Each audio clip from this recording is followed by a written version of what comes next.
It's over. It's been over. I'm free. I'm safe. I don't gotta go back. I'm not you. I'm not you. I'll never be you again. I'm safe. I'm me. I'm exactly who I need to be. Yeah. We're done.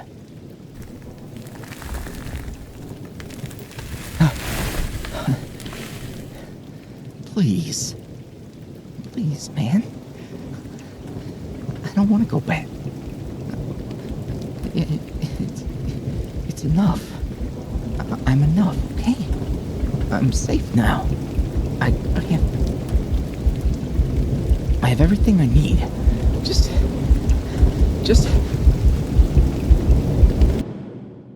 Huh? Oh. Shit. Sorry, boo. I was just thinking, and I was zoned out. No, go on. Tell me what you were saying. I got you. Proud of who? Me? Okay, you're trying to butter me up or something, ain't you? Whoa, hey, shoot, I can't take all the credit, you know? Before you came around, things were different. I thought, well, I felt like I had to kind of just do things by myself. And as cozy as this little town of ours is, I felt like I didn't really fit in. For a long time, really. But it was even worse when I came back after my folks passed. They were great. I mean, the people around here liked them well enough. Usually. And me, I'm just the oddball kid who fucked off to the city and didn't look back. That, and, look at me. You think I fit in around here? No, not a bit. But running into you, that changed my outlook on things a bit. Restored some of my faith in people, I guess. I've seen how people can be. How selfish and cold they might get. Even me. So, not only did you help me see that I don't have to do it all alone, but I can be somebody worth loving. Somebody I can be proud of, too. Being loved by you, it's changed me. All right, enough mush. The night's still young. Keep talking sweet and I'll have to take a bite out of you. Then we won't even need to hit the tavern to have a good time. Oh, settle down. Come on. We gonna get this show on the road or what?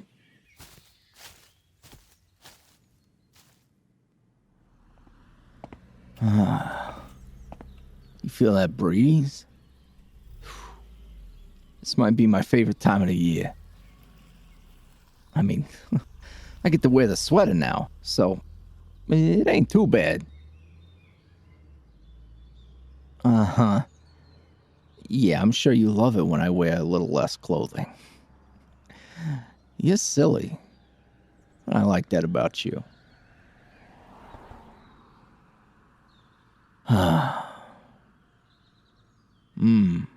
In the city? Well, yeah, a few years ago, before I took over the shop here in town, I was looking for something, maybe. Maybe I thought I'd found something. I don't know. It was a weird time. I was young and dumb, and I thought I was so smart. Had it all figured out, and the world was my oyster or something. Yeah. Well, that's the thing about me. I gotta learn lessons the hard way sometimes. When I found out about my folks, It, it was sudden. I realized I had taken a lot of things for granted. Eventually, I needed to come back and take care of the shop. But I was questioning every decision I made. All my priorities. Everything. Back then, I was reckless. More than reckless, I was... Well, I wasn't exactly the kind of person I'd want you to hang around.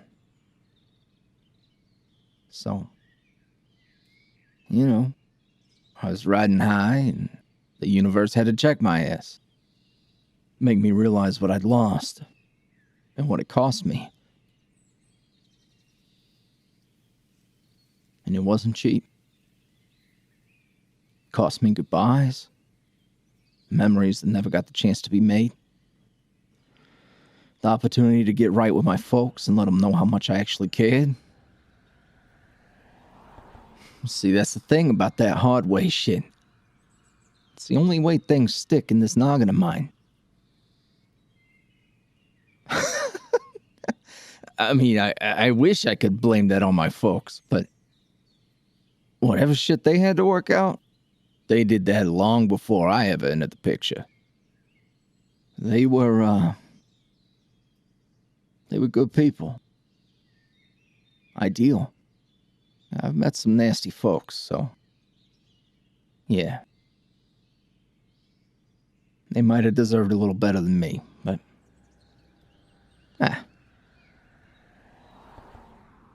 I mean, yeah, it's sad and shit, but I came back. Well, yeah, I mean, I took the time to deal with it, get my head right, get my heart right. And that's probably got a lot to do with you, boo. I mean, let's face it, I'm still a work in progress, but you've really helped me. If I hadn't come back to at least try, I wouldn't have met you. Or worse, if you met me before I was on this path, before I was at least a little bit less of an asshole, shit. You're crazy enough to fall in love with me anyway, but you don't need all that in your life. The way things used to be, no. I never would have wanted that for you.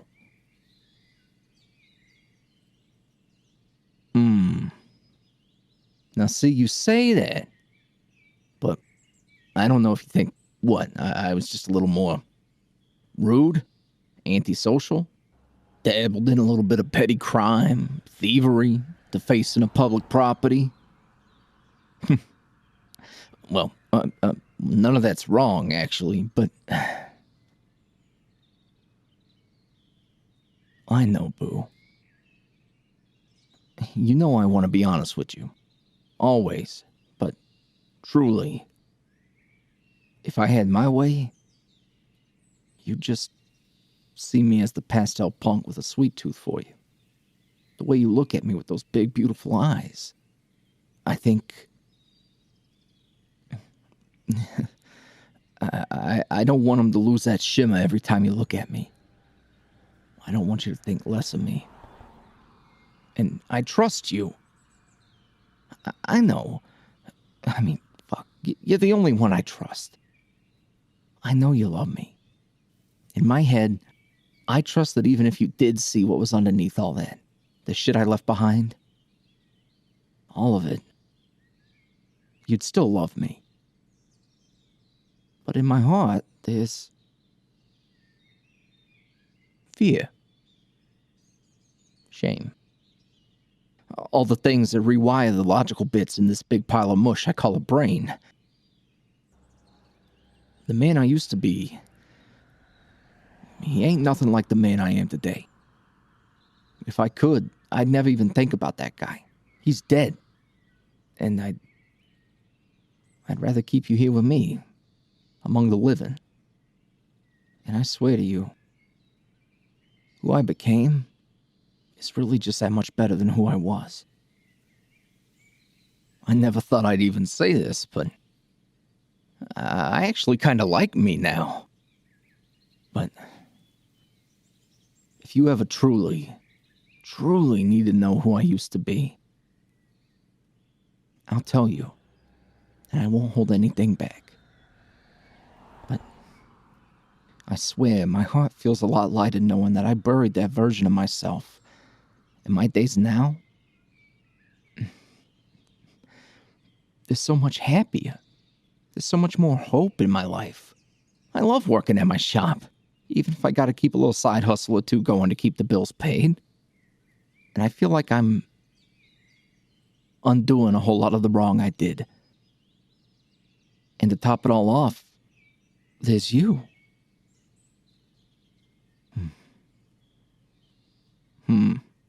The shop?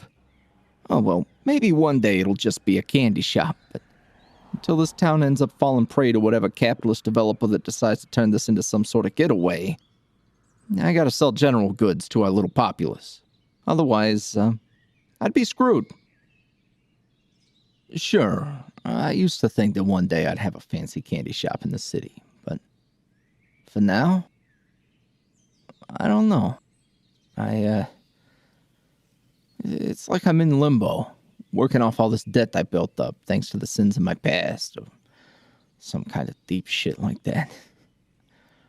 But it can't be too bad, right?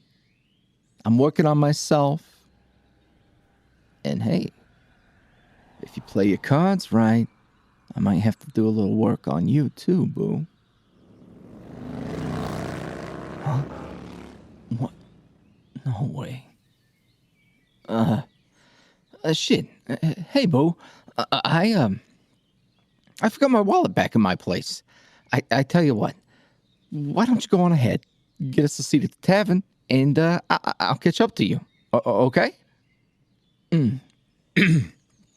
No. Everything's fine. I can't have you paying my tab on date night, right? I'll be right behind you. Just don't talk to strangers, okay? Okay, go on. I'll catch you there.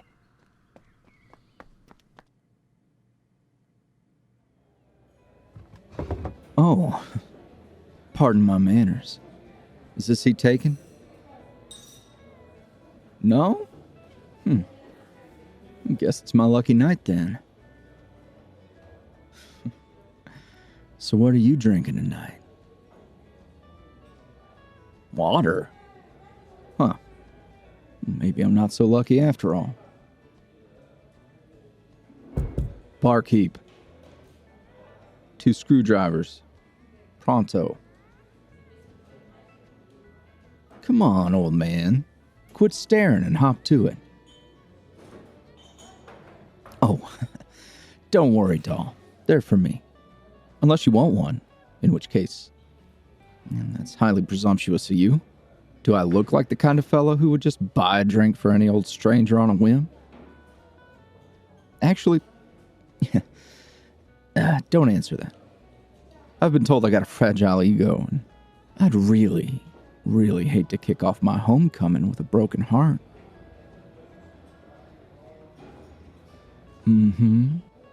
That's right. This dump used to be home, if you could call it that. It's just as much of a shithole as I remember. Hey, old-timer. Kick that ass into gear and get me those drinks. Never knew you to be so damn slow to pick up a bottle. Prick. You got arthritis now or something? All those years. And no calls. Couldn't pick up a phone either, could you? Don't bother opening your mouth now. Haven't heard your voice in so long, I forgot how much I hated it, actually. Now pour the goddamn drink. Sheesh. I tell ya, you'd think a quaint place like this would have been known for its hospitality, but yikes. Wonder what kind of reviews this joint gets. That's more like it. Oh, Sorry about that, stranger. Don't let the grumpy geezer behind the bar fool you. That's my loving, caring, dear old dad. He's just a little spineless. That's why Ma left him for a real man. Her and Derek been doing great, by the way, Pops. Oh. See, I gotta work on my social graces. Here, let me try again. Hello, darling. I'm Seth, a not-so-proud son of this here town. And you...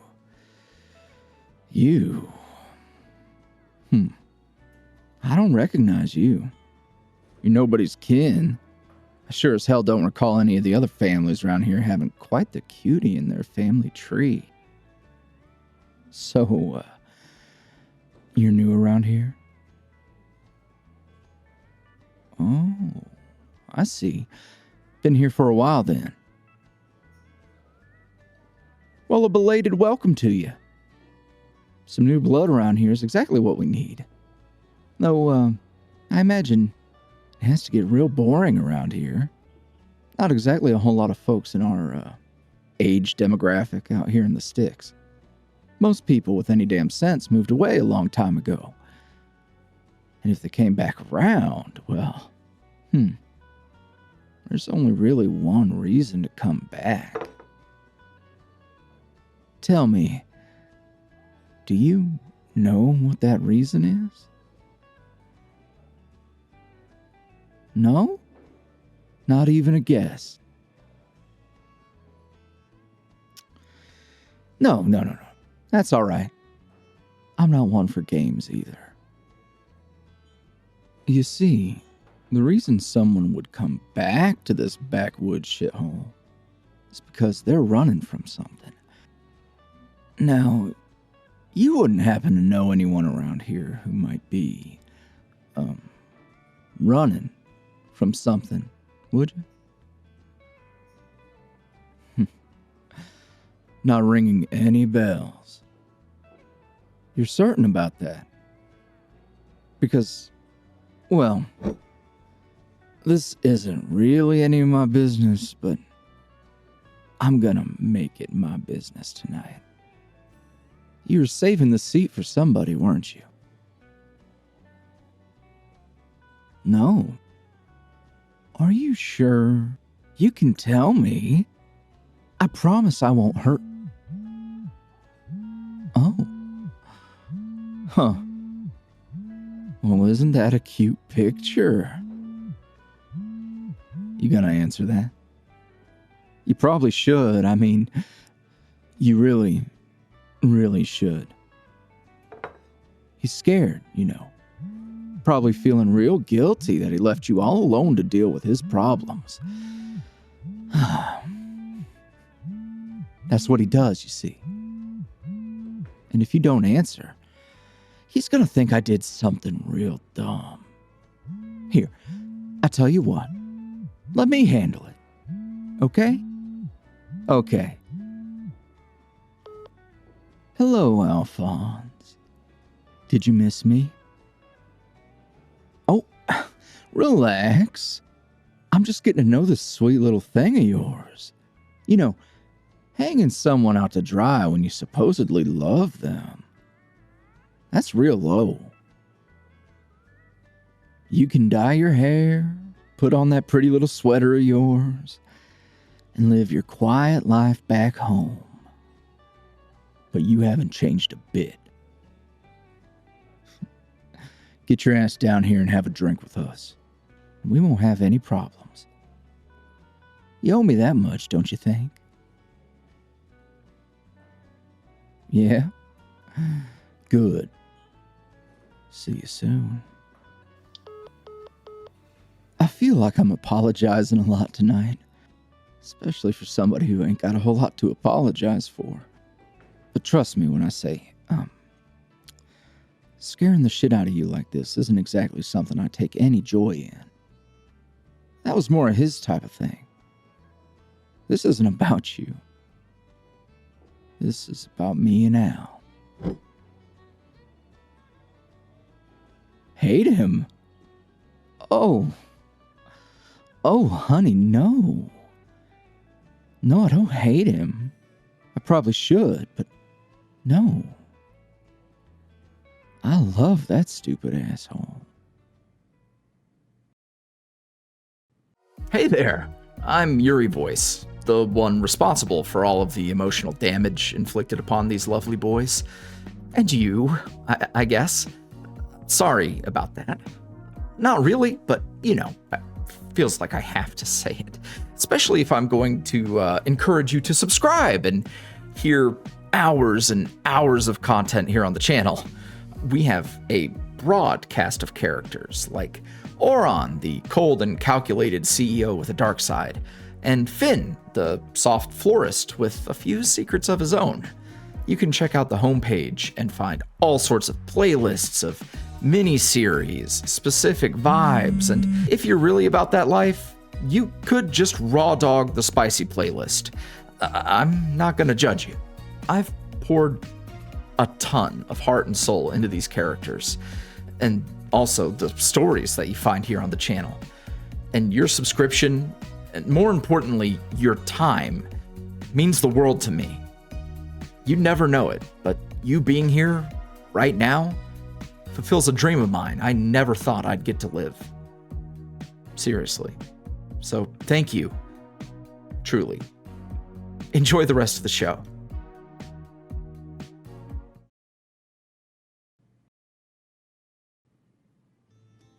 Come on now. What's that look for? You wanna know what your little pastel fever dream of a boyfriend had to say? Look, I'll tell you what. Next time, I'll put it on speakerphone and you'll get to hear everything. No more secrets. Oh, doesn't that sound nice? Probably just wishful thinking, though. See, something you'll learn about me is I'm nothing if not honest to a fault. Usually. You see, Mama always said there ain't no sense in lying. The truth is always gonna find you. Every single time. Hey, yo, asshole. Come on. Outside. Now. What? Come on now. I ordered you a screwdriver and everything. Pull up a stool. Let's catch up. We have so much to talk about. Is that so? Way I see it is, all I got to say to you is that you should get the hell away from my boo. What kind of stunt is that, huh? Answering their phone. You think you're intimidating, short stack? You think you can fuck with me? Or do you need a reminder? I ain't been scared of you in a long time. And they ain't scared of you either. You're lucky you didn't get your eyes gouged out, knees kicked in. They'd crack that empty-ass skull of yours wide the fuck open. Oh, my new friend here? No, we're pals, bosom buddies. Look, I already introduced him to my old man. Hell, at this point, we're practically an item. Back up off of them and keep your eyes on me. You mess with them, we're really gonna have a problem. This ain't got nothing to do with them. Doesn't it, though? My little bubblegum prince. Oh, you silly son of a bitch. They are a homewrecker. A whole-ass Jolene. Hey, you shut the hell up. I get locked up. Do a little bit of time, and you forget all about me? Forget all about the good old days when we were partners in all kinds of exciting ways. When you were a good boy for me? For you? Wait, I remember it. You were rolling over for me. Yeah. Being a bitch came real natural to you, didn't it? There you are, Alphonse. Oh, sweetie, you're gonna need a deeper grave if you're gonna bury that darkness. All right, then. Let's take a walk.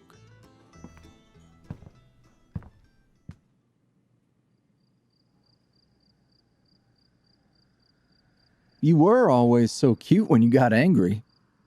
The way your nose crinkles up when you're ready to beat somebody's ass. What a shame that your bark is so much bigger than your bite nowadays. Shut the fuck up, man.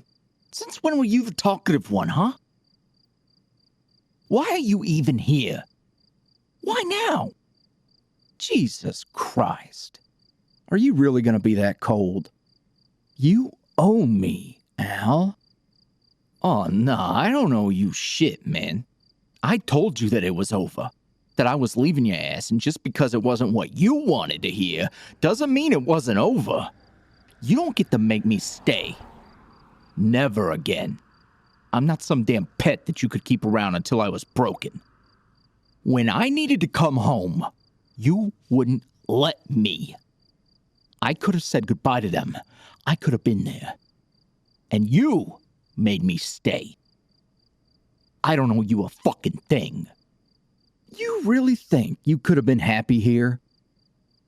Letting other people dictate where you'd go and how you'd act and stuffing you in a fucking closet? I saved you from that. Would you listen to yourself? How are you any different from anybody else? None of that was your decision to make.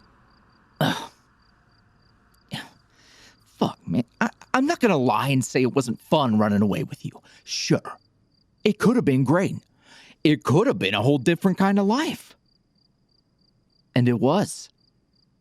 But it was fucking worse. We got worse. Together. What we became... It was bad, Seth. Come on, man. When we were kids, we wanted to get out there. We wanted to be something, right? We never wanted to be scum. We ruined people's lives. Drugs, violence, all that shit. For what? I never wanted to be a piece of shit like... Go on. You can say it. A piece of shit like me. You really do belong here, don't you?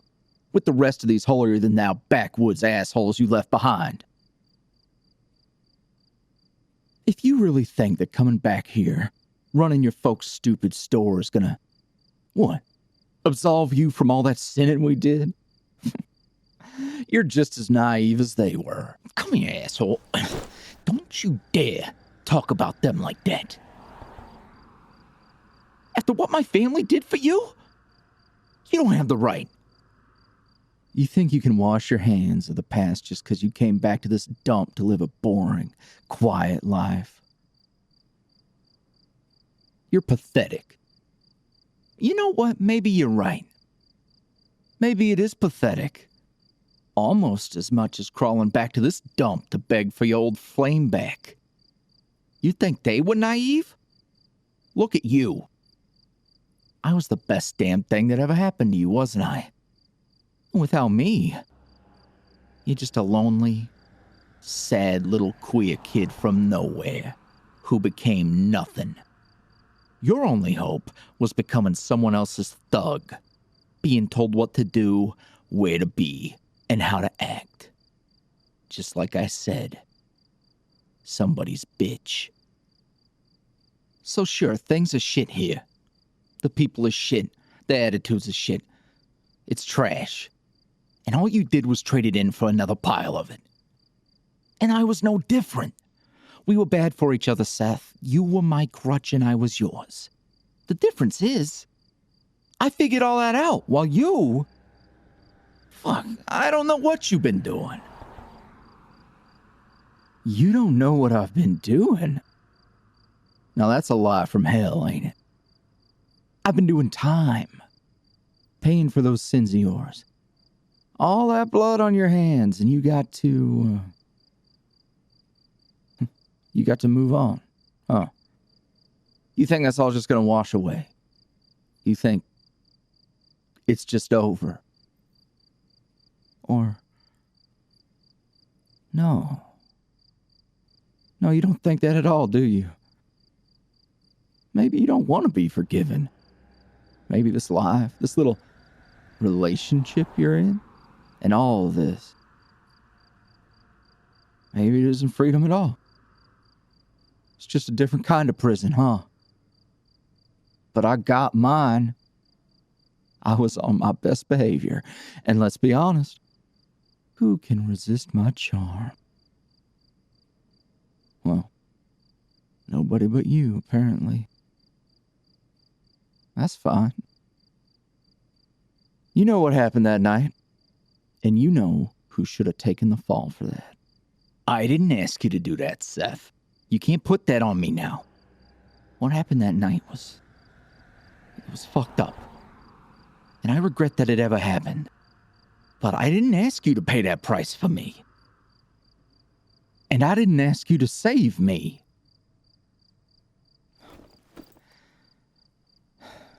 Look, I figured I'd try my luck, but clearly you're not interested. And hey, I can't blame you. A little side piece of yours you picked up? Shit. They're pretty fine. Better than anything I was pulling the last couple of years. I just needed to see if it was really over. Oh, one last thing. Where'd you toss Betty? She might be a little rusty at this point, but I do need her back. So I'm gonna go find her. I didn't toss her. I'll get it back to you tomorrow. Tomorrow? Trying to hit the road. There's nothing left for me here. Clearly. Well then, guess you better pitch a tent, huh? Didn't look like your pops was too happy about you being back. But if you came this far, it won't kill you to wait one more night. Fine. Wouldn't be the first time I went bareback in the woods. You'll know where to find me, Bubblegum. And you, Jolene. You better keep an eye on this one. You'll think you know him, then he'll just leave you with a sweet tooth. But hey, if he does, come and find me and we can do a little commiserating. Ah, shit. Good night, lovebirds.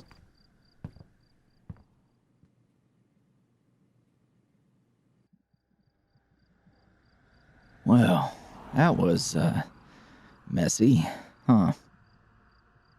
Are you alright?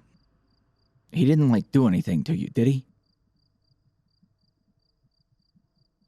Just ran his mouth, huh? Yeah, I guess he picked that up from me. Let's head back to my place and I'll try my best to explain.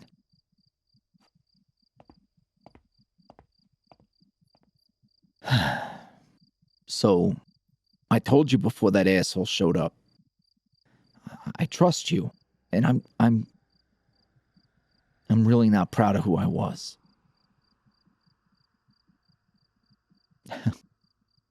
Well, you never asked about any of my exes, and I didn't bring them up because, is anything less sexy than getting an earful about somebody who used to take your special someone to Pound Town? Okay, relax. I see you grinning over there.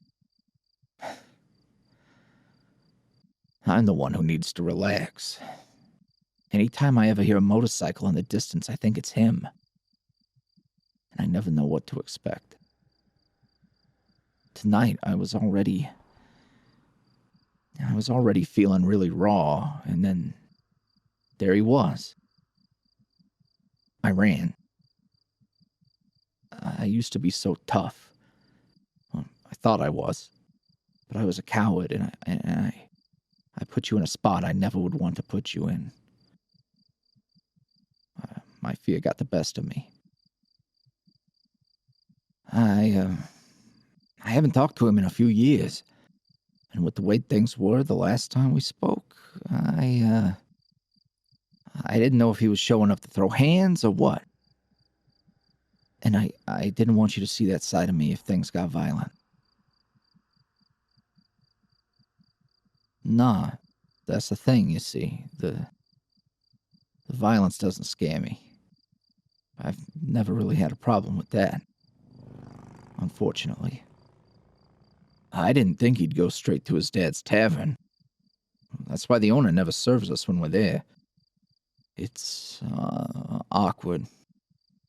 And Seth didn't have a great relationship with him, so I guess if it meant fucking with you to get to me, he was willing to stomach it.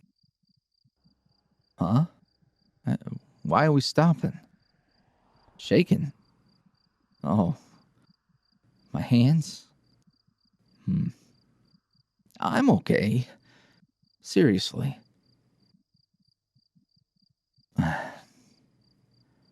No, you're right. I can't hold nothing back now. Yeah. I'm shook up. Seth was locked up. I left the city behind. This place, even with all the fucked up history I got here, at least it felt far away from all that. It's ironic. I ran away from here just to turn around and run right back. It didn't just feel remote coming back home. It felt, safe. And like the last piece of my folks I could keep alive. It took a little time, but it started to feel safe.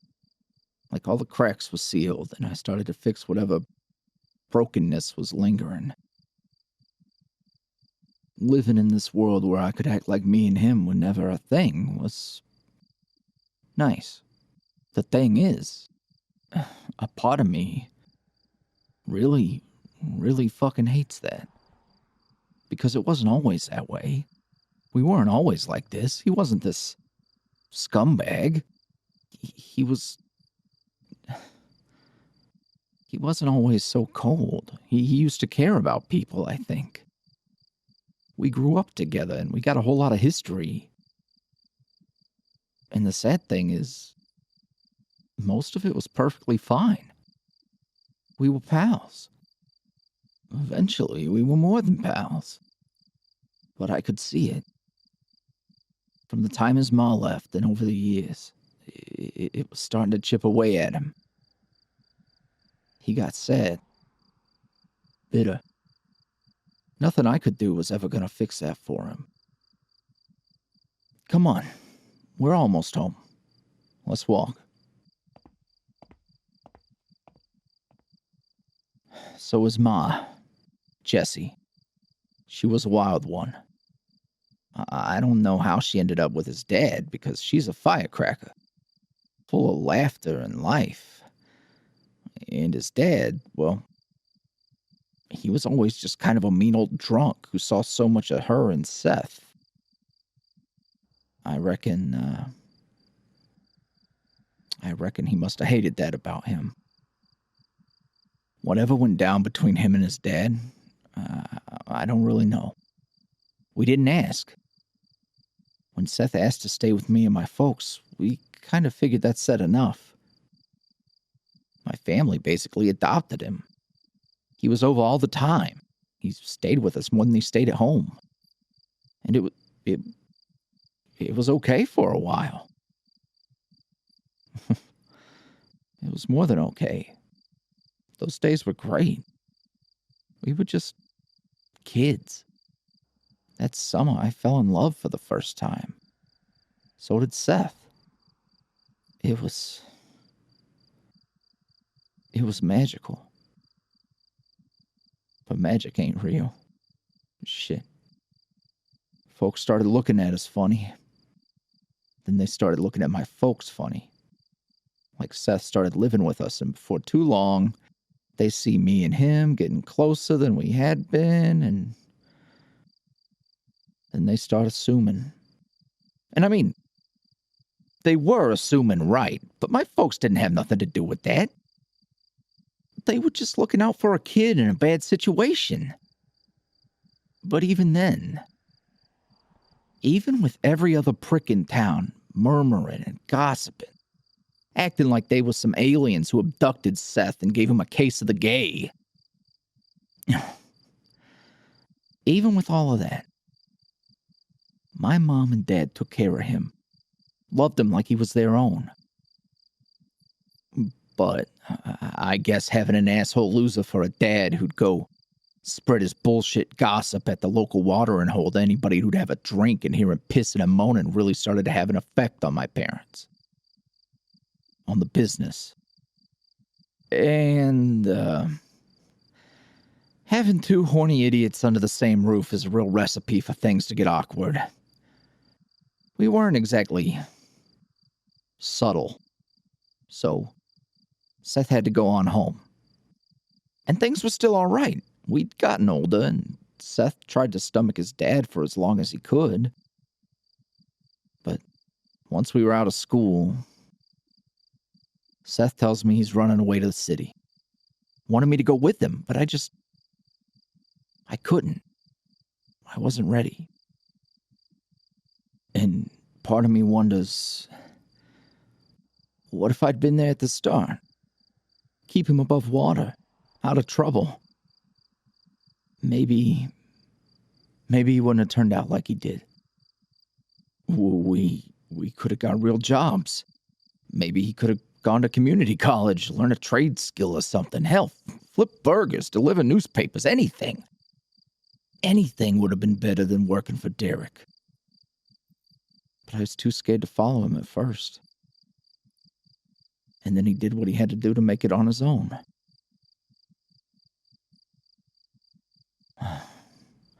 Way I understand it, he was staying with his ma, and she was dating this greasy asshole.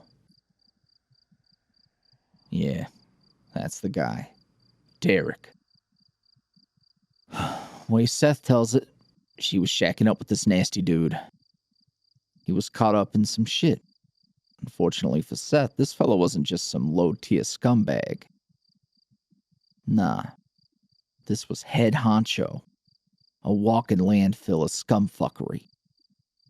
Gang boss. And he recruited Seth personally. Eventually, his ma bailed on Derek. And by extension, Seth. Like she does. And you know, I figure he must have felt abandoned all over again. She left him behind all over again. His dad rejected him. And I let him go. So of course he'd roll with the one dude who really gave him a shot. He must have felt wanted, needed. Like he mattered. Time goes by. And I was stuck here in this nowhere town, just getting by. Never flew the coop.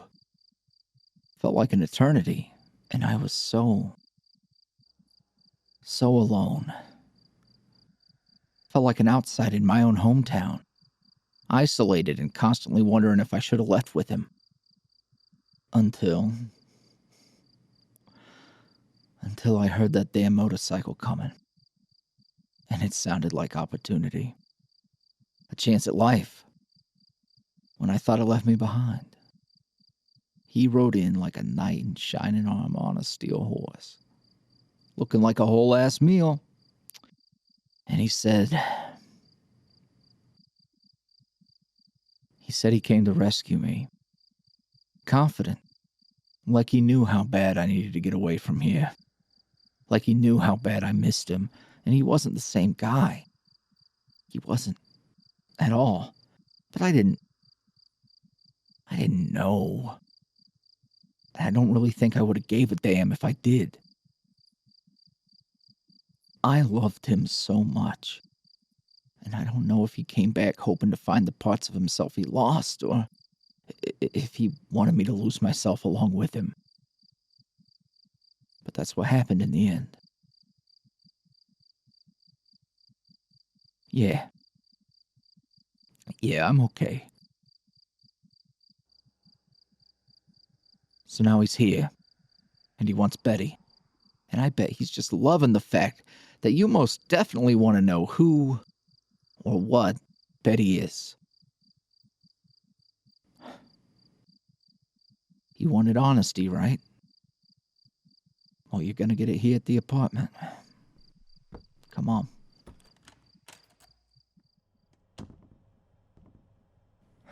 So, we might have had some power over the grunts, but in reality, we were just the ones doing the dirty work and heavy lifting. Shake people down, settle gambling debts, hustle some of the bigger clientele. At first. Seth was always willing to go a step further. It's funny how you excuse one little step, and another, and then you're so far away from whatever decency you had that you can't even recognize the man in the mirror. But it was me. And Seth would always know just what to say any time I ever thought about going home again. He was usually the muscle, but he's got a silver tongue to match. And when he wants to use it, he uses it. But then, my parents died. They'd been asking me to come home for a visit, talking about how they missed me and wanted to see my face again. They never even got the chance before the accident. I had to come home. And Seth, he got so angry and upset. He wasn't making any damn sense. So finally, I ended it. Even if it meant I didn't have anybody left. I ran away, all over again. But I'm an idiot. Lucky for Seth. I circled back. I remember I was pumping gas, and something made me want to go back. This feeling in my gut just told me that something was wrong. And something was wrong. I make it back to the shitty apartment we were staying in. The door was kicked in, and I saw Derek on top of Seth, just wailing on him, beating the ever-loving shit out of him. And it wasn't just some kind of scuffle. He was gonna hurt Seth real bad. And I'll never forget it. Seth was just laying there, taking it. He didn't have a mark on his hands. He never even lifted a finger. Didn't try to block a single punch. He was never going to fight back.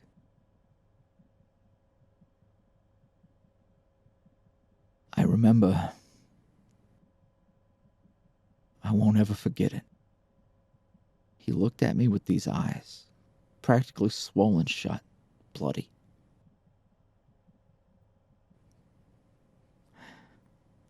That little kid I loved so damn bad was laying there waiting to die.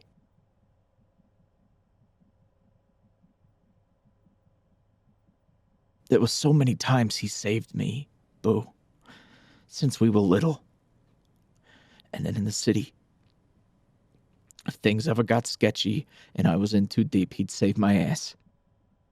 If there was ever a fight I couldn't win, he'd handle it. And he was always so strong. He'd never lost a fight. Time, all the fucked up shit we did, all the yelling and anger, all the manipulation.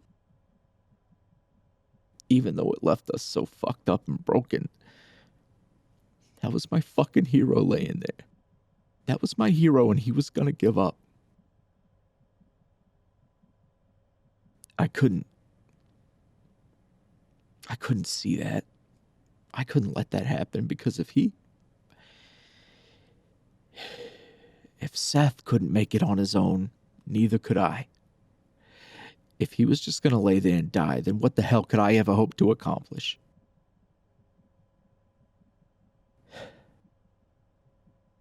So I grabbed Betty.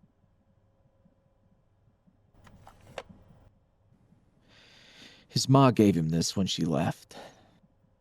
And this knife here. We carved our initials into trees with it. this knife that he never left home without. She was just laying there on the table next to Seth's wallet. You know, never leave home without it. God, I remember it so clearly, like a movie. I remember the way his fist sounded on Seth's face again and again.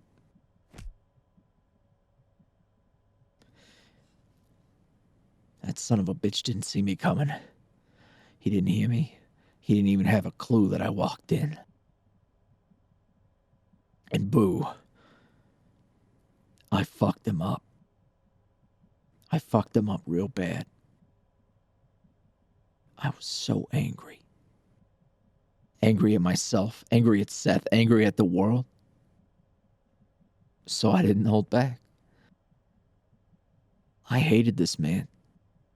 I hated what he did to Seth.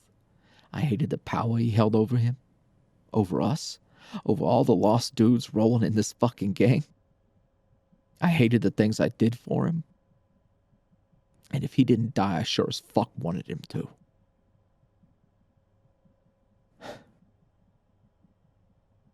When I was done, my mind just went blank.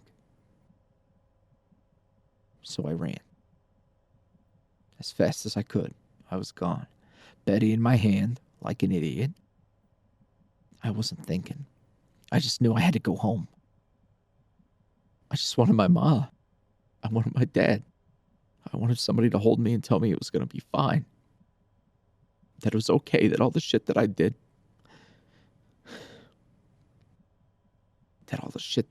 was just going to go away. I just wanted somebody to wash my clothes. My hands. I wanted to be held. I wanted to feel clean again. And when I made it back home, there was none of that. And without my parents, without Seth, it wasn't home anymore.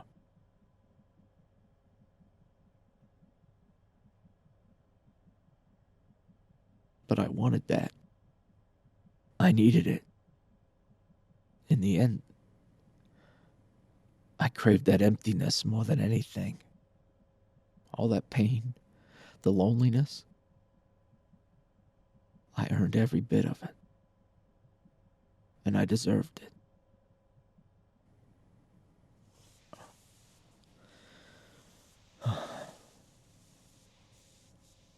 I know, Boo. I know. I love you.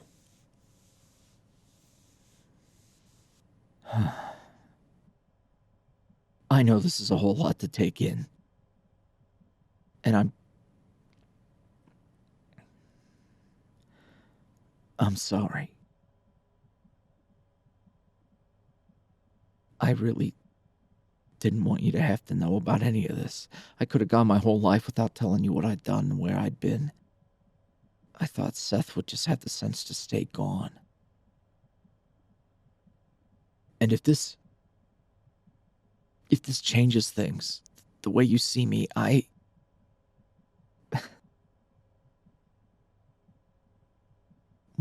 would get it. I really would. It took me a whole lot of time to see myself in a different light. And this is all new for you. It's okay. I just,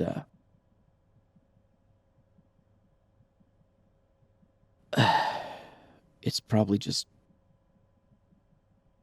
best for you to go tonight. I'm gonna be okay. I just need some time to breathe. Thank you for listening and for being here, for not running away. Tomorrow, this will all be over and we can have some of those cinnamon rolls you were gonna make, right? Yeah. I'm okay. Seriously. I just need a little space. Yeah. Thank you, Boo. Good night.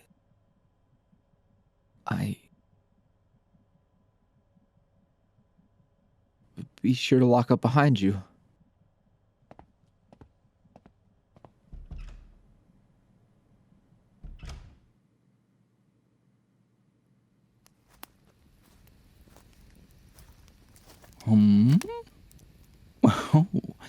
Well. Like a moth to a flame. You just couldn't resist. What? Jolene? What the hell are you doing here? Curious? Come on now. You know what they say about curiosity in cats. Though, I guess you're something more like a coyote. Or a vulture. Picking the bones clean off of whatever roadkill you can find. Ain't that right?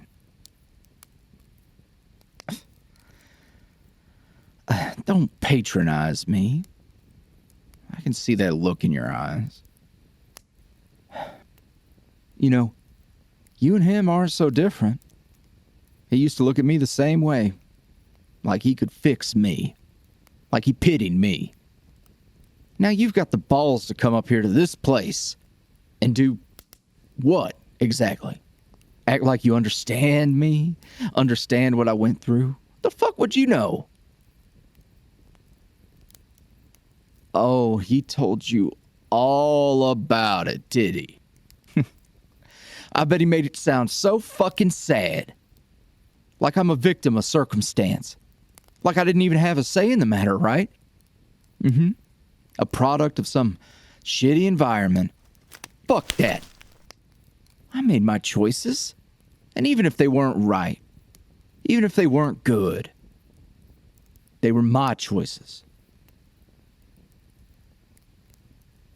You want to relate to something? You want to relate to me? Then relate to this. My whole damn life, I never had a say in a goddamn thing.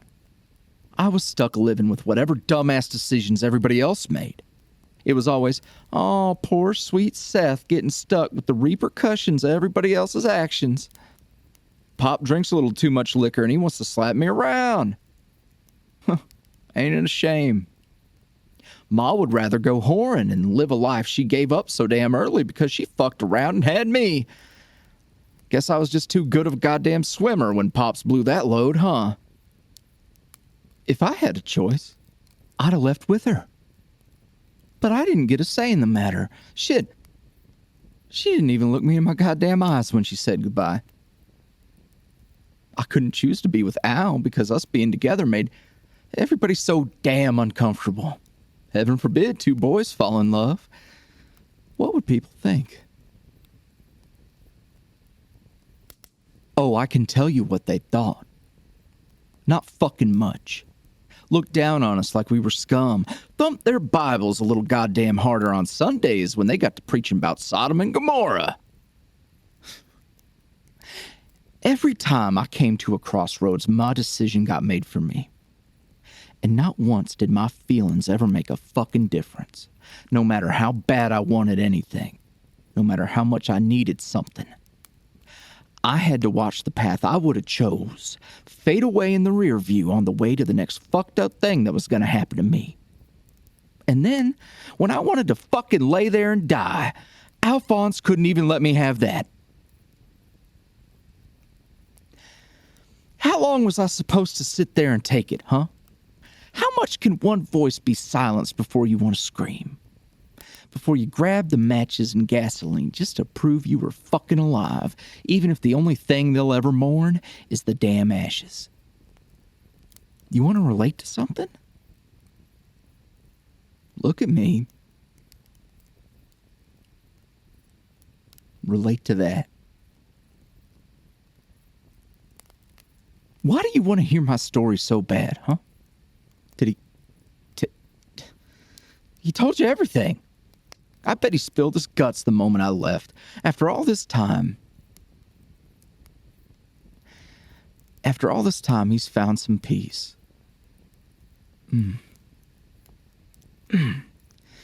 I bet he was real scared at the thought of losing you. And he could have. He could have lost you tonight if I wanted it to happen. And you know, you're cute, honestly. I get it. I get it. But you pulling a stunt like this, coming up here, you're about as dumb as you are pretty. Walking right into the lion's den like you got nothing to lose. Oh, if I wanted to hurt him. If I wanted him to feel how I feel right now, I could. But no. No.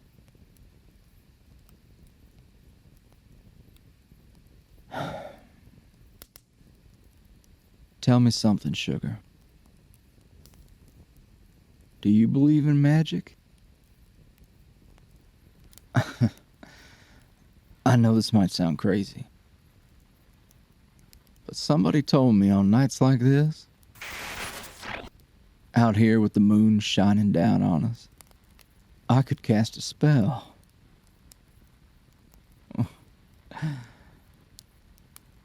But I ain't no damn wizard, so maybe it was more like a curse. The spot right here, on a night just like this, this heart of mine believed, and whatever I did to him, it made Alphonse abandon any goddamn sense he had. Love's a wild thing like that, you know. He was the clever one, but he also had burdens. Like morals. Shit, I did too when I was younger. I was shy, quiet. And Alphonse was so goddamn loud. And stupid. Lord, he's stupid. And so damn cute. I'd watch him, in awe, as he just existed. How could he be so bold? How did he know how to disarm people? How did no one think that he looked ridiculous in that goddamn pink sweater? Dyeing his hair. And with that shit-eating grin, he could just make everybody in the room laugh without even trying. He was just magnetic. My mama was like that too. She's loud, fun, and when she finally got away from Pop, she ran off to live her damn life. And I don't blame her. But, I do wish she'd taken me into account. Pops wasn't really built for raising a kid, you see. Definitely not built for raising her kid. It was tough. It's not like there's a shitload of distractions around here, so I had to escape however I could. I took an interest in camping, hiking, doing whatever I could to stay out of the house and get away. Put a little distance between me and the old man. Al would come up here with me and we'd look out over the town together. And on clear nights, you could see the glow of the city out across the horizon. Hell, that tree over there, that's our tree. We watched it grow, carved our names in it, all that mushy shit. This place right here, this place is real special.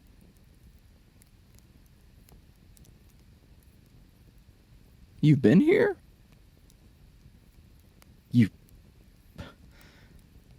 You met him here? Oh, no. No. Don't apologize. It ain't your fault I put a spell on him. You see, I know why he came here. Why he'd come back. Why he lingers. And after tonight, you know it too, don't you? He loves me. He hates it. He's ran from it. But I could feel it. I could feel it when he grabbed me outside of the bar. He pulled me close. And behind all that anger and fear,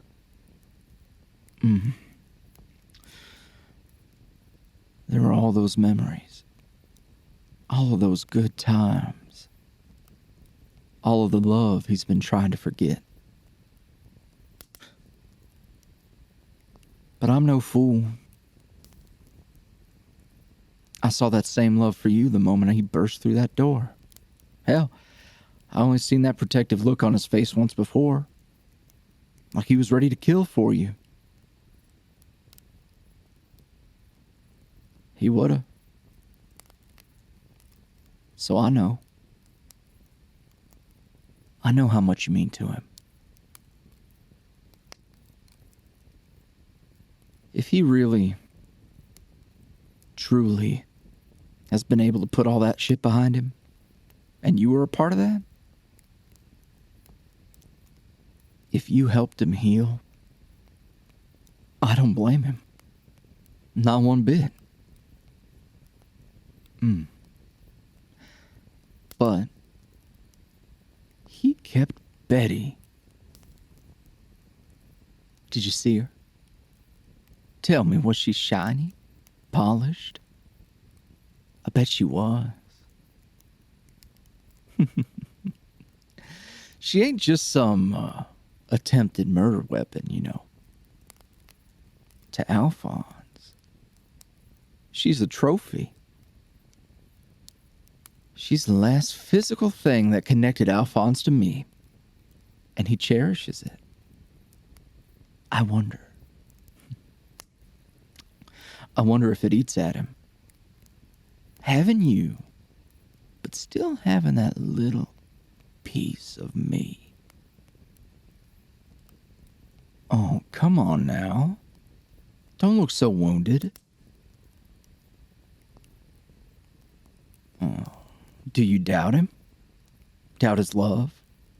Because if after all this time you've known him, whatever memories you shared with him, all the sweet moments and falling in love, whatever change you brought about in his life, if all of that could be undone because of a damn knife, because of me, you don't deserve him in the first place. Al doesn't feel anything halfway. If he loves you, then he loves you with his whole heart. And I could accept that he's moved on, that he's living a good, clean life. Hell, good for him. I'm happy that he's unfucked all the shit that we did and the damage we inflicted on ourselves, and he is at peace. But what I couldn't accept is if he fell in love with someone so fickle that my presence could cause them to doubt him. So do you?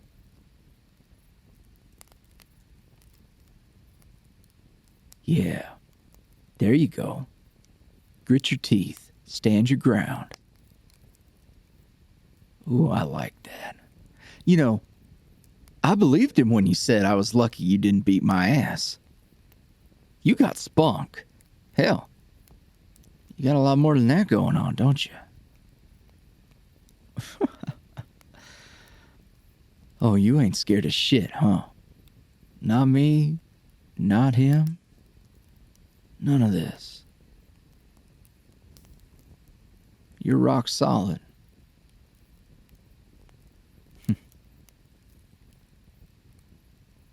Well, ain't that a motherfucker? Shit. Maybe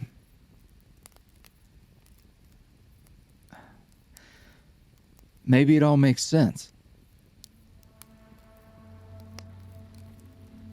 Maybe, somewhere a long time ago, little bits of me, and little bits of you, and little bits of him Maybe we weren't strangers. Maybe things weren't so fucked up and messy. Because Jolene, I know you. Just like I know Alphonse. And just like he knows us. I don't know if you're a spiritual person. Hell, I'm not. But Jolene, I see you.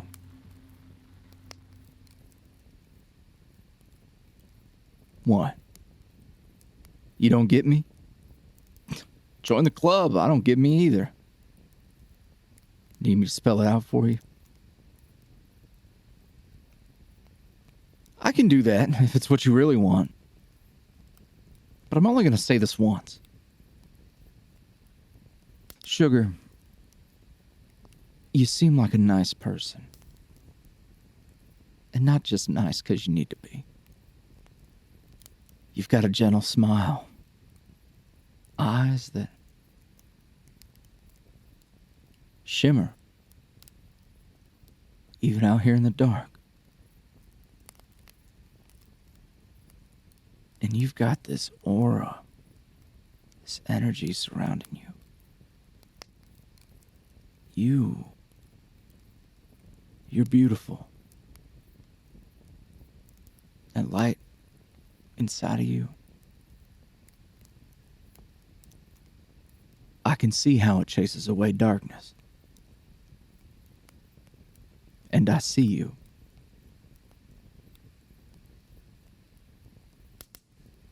And I wish I didn't. Hell, it would have been easier if it was anybody else, but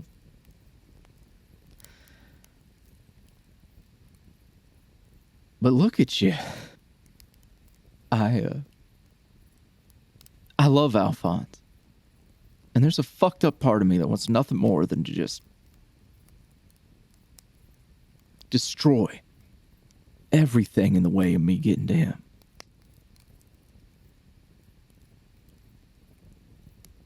I just want to tear it all up, because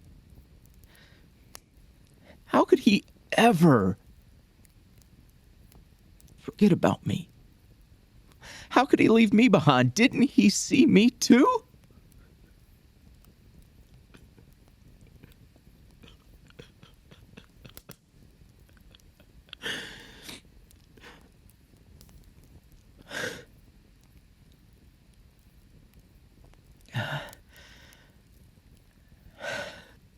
How'd he forget about me?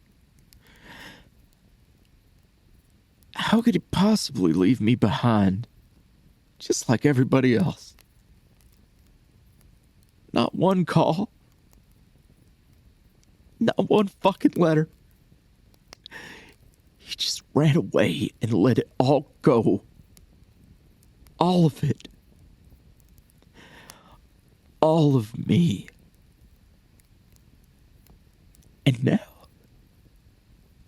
And now he's happy. He's happy, and I want to hate you for it. God damn it, I want to be angry. And I want you to know how much I hate you. But it'd be a lie. It's a lie because you seem so good. So, if losing me meant he could have some of that goodness for himself,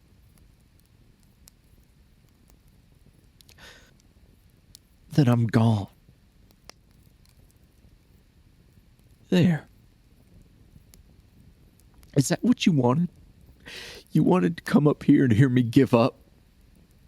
You wanted to hear me admit defeat? Were you so goddamn insecure that you needed to see my pain to know that you were safe? Well, there. You're safe. Okay. I'll go. And he'll forget all about me. He's already halfway there. Are you happy now? Is that all you want from me? Are we even? Because after tomorrow, I'm gone, and you can go back to your lives.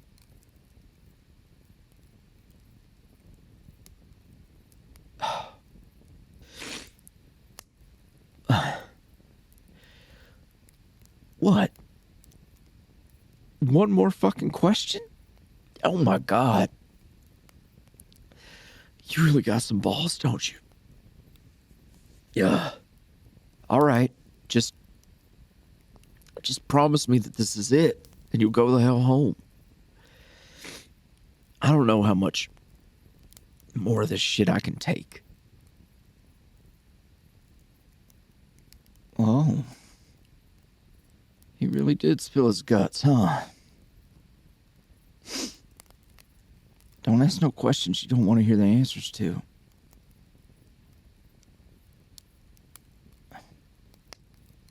Shit. You really want to know why I was attacked that night?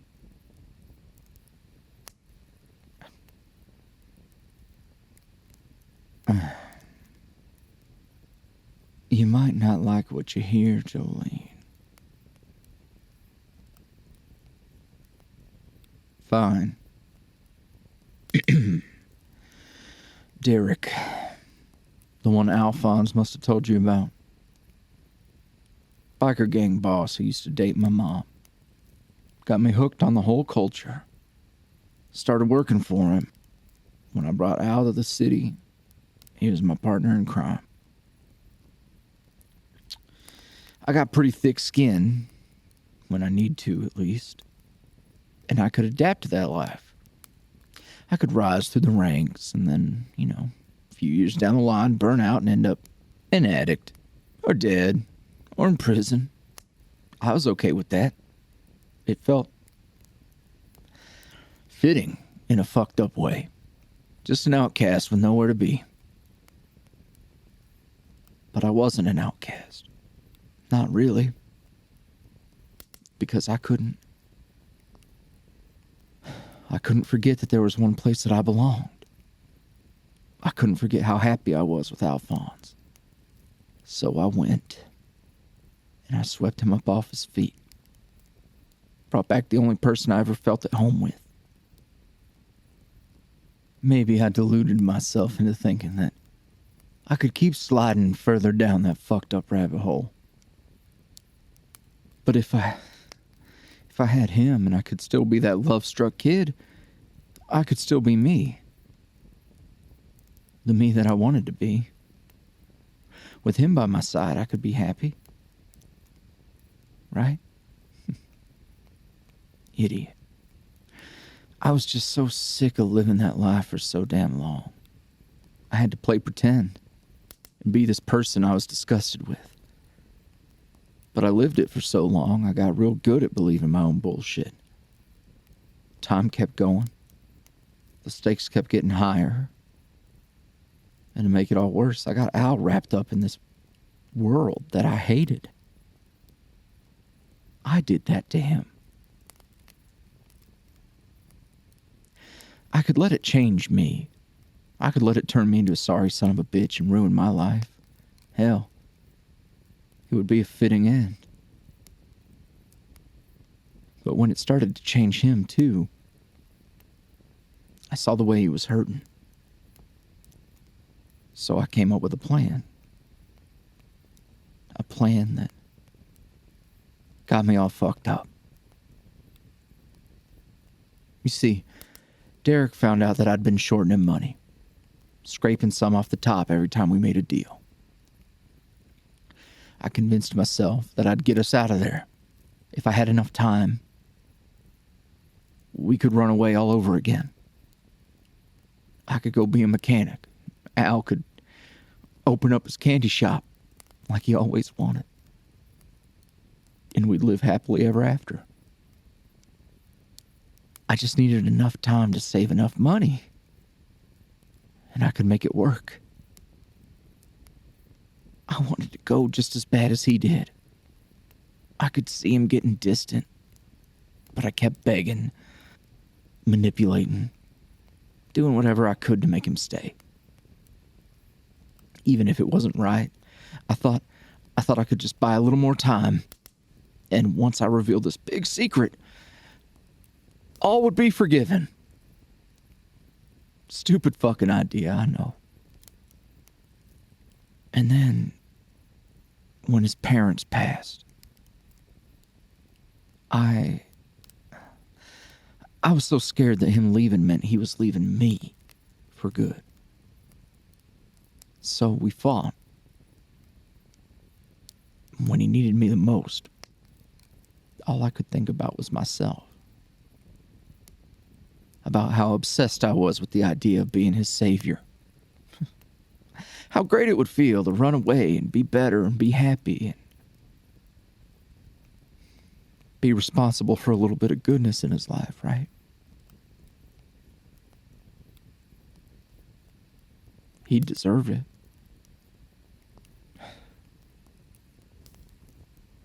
But if he left, what was it all for? I know, trust me. I've had plenty of time to think it over and realize how stupid that logic is. You don't gotta bust my ass over it.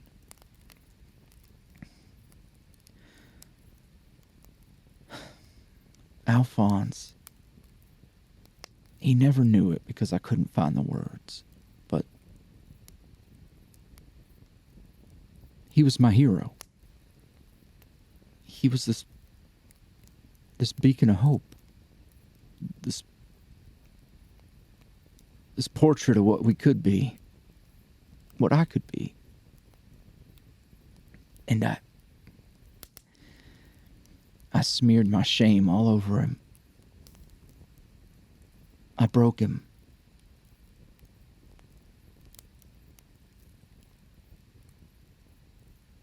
And the last good part of myself was the heart that I gave him. And the truth is, he never let me down. Not during this whole time.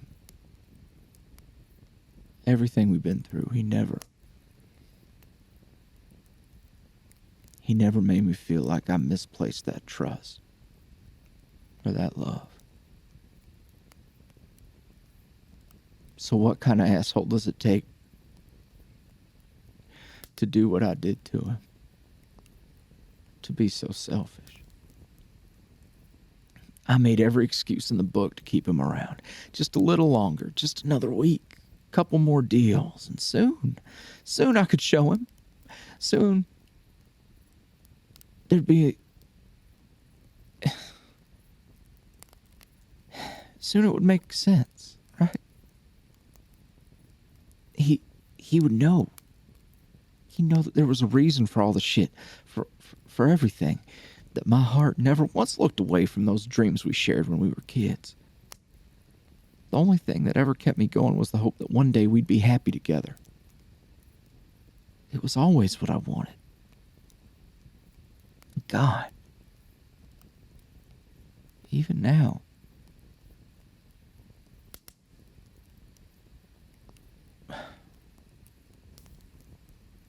The path to get there was fucked.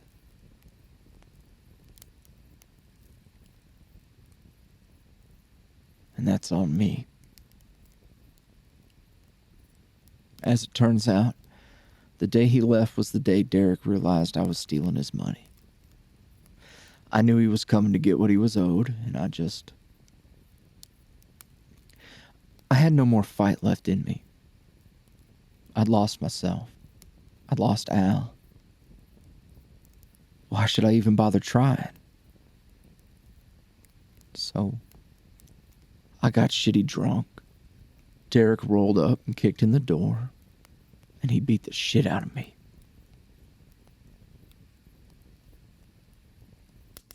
I don't remember much, but I do remember.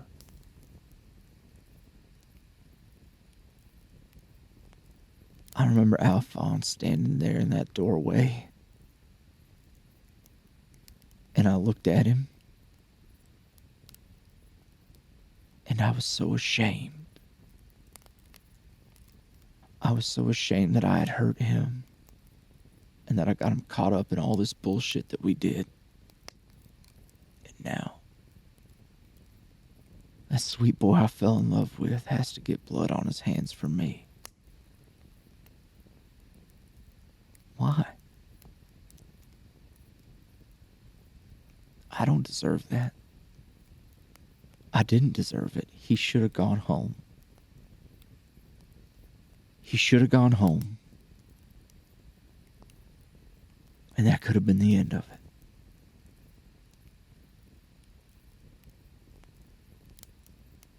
I didn't deserve to be saved. And if I could do it again, I would have wanted him to forget all about me.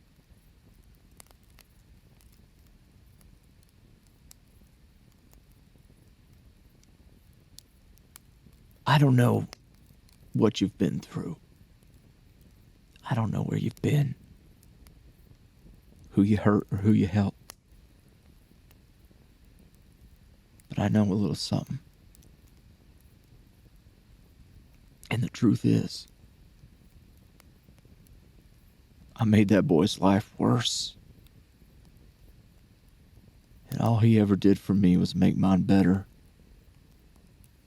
And I ain't no better than my daddy or my mama. He doesn't know anything about the money.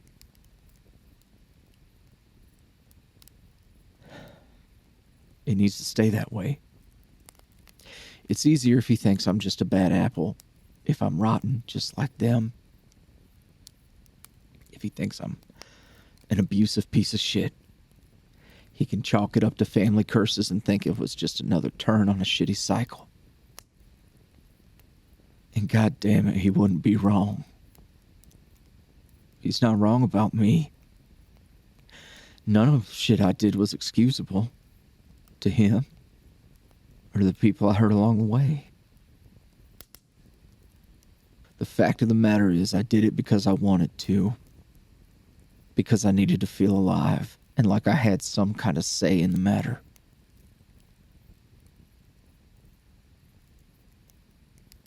I just wanted to live.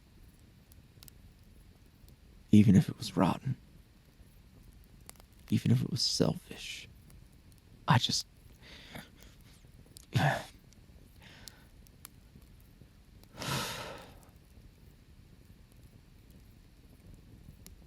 just had to make some choices. And they weren't right. I just don't want...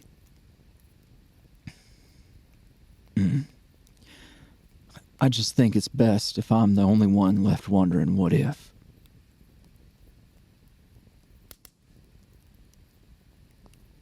And it's just the two of us, sugar. All right. Okay, really. You need to go the hell home now. Please. Oh, God. No. If you've got another damn question for me, I will cry again, and it's going to be real ugly this time. And that ain't a threat. That is a promise. Wait. Hold on now, what? Did you say something about... cinnamon roll? Projects like this are funded by you listeners over on Patreon, where your support over the years has allowed me to share my love for storytelling and pretty boys that live in my head without paying rent. Patrons gain access to my massive library of audios, and you'll be able to unlock exclusive monthly uploads, including all the spicy bits. Whether you're listening for the adventure, drama, or the previously mentioned pretty boys moaning, you'll find hundreds of hours of content that'll be yours to download and enjoy at your leisure, all while supporting me and my cats and all of our creative pursuits. To all patrons past and present, thank you so much for helping me bring these characters and stories to life. If you're interested in learning more, head over to patreon.com/YuuriVoice down in the link below. Enjoy the rest of the show. Oh, man. These cinnamon rolls smell so good. With the coffee, too. Whew. And then there's my favorite snack of all. Huh? What? No, not toast. You. Though with some buttered, perfectly toasted homemade bread. It is tough competition. Oh, whoa, hey, you still beat it. I'm just saying. Toast. Trust me, my appetite is far from spoiled after last night. Hell, I'm ready to stress eat every one of these rolls. Sorry, I shouldn't bring up all that mess. This is our time. And I'm happy to leave my extracurriculars out of our little breakfast date here. That's exactly what I need.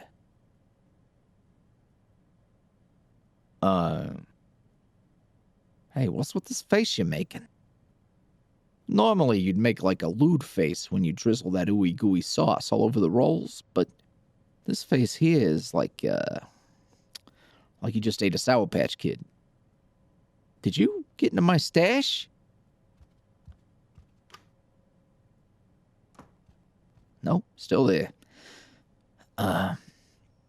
You weren't like upset with me needing space last night, were you? I just needed some room to breathe. Seriously, you don't have to worry about any of that. I knew that one day we'd have to have that talk, as much as I wanted to run away and pretend my whole life got a fresh start when I came home. And then there was you. Not just a fresh start, but something entirely new. Something I didn't know I needed. And I know things don't just go away, though. What happened, happened. Betty? Yeah, she's with me. Why? Do you want to see it? It's just a knife. Sup, you into knives, or is there some other reason you're acting funny? You know I'm not one to judge. Look, I don't know what your love life was like before me. I don't know what love really means to you. But I loved Seth. I loved him with my whole heart. And we went through some shit. We went through things that I hope me and you never, ever have to experience. And as much as I want to hate him, and hate what happened, and hate all of it, before it all went to shit, he was a real influential, important part of my life. And the thing is, I might not have ended up being the guy that you fell in love with if Seth was never a part of those years of my life. That's gotta be worth something. And I know you might not want to hear it. And I didn't want to acknowledge it either. But it's better to have it out in the open. If things had been different, I probably would still be with him. And if you think that's a hard pill to swallow, yeah, it is a really hard pill to swallow. But you gotta hear me when I say this. That's not how things played out. And I've accepted that. And I'm happy. I'm happy in the here and now with you. Today. Not a today that could have been, or the yesterdays that used to be. A heart just doesn't forget. At least, not mine. If you're scared that, I don't know, that like lingering feelings are gonna screw up what we got here, trust me. I know we haven't been in any situations where you really had to trust me like that. Hell, things have been downright peaceful. But if you're willing to trust me, you won't regret it. On my folks' grave, I swear to you, you will never regret putting your trust in me. Ever. I let Seth come and steal me away once, and it was the worst mistake of my life. This time is nothing like that.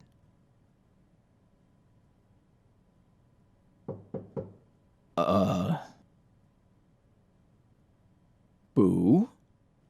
Were you expecting somebody? Oh. Oh, you didn't. Well, hey there, friend. You really did make cinnamon rolls for me. Oh. You're here? Yeah, I'm here. Babe, did you not think that maybe, mentioning that we were gonna have a guest would have been a good idea? Just, maybe a little heads up. Hey, settle down. Watch your tone when you're talking to my best friend. Yo, what? As much as I'd like to piss you off, they are officially my one and only friend. And well, I reckon that makes them my best friend by default. But I said what I said, Pinky. Hey, hold on, what? Thanks for having me over. Sorry I'm late. I had some business to take care of. What the hell is this? Why are we just letting him in? No. You see, me and this little sweet thing of yours had a talk yesterday. Came to an understanding. We said what we needed to say, and, well, I needed to come get Betty from you. And, Betty is just laying there. Were y'all in the middle of something? I can come back if you need some privacy. No, just take it. What? No, don't do that. He doesn't need coffee. Oh, I definitely do need coffee. Thank you, darling. Oh, no. Nothing fancy. I'll drink her straight, please. And thank you. Oh, no, don't start with the mama raised me proper Southern charm bullshit. Yes, sir, no, ma'am, please, and thank you. That shit won't work on my boo. They're more into the rough around the edges approach. Oh, right. You probably convinced them you were a real bad boy, huh? So cool and unapproachable. Go on, tell me more about how my best friend here likes it. I am curious. I fail to see how that's any of your damn business. And would you two stop acting like your pals? You don't know the first thing about them. I know that they think me and you need to have a talk.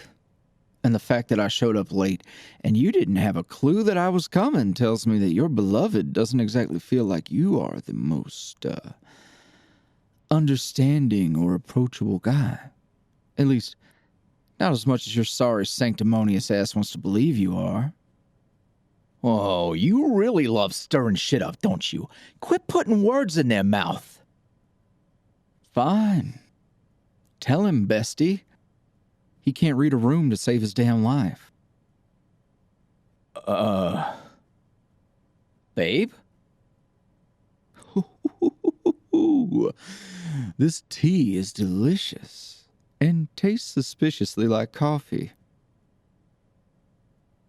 Damn it, Boo. You really went to him last night.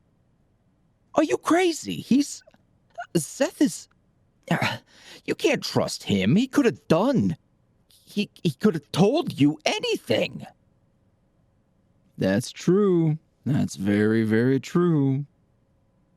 See? But I told him the truth.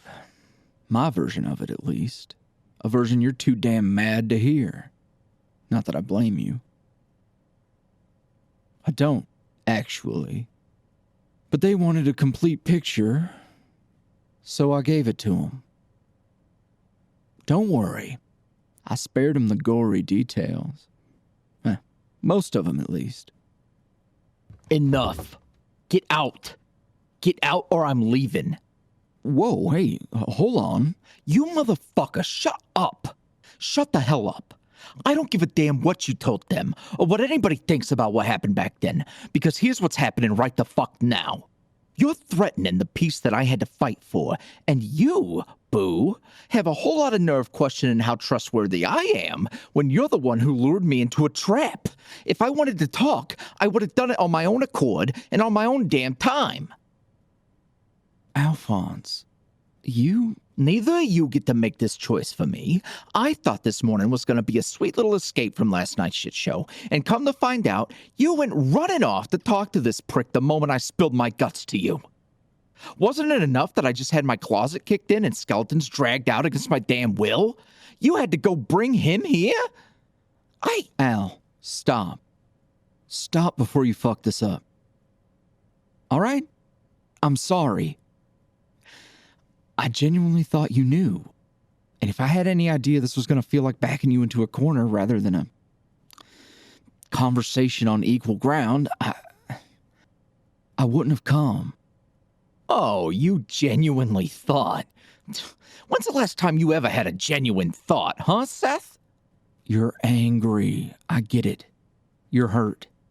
And that's my fault. Mine. Don't make an ass out of yourself on my account. Your boo came to ask me what happened between us, and I told him. I just told him the ugly fucking truth, that I fucked you up and you're right to be angry at me. After I said what I had to say, they suggested I come over for cinnamon rolls and say whatever I had left to say to you before taking Betty and going on my way. So I came. I'm here, and then I'm gone. But I think maybe you need to say some shit to me. 'Cause you ain't ready to listen. You can say all the right things. You can act like you've learned and that you've grown. You can play pretend. That's fine. But I've seen you, Seth. And I see you, Al. I'm gonna go. I gotta get out of here. Hold on. Do not fucking touch me. I forgave my dad this morning.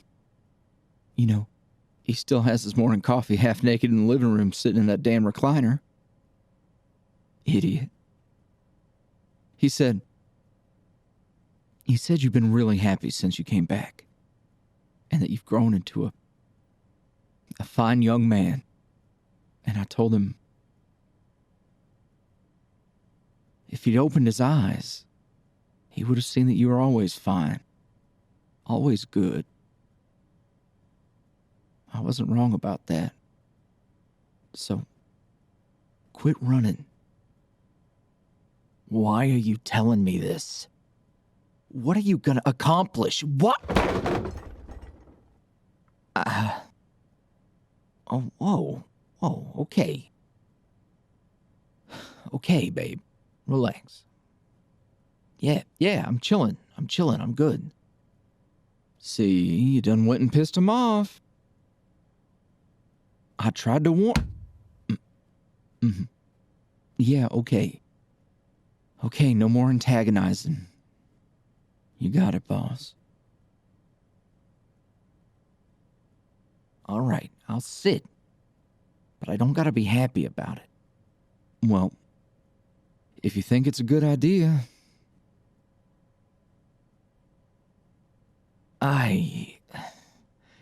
As delicious as your buns are, I think this finally did my appetite in. I don't know if... Come on now. No need to rub it in my face. You two fuck. I got it. Congratulations on the sex. For once, I didn't mean it like that. This is all really weird and uncomfortable and a lot of shit I didn't sign up for. I'm not trying to stick around any longer than I have to.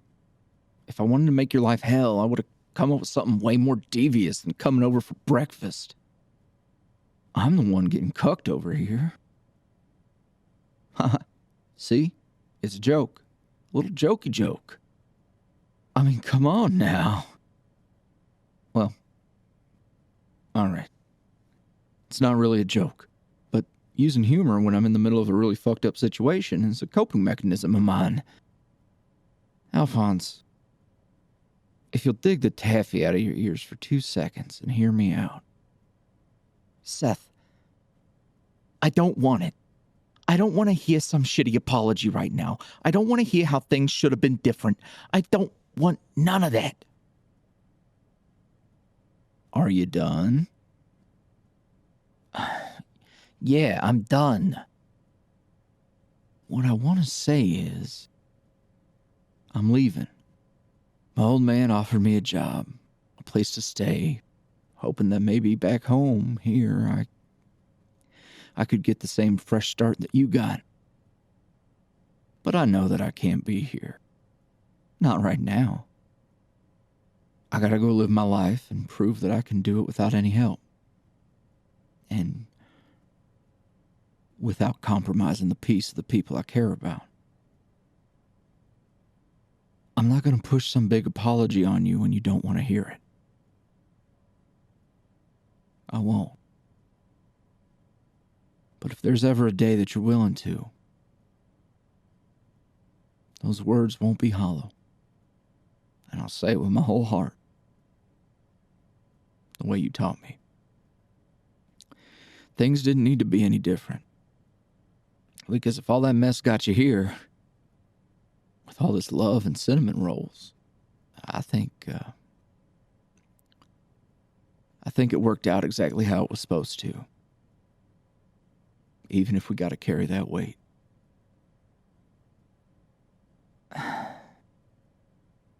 Man,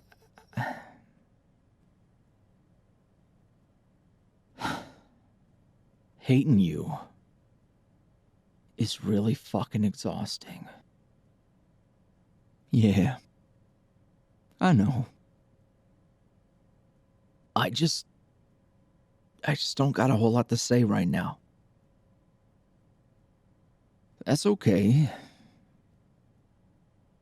You won't go getting into any trouble out there, will you?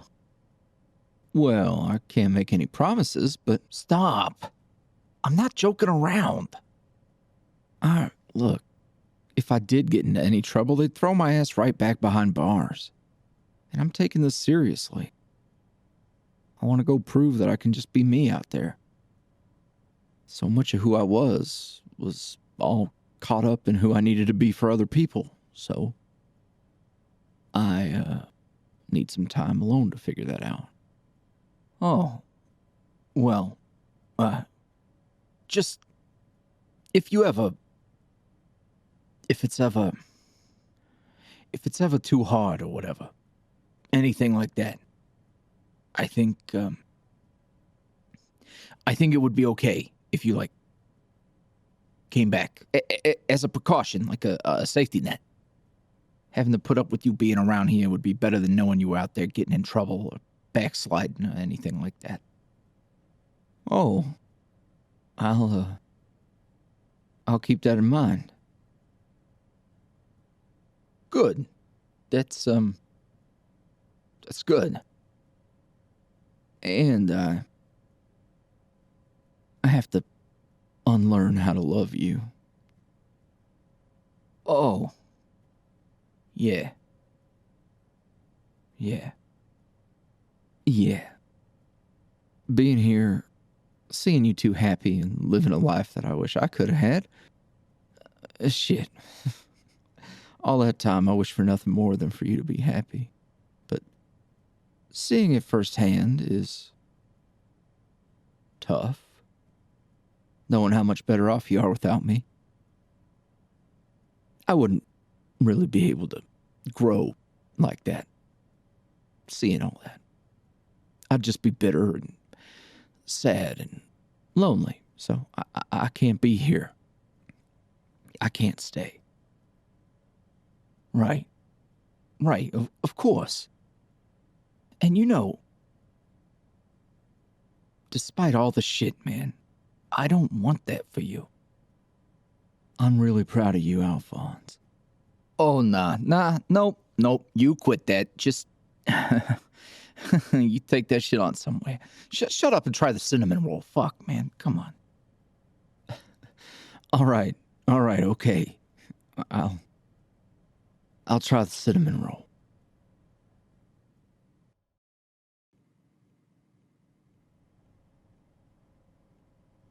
Hey, I, I'm sorry about all that. Not just getting you involved, but snapping at you.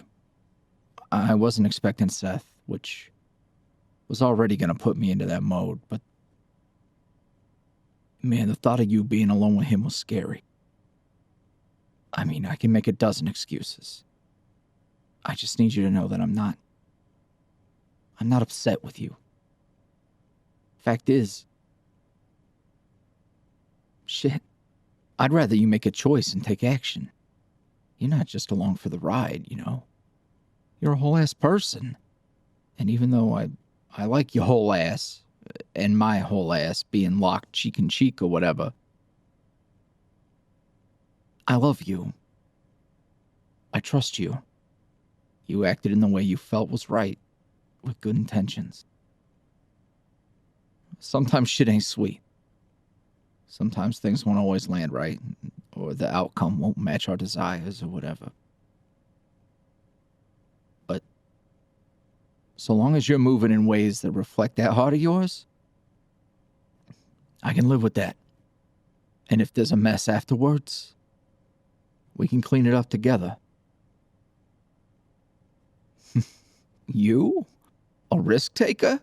I never would have imagined. I mean, you know how we met and everything. Remind you?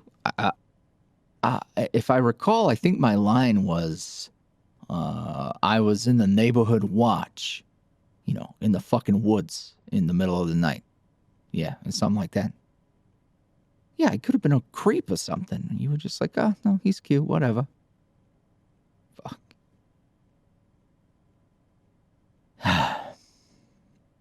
Seriously, though. I'm impressed. The whole thing with Seth could have been a disaster, you know, not just for me, but for us and him. I was a little upset that you meddled because I thought you were moving out of doubt and mistrust, but I think I was just putting my fear on you. You didn't just want to make sure I was okay. You wanted to make sure he was going to be okay, too. And as strange as that is to hear, like, I can really respect the hell out of that. I know how scary it must be to have someone from my past who I was so close with just come back and potentially threaten us. But you recognized how much he must have meant to me, and that at some point, he must have been someone good, right? Maybe still could be. Even with all that ugliness, all the bad. He's got to be more than that, right? He's a whole person under there. He can't just be thrown away and written off. I was ready to turn him away out of spite, out of anger, out of all that pain and the fear of losing you. He could have left, and that would have been it. But that wouldn't have let me grow, and it could have crushed any hope he had of getting past all this.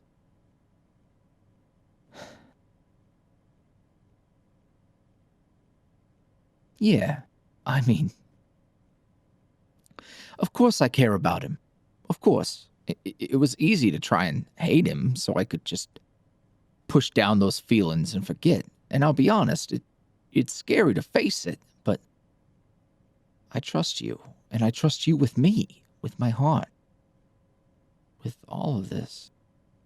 And I know whatever comes bubbling up out of that heart of mine will be met with understanding and care, because you're amazing. And I'm so thankful for that. Thankful for you. How you've helped me heal. All this growth. You're wonderful. And I love you. I love you so much. there ain't no words for how much I adore you. And I just hope that in time, I'll be able to be there like you've been here for me.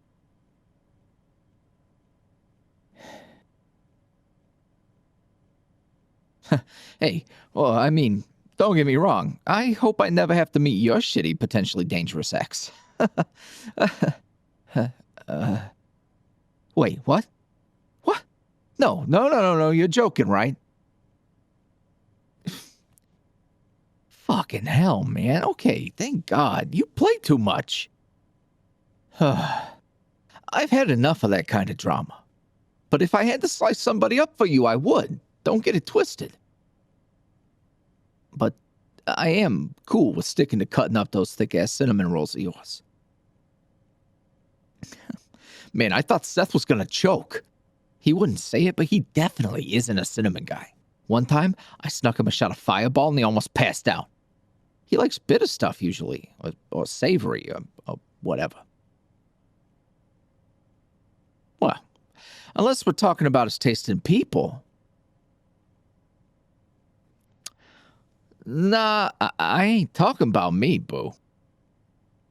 He was checking you out. No, I'm serious. I mean, after the whole thing, he looked at you a bit, warmer. Trust me. You don't give that look to just anybody. Though, you might have been the first person to cook for him since he got out. So if I was in his shoes, I'd probably want to holler at you too. And not to brag, but obviously, he has pretty good taste if he's attracted to both of us, right?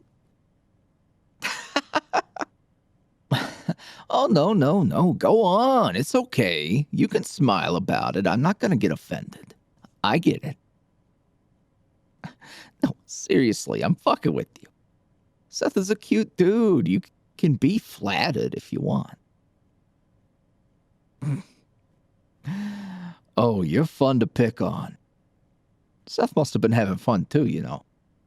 Since you're besties and stuff. Oh, me? I had a great time. Yeah, I love reliving my most traumatic experiences. It's great. It is so thrilling.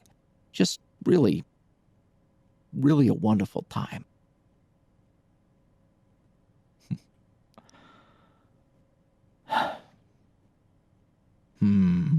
What? Did you enjoy seeing me get all protective and shit? Getting all hot and bothered at the thought of your man fighting for you? Yeah, well, Seth's no pushover. He might kick my ass if he's been putting in work while he was locked up, but at the very least, I know how to put on my big boy voice. And, I don't mess around when it comes to my boo. I thought he was up to some shit. Potentially, like, dangerous shit. And, you getting put into that sort of situation because of my past, that's pretty fucking scary. You and that part of my life are so far apart. I'm glad it's in my past, and I want it to stay there. The thought of you getting dragged into it really shook me. I like our life. I like our peaceful little thing we got going on.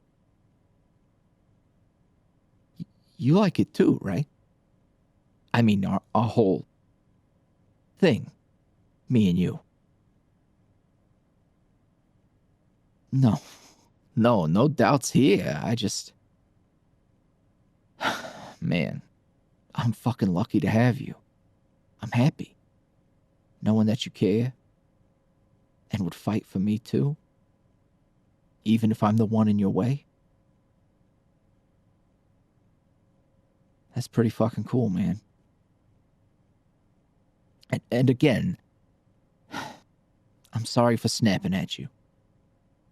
I'm really good at running away from my problems, both physically and emotionally. And when I felt trapped, I just didn't know what anybody's intentions were. Obviously, I should have known and trusted you because you've been nothing but great. But with Seth back and reliving so many of those memories, I used to have to stay on my guard.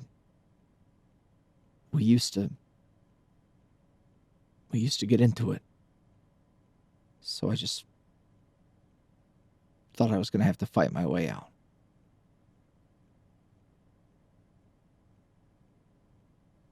trust wasn't something that came easy. And, I guess maybe I'm just trying to find a silver lining in this whole shit show. But, like, this felt good for us. Big picture, like you needed to know about my past and Seth, because no matter how you cut it, he is a really important building block to me, to my story. I think I was too scared to see it. But there's this feeling.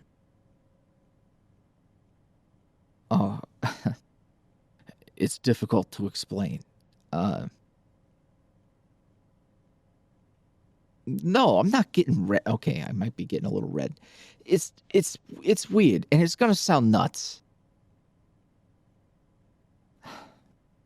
Yeah, I know it's okay. I know.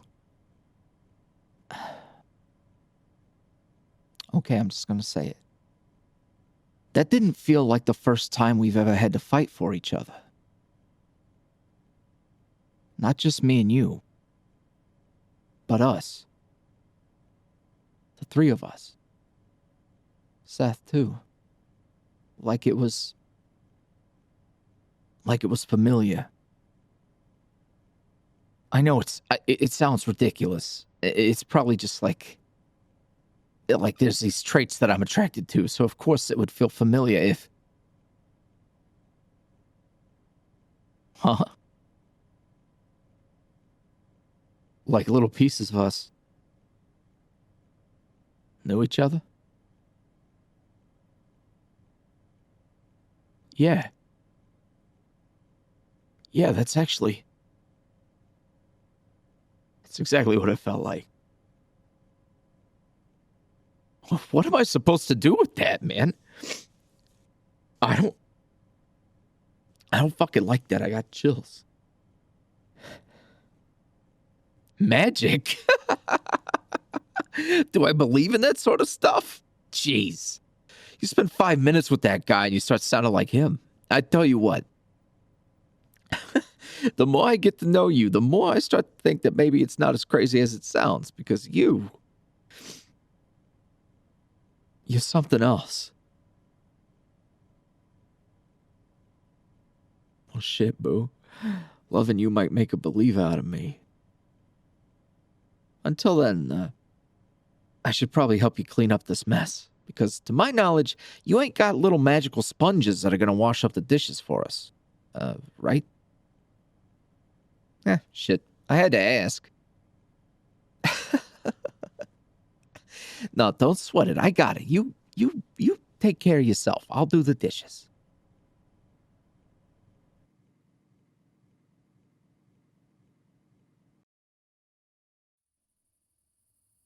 Hey, Ma. It's me. Sorry I didn't call sooner. I, had some loose ends to tie up, I'm out. Was wondering where you were at. I don't really got nowhere to go, I don't want to go back to the city. I know you got your thing going on, whatever you're up to. Hell, you might be halfway across the country for all I know. But if you're around, I'd love to see you. I was thinking about how nice it would be to eat your chicken and dumplings again. Feels like it's been a lifetime.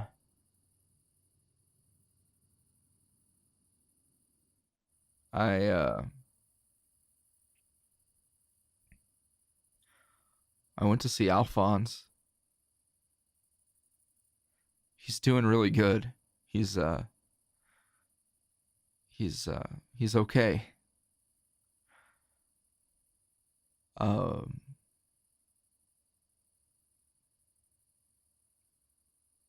He's moved on, you know. It's for the best. I mean, what we went through, all of that, it's just, you know, I couldn't expect him to wait. He's not mine.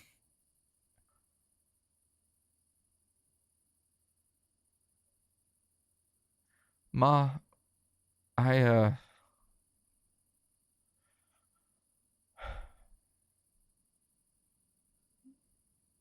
you know, I fucked up.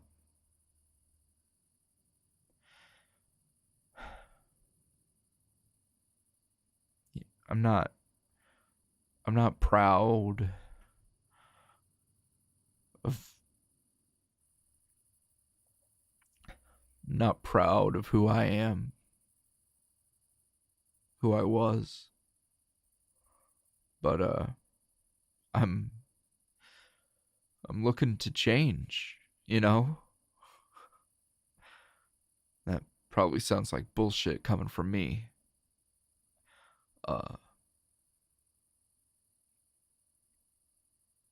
But if you're ever around, it'd be nice to just get together and see ya and talk. We could talk, right? You could make some time for me, couldn't you? Please? I just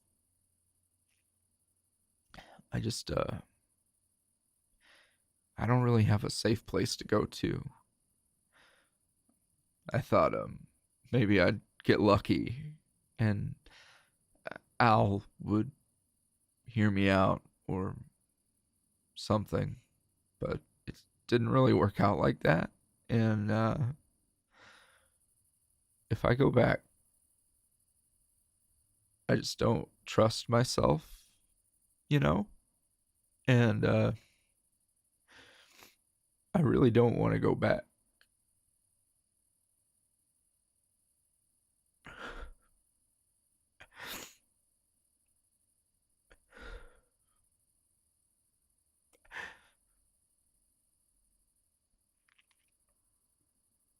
I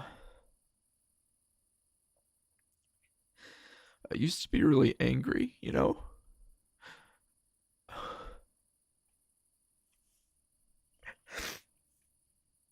I used to be really angry. And I don't want to be that anymore. And I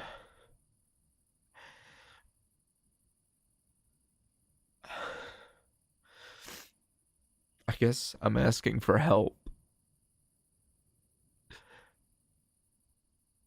And I don't really know where else to get it. So, you know, if you could get a hold of me whenever you can, that'd be really cool.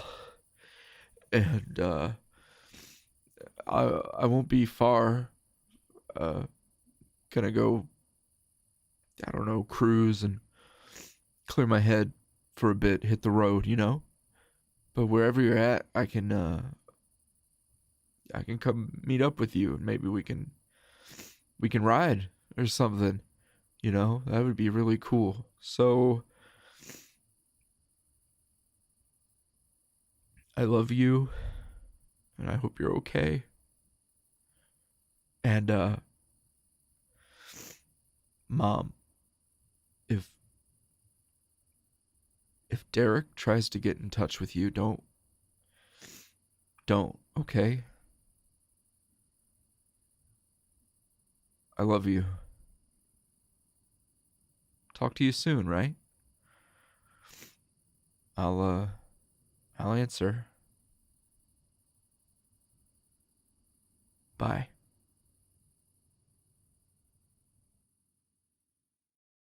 Have you ever gotten emotionally attached to a fictional boyfriend and found yourself in desperate need to wear his sweater?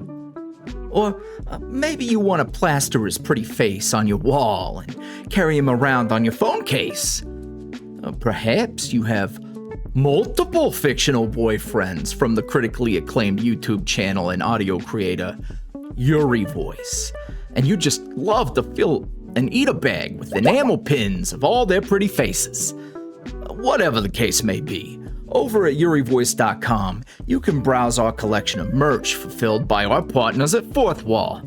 We've got official clothing like both of my sweaters, light and dark mode, and tons more in a wide range of sizes and styles. Hit the link below and treat yourself today.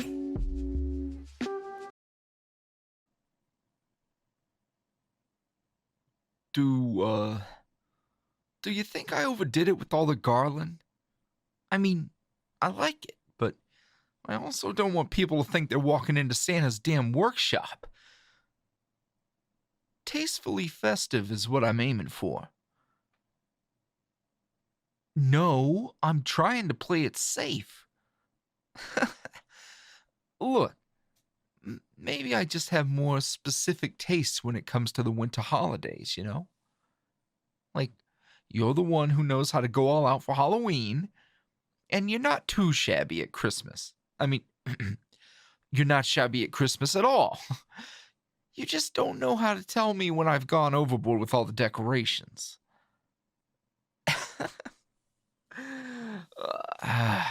It's getting late. We've been at this all day.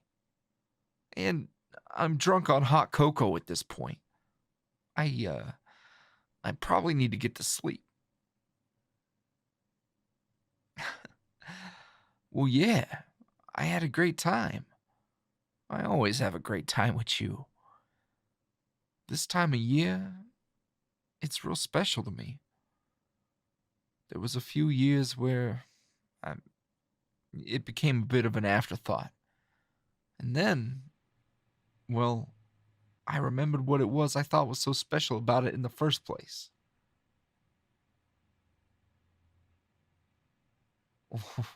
Love. The people you love. And letting them know you love them. Not being afraid to tell them and tell them why. And let it show. I know there's a lot of stuff people celebrate this time of year. But for me, all I want is to celebrate love. It's a time for reflecting on the memories you made throughout the year and sharing your hopes for the future. Mushy shit like that.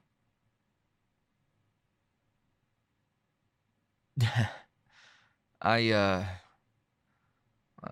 didn't always get a chance to do that. There have been people I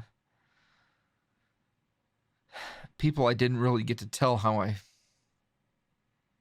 much they really meant to me. You know? I don't want to take tomorrow for granted. Not now.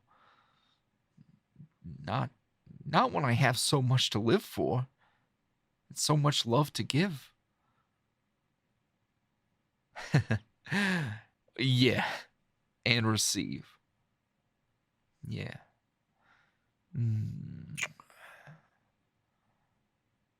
Yeah, I'm great. I'm happy. This year has been a lot. But I've got you.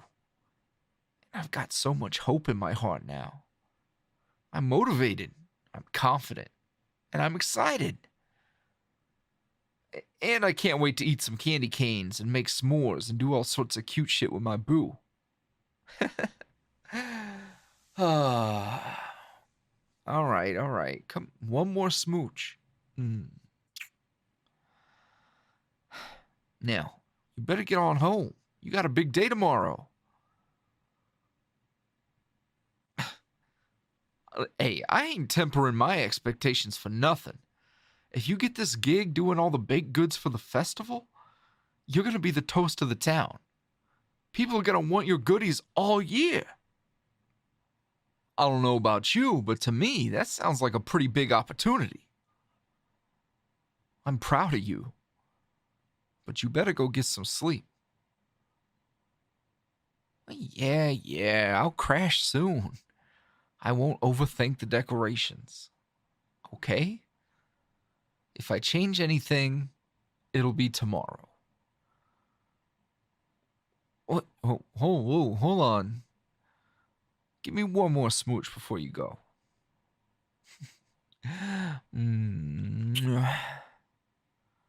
Text me when you're home, all right? Thanks for all your help, babe. Bye.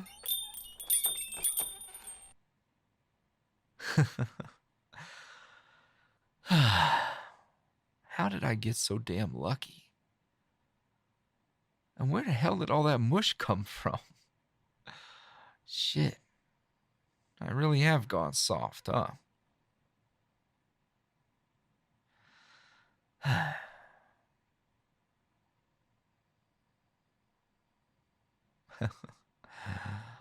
All right, well, we got the store side of things done. Things are looking right in here, too.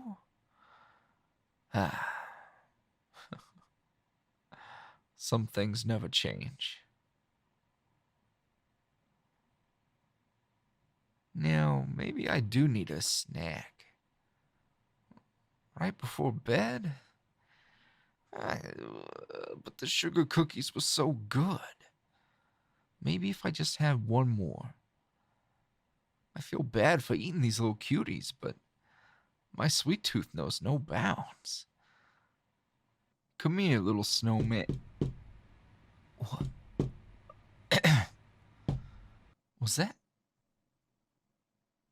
Nah, just my imagination. I haven't heard that knock since...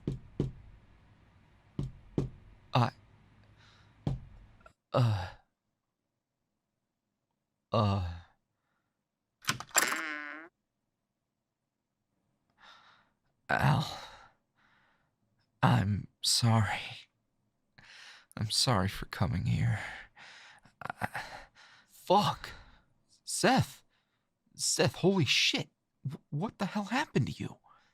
Oh, you can barely fucking stand. Come on. What the fuck? Seth, is this blood? I'm sorry. Don't be sorry. Just get your ass on this couch and lay here for a second. Shit. Oh, fuck. Just lay here and let me find a first aid kit.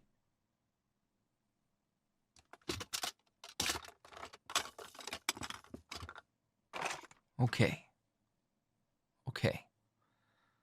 I'm not gonna grill your ass right now, but... Hey!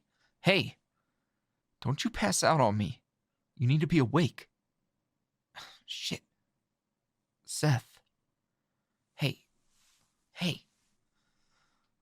I'm here, alright?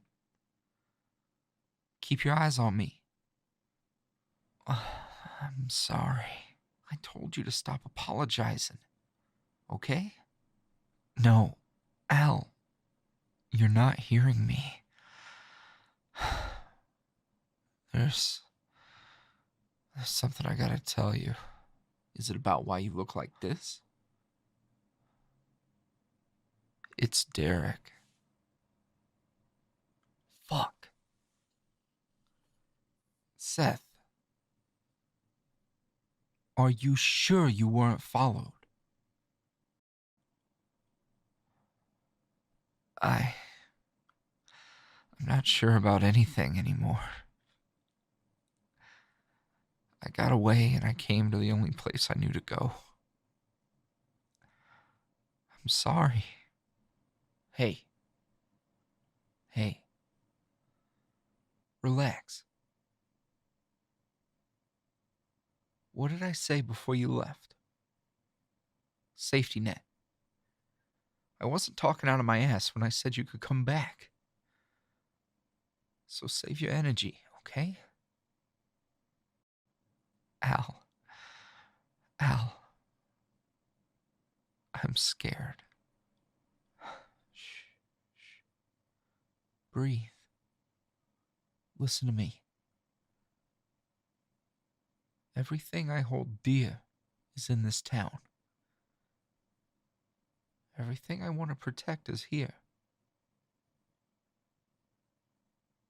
I've dealt with him before.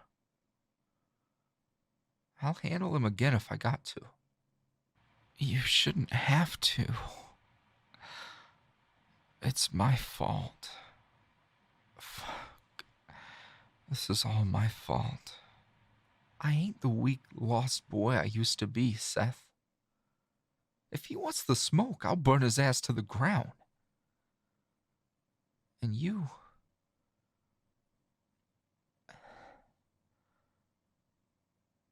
Seth, you're home. I know shit's weird and complicated. And I know how dangerous Derek is. But you did the right thing coming here. And I don't want you to feel guilty about nothing. Okay? Nothing. We work best as a team. You know? You've grown a lot. You know that? Yeah.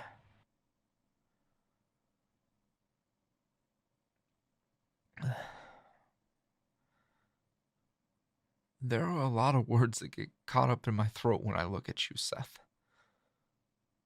Things I don't think I'll ever be able to say. Things that hurt me and make me sick.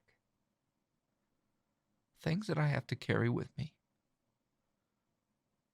But what I can say is that this is the last time you're ever getting hurt like this again. I'm gonna make goddamn sure of that. It hurts. I know. No. The way you're squeezing the shit out of my hand. Oh, shit. My bad.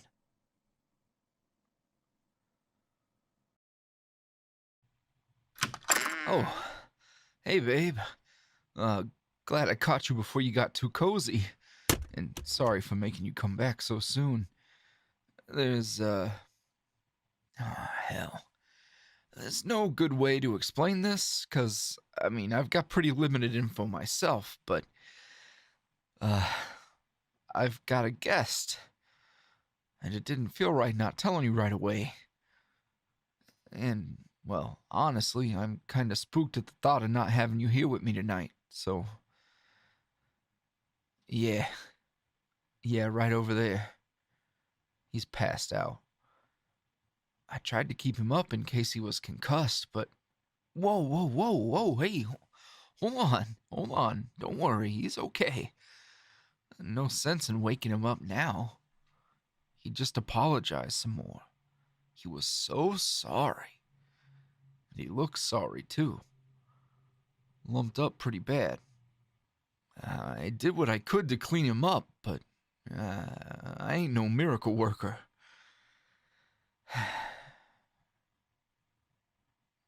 Well, he told me a few things, and the rest is just what I managed to piece together on my own. And that's part of the reason I wanted to get you over here. Because this was Derek. And I don't know if Seth was followed or not. My better judgment says if he was willing to go this hard on Seth, he wouldn't have just let him walk his ass all the way back here if he caught up to him. Yeah, there's no sign of the bike. He might have parked it up in the woods, but when I got his boots off, there were blisters on his feet. So, I'm pretty sure he walked.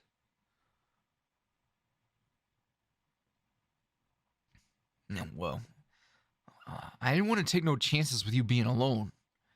If somebody seen you leave my place and something happened, Am I okay? I mean, no, I'm not okay. I tried to make sure that my past never caught up to me, and sure as hell never came anywhere near you. And now Seth's here, and Derek is somewhere. This is a nightmare. But I ain't gonna mope about it. I gotta be proactive. So, An attempt was made. I know. I know. You're so big and strong. I ain't got nothing to worry about, huh? Seriously, though. This is some real shit. I don't know why Seth would have crossed paths with Derek again. It doesn't make sense to me. Unless he thought he had to go back to that life. But I told him if it got bad, he could come back here. Why would he? There's something else. What do you mean? If Seth was out and Derek was out, it don't make no sense for them to try and go at it anymore.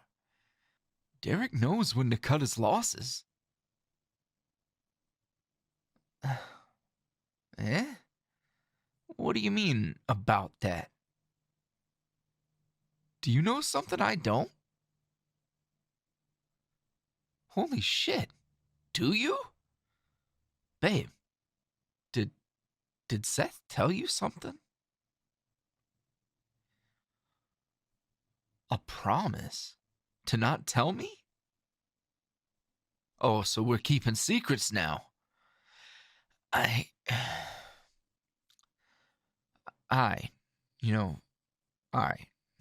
So, there's some sort of unfinished business, and Seth told you about that.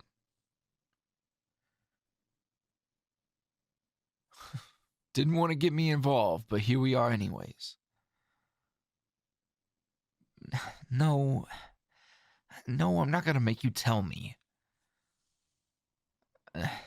If you made some kind of promise to Seth, the worst thing I could do is make you break it.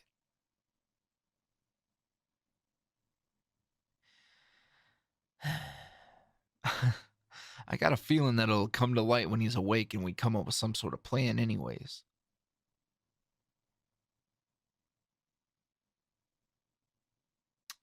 Well, I guess we need to address that between us, huh? The plan.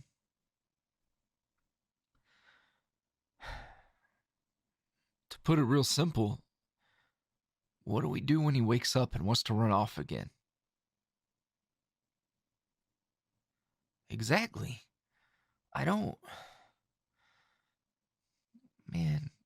want to see him walking out the door looking like this, thinking he's got nowhere else to go. He wouldn't go back to his dad's place, and if he's here, it probably means there's mine around. So, I guess what I gotta ask is, how do you feel about Seth? Me?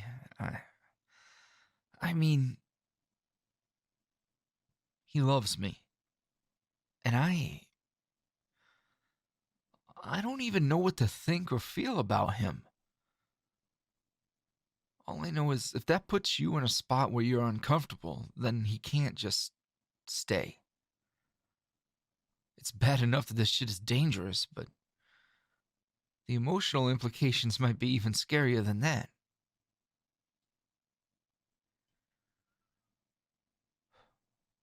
What would I do?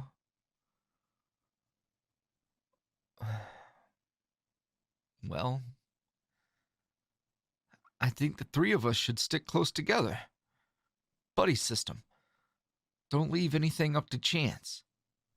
If someone is alone, then they're at home or somewhere public and safe. Just common sense stuff. I just don't want to be alone with him too much. So maybe you could crash over here or something. Okay, it's cramped in here, but that just makes it cozy. Or what? your place? Sweetheart, that's a lot. I couldn't ask you to do that. Well, no, I didn't ask, but oh, all right, I got it. So, I mean, I figure we could just make it through the holidays, get him back on his feet, come up with some sort of plan that doesn't involve him getting his ass kicked anymore. And then, well, hopefully he's got some ideas for what happens after that. Clearly, just sending him on his way with a goodie bag and a sugar high from that cinnamon roll didn't quite do the trick.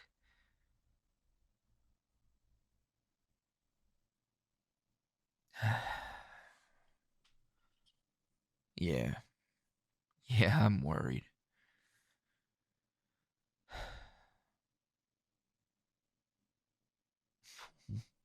You care about him too?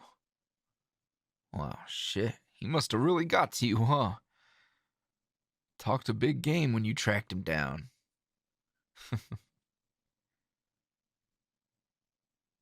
Put a spell on you? In the woods? Well, are you referencing something? Something about the camping spot up there? Yep. Never mind all that. We'll discuss that later. But I mean, if you're down for us staying over there, I'll do all sorts of chores and shit. I'll help however I can. And Seth will pull his weight too, I bet. I mean, when we were younger, we were a hell of a team when my folks would let him stay over.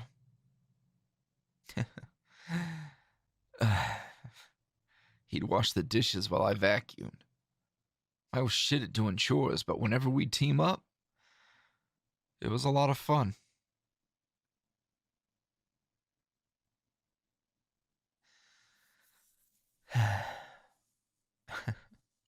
Yeah, I'm okay. I guess it's just a lot of memories I haven't really considered in a long time. And it's really weird that now, when so many things have changed and life is so different, we sort of end up in a spot not too different from back then.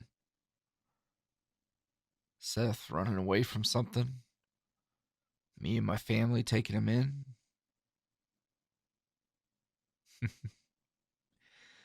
Yeah, that does make you my family.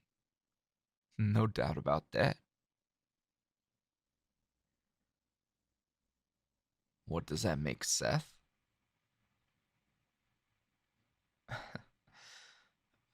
Family.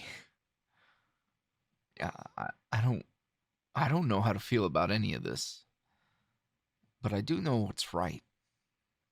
And I couldn't live with myself if I sent him away again. If there's really no place for him, if he's just been drifting this whole time,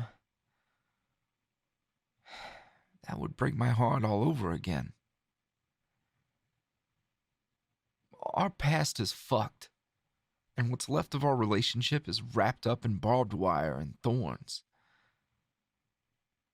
But I think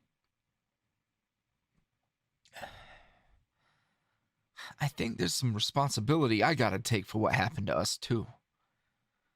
What happened between me and him. It was easy to just hate him and blame him and turn him into some monster in my head to encourage me to build up a wall so it never happened again. But I did that so I didn't have to look in the mirror and be honest with myself. Be honest about the things that I did and the decisions that I made. It doesn't excuse him, but his shit doesn't excuse me either.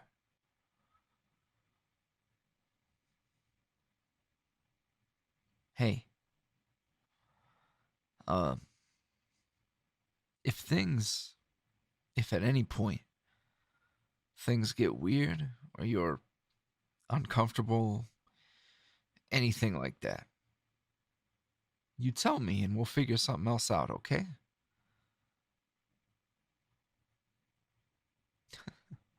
Of course. I'll let you know if I feel weird too.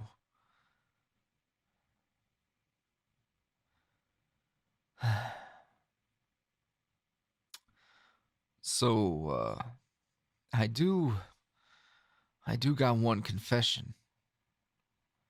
While I was waiting for you to get back over here, I stress ate the last of the sugar cookies. Well, I know there were a few left, quite a few, and I said I'd make them last, but this has been so stressful, and I think I got a tummy ache. Yeah, want to rub my back and tell me it'll all be okay? Hell yeah, bet. Sleepover time. Come on.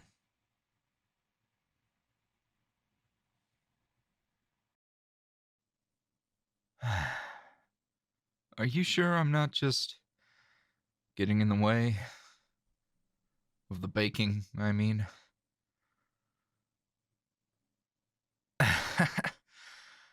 If I'm Santa's little helper, that makes you Santa?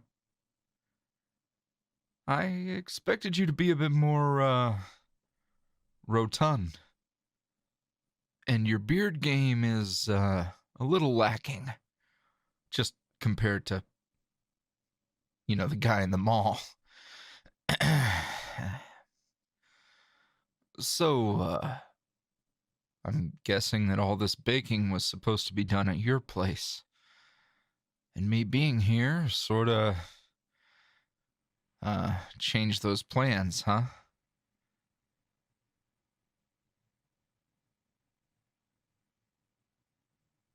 Oh, listen, sugar. I might have had my head rattled, but I've still got enough sense to know that your place is way better for doing all of this than, this cramped little joint in the back of Al's shop. I had to jump off the couch so you had a place to put half of the stuff you brought. Well, what I'm trying to say is thank you. And I'm sorry for the inconvenience. We've been at this for a while and you haven't poked or prodded me or asked any questions. I'm crashing the party and you're just taking it all in stride. Alphonse, too. I don't deserve all that grace. Well, all the same, thank you. A sinner like me doesn't belong anywhere near a saint like you. Oh, you know how to get your sin on, huh? I bet you make a mean devil's food cake. Oh, hell, you do, huh? Reminds you of me? Shucks. Flatterer. Maybe because of the brown hair, but I don't know if I'm rich or sweet.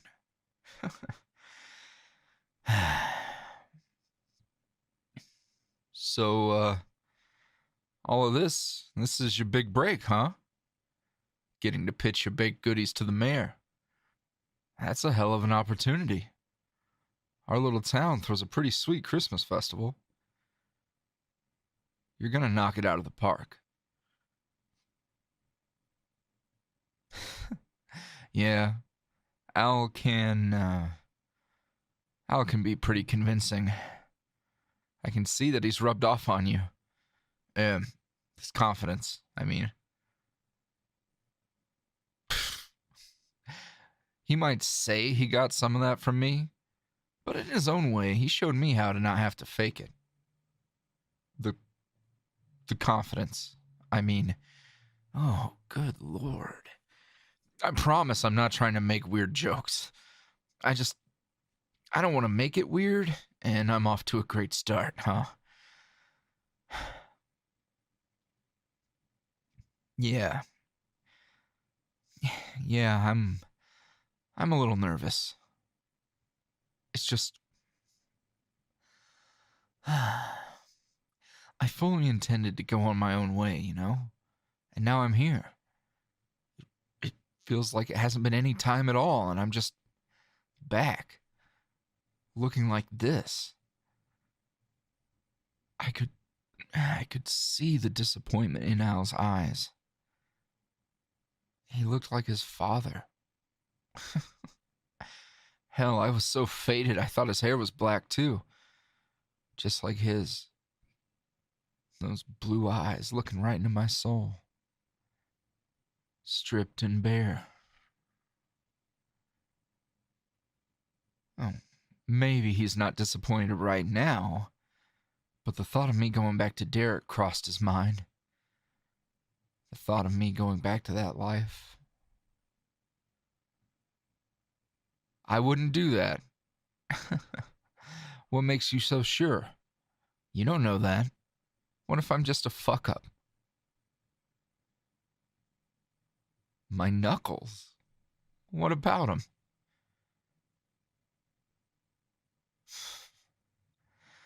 Huh.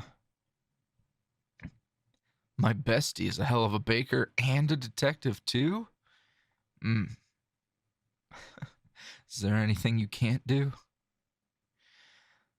Yeah, no bruises, no cuts, no sign of a fight. You're right. I didn't fight back.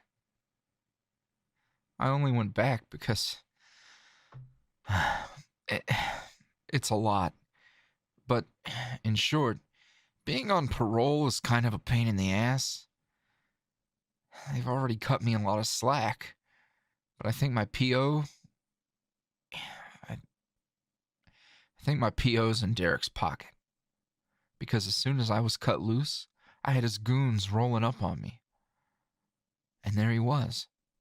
Rat fuck. It was all a blur. But I remember his smell. God damn. Just like the last time I saw him. This fucking cologne. Cheap plastic bottle bullshit. Smells like he took a bath in rubbing alcohol. But looks like a walking infection. He's a sickness.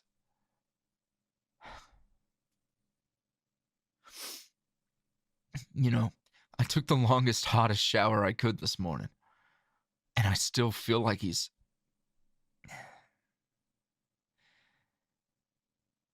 Yeah. Yeah, I'm okay. I just... Oh. Oh, I wasn't expecting another person to hold my hand. Your squeeze is a little more gentle than his, you know. When Alphonse is worried, he really doesn't know his own strength. Yeah, I know. I know he's really worried. So am I.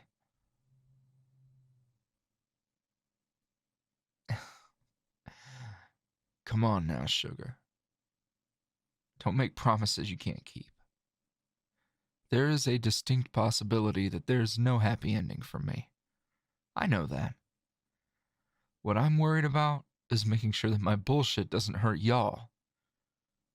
Everything you got going on here, it's a good thing. And I don't want my bad stuff getting in the way. Look at you. Look at him. You two have turned this joint around. And you're about to be a small town superstar with these goodies of yours. And my dumbass thought I should come here.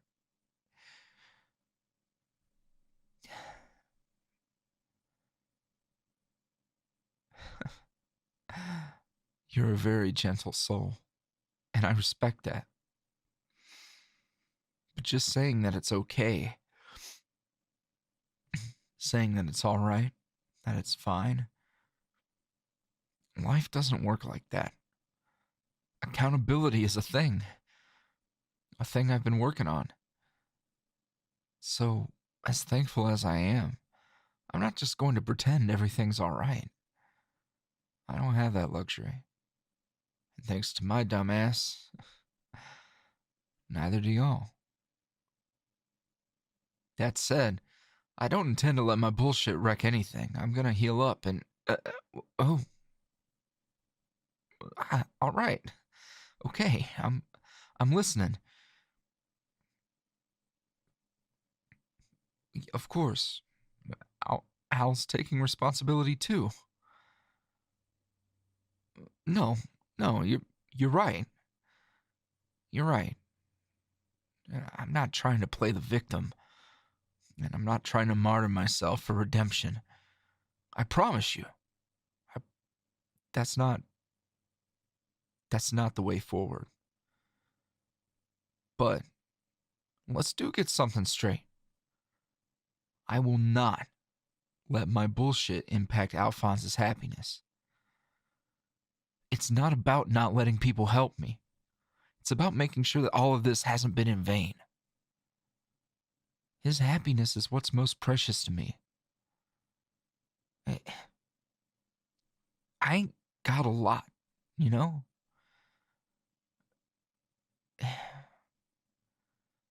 And I will take however many beatings I've got to protect that happiness.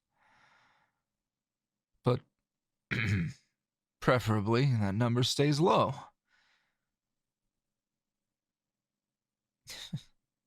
Hey, you're a little firecracker, you know that? Dang, scared me straight.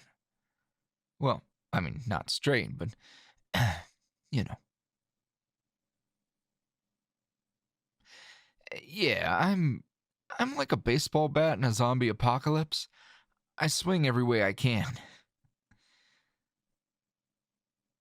And yes, that does include cryptids. As a matter of fact, I once boldly declared to a group of classmates that I would find and bed the Mothman. I'm a fan. Oh, maybe in another life I could have been some kind of cryptid hunting show host. Or like a YouTuber. Though, trust me when I say that if I did find the Mothman, that episode would be going on Pornhub. Yeah. It's funny that this old shirt of mine was still in his closet. It was a Christmas present a long time ago. It still fits and everything. Came in pretty handy, I guess. My tank top and jacket are wrecked. The sleeve, it's all sliced up. What? You're gonna fix it? Are you sure? You can, like, do that? You got a whole lot of skills, don't you? Could come in handy for a cryptid hunting crew, you know. I might have to recruit you. Well, it's only fair you turn me into your little helper. Though, I'll admit, I'm looking forward to putting the gumdrop buttons on these little gingerbread men. Oh, you got other plans for me? Like carrying all of this to the mayor? Are you sure that's a good idea? I mean, I'm kind of like the black sheep around these parts, and me looking all messed up is gonna make them think I'm no good. Well, no, I wouldn't make you carry all of this alone. We gotta stick together in case I was followed. Yeah, all right. It's the least I could do. It'll be fine. Hell, I could be doing donuts in the city square while you were letting him try the treats, and they're so good he probably wouldn't give a damn. Me just sitting there in the corner won't hurt nothing. Thank you. I've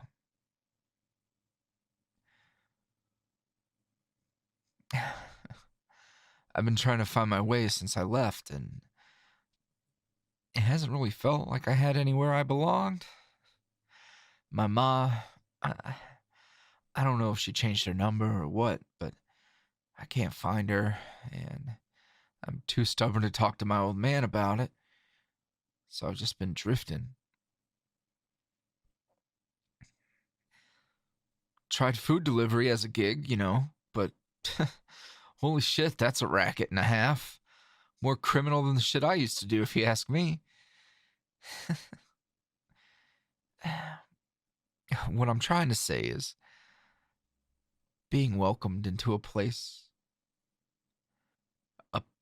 the place that I associate with good things, happy things, is it's shit. I just thank you. I instead of apologizing so much, I just want to be thankful. And I haven't made a friend in a long time. And I'm really thankful for that. I'll take care of the gumdrop buttons now, okay? Yeah, I'm all right.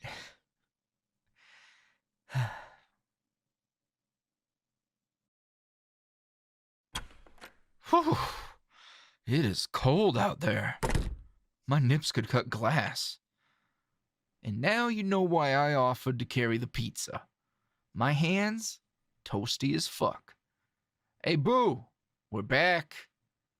Everybody gets their own, so Seth can have all the pineapple he wants and stay the hell away from my heart attack. I don't understand why you need so much meat. You grab a slice and half the shit just falls off on a slit of cheese and sauce. Then you're sitting there with a moist piece of crust like a fool. Hey, look, you gotta know what you're doing when you're working with this much meat. Get good, noob. Sugar, come get your man. He's being weird. Oh, come on, I'm not weird, right, babe? I'm just speaking the truth. Fine, I'll quit talking about my copious amounts of meat. But only if you take a break from wrapping up all these treats. You do realize they're so good you could just wrap them in paper towels and people would still lose their shit, right? All the ribbon and wrapping and displays. You've been planning this ever since you got the gig, and now, with days to go, this is like a whole ass thing. It's impressive. Almost as impressive as the amount of hours I've put into Animal Crossing since coming here. My island is... My island. What do you mean, your island? You haven't played in months. Your little island friends were all, "Oh, Alphonse, I thought you hated me. I thought you died. I thought you went back to the big city." And I made them love me. They might still call me Alphonse, but in their hearts, they know.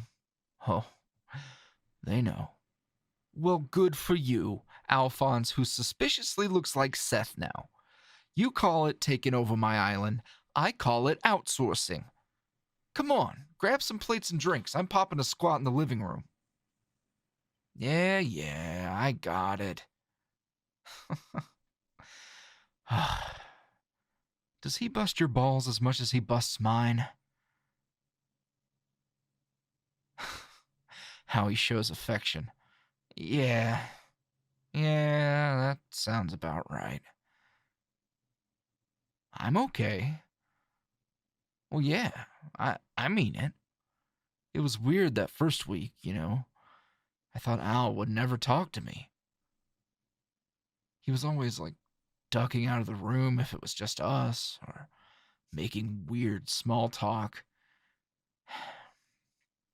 Or finding excuses to get busy doing other things other than talking to me. You didn't have to twist his arm, did you? I just hate the thought that he's putting on an act for my sake. I'm grateful. But if I'm making him uncomfortable,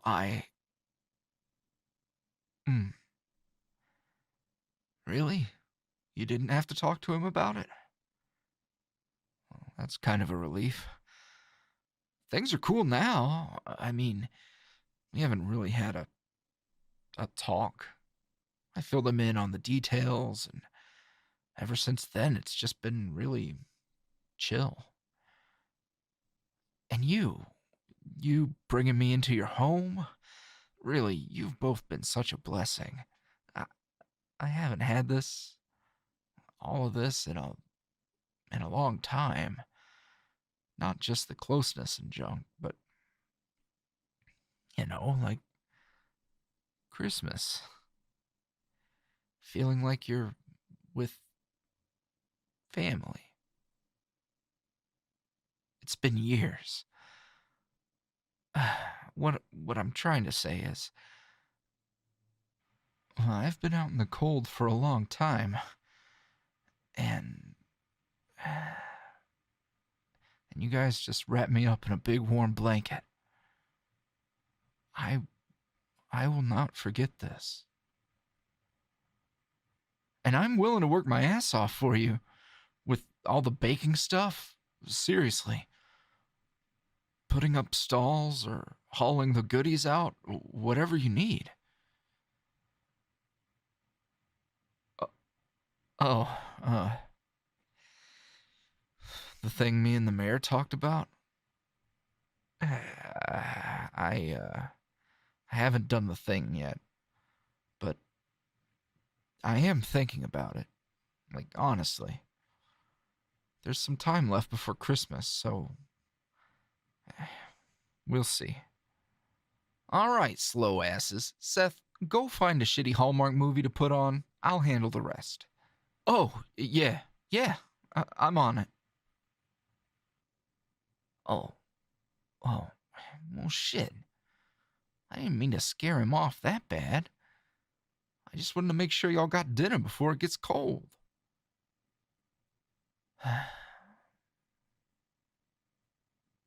Yeah, I know it's still different and weird, but I'm not a bully.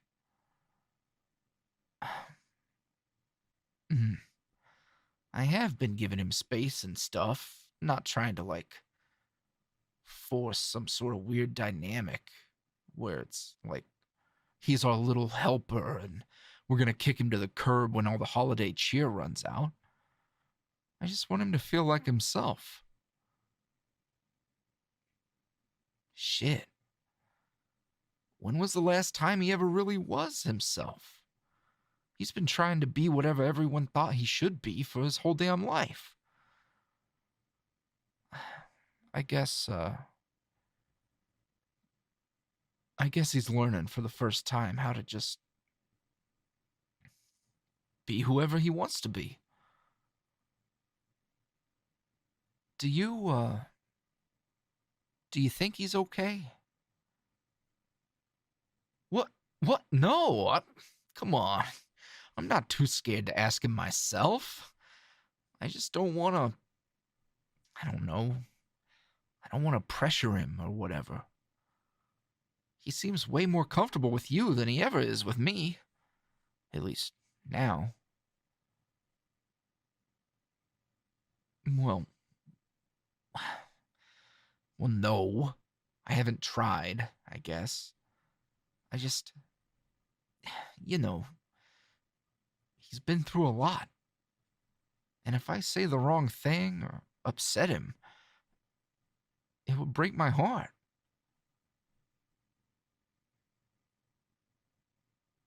You're right. Yeah. When it happens, it'll happen.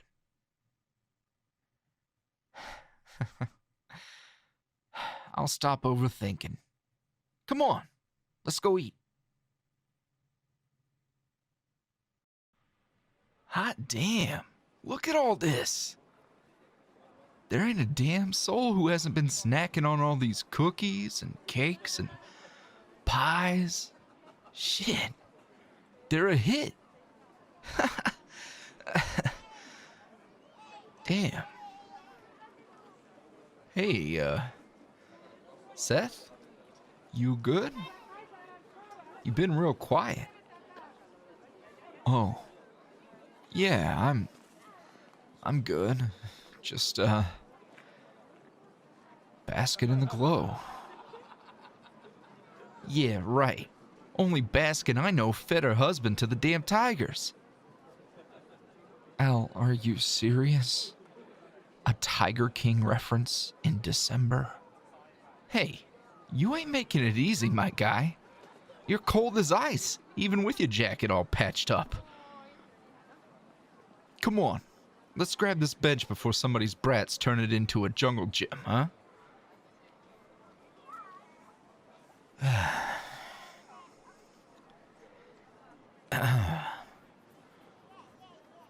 So, you know what would really make Christmas special? Well, I don't know.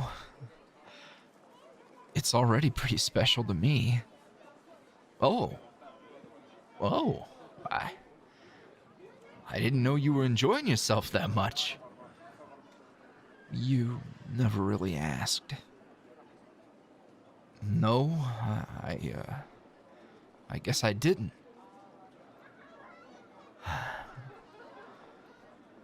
We haven't really had a chance to talk. I mean, I guess we've had chances. It's just... You'd rather not. It's okay. I really understand. Whoa, hold on. No, Seth. The only thing I'd rather not do is, screw up and say something to hurt you, man. I'm not scared of you. I'm scared of what could happen to you.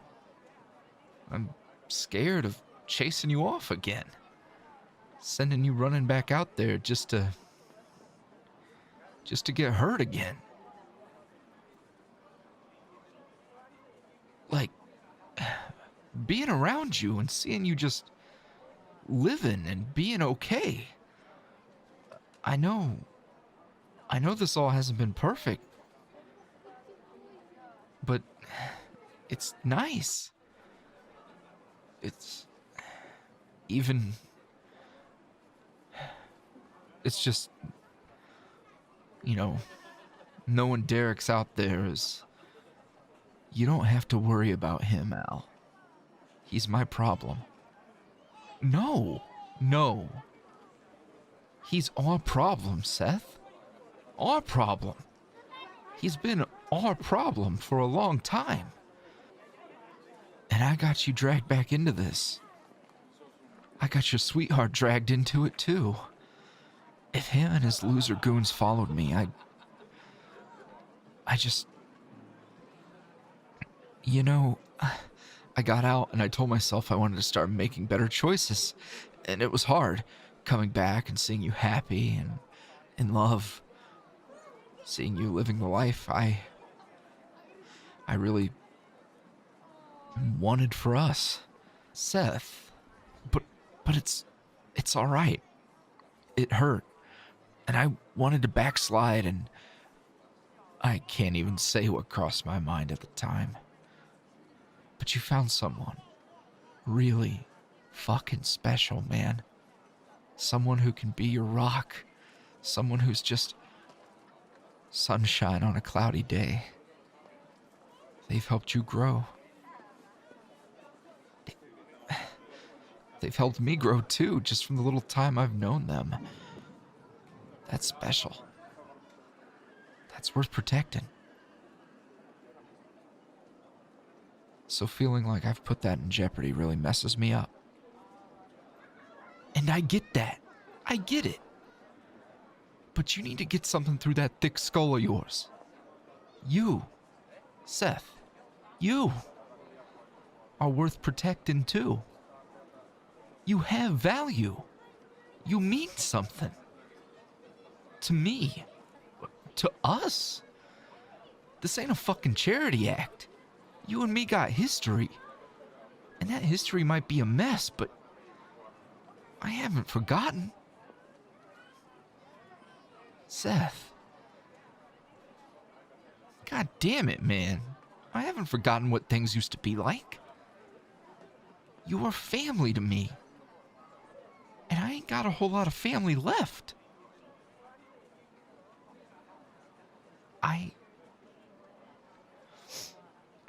I don't want to lose you. Not to Derek. Not to your guilt. Your shame. I don't want to see you drown in all of that. I thought for a long time that I had to find my own way. All on my own. Like it wouldn't count if I had help. Like, if I couldn't pull myself out of that dark place on my own, it made me weak. I wouldn't be absolved of my sins or something. I know you know what I'm talking about.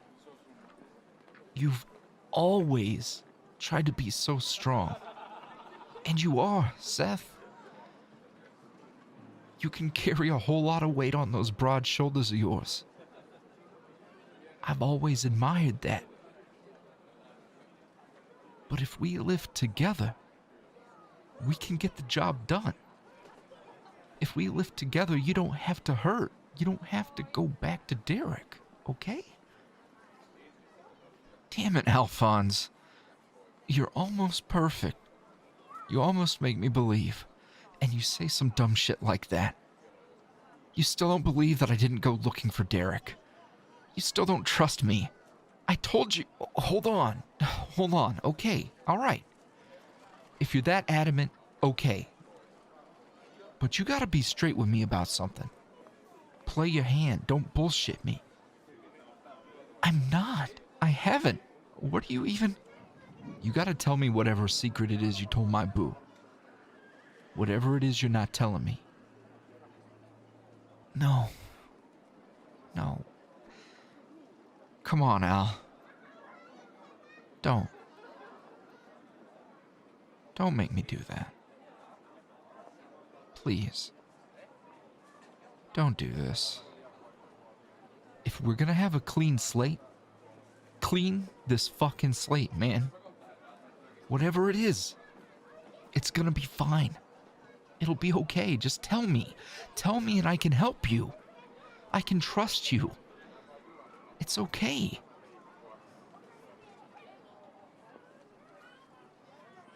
Hey, come on. Come on. Look at me with those big brown eyes and lay it on me. Like it used to be. You were always open with me. It can be like that again. Al. My fucking bubblegum prince. You idiot. I wasn't always open with you. I was a son of a bitch, bending over backwards just to lie to you, to control you and manipulate you. Because I thought I knew better. I thought if I could keep you with me just a little longer, I could run away with you one more time. We could ride into the sunset. And I treated you like shit. And your folks. Seth, I already forgave you for that. I know. I know. But you don't know why. Why I was like that. Why I was so desperate. I was stealing money from Derek. Ripping him off. Stashing it away for us. And if you walked out then, then it was all for nothing. And I should have just told you. I could have just...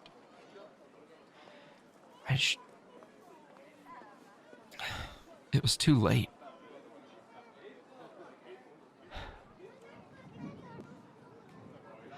I was already so deep in it. I just thought it would be easier to surprise you, to not get you more involved. Fuck, I don't know, man. Here we are, and it didn't even matter in the end. Everything is still a mess. Even worse now. I see.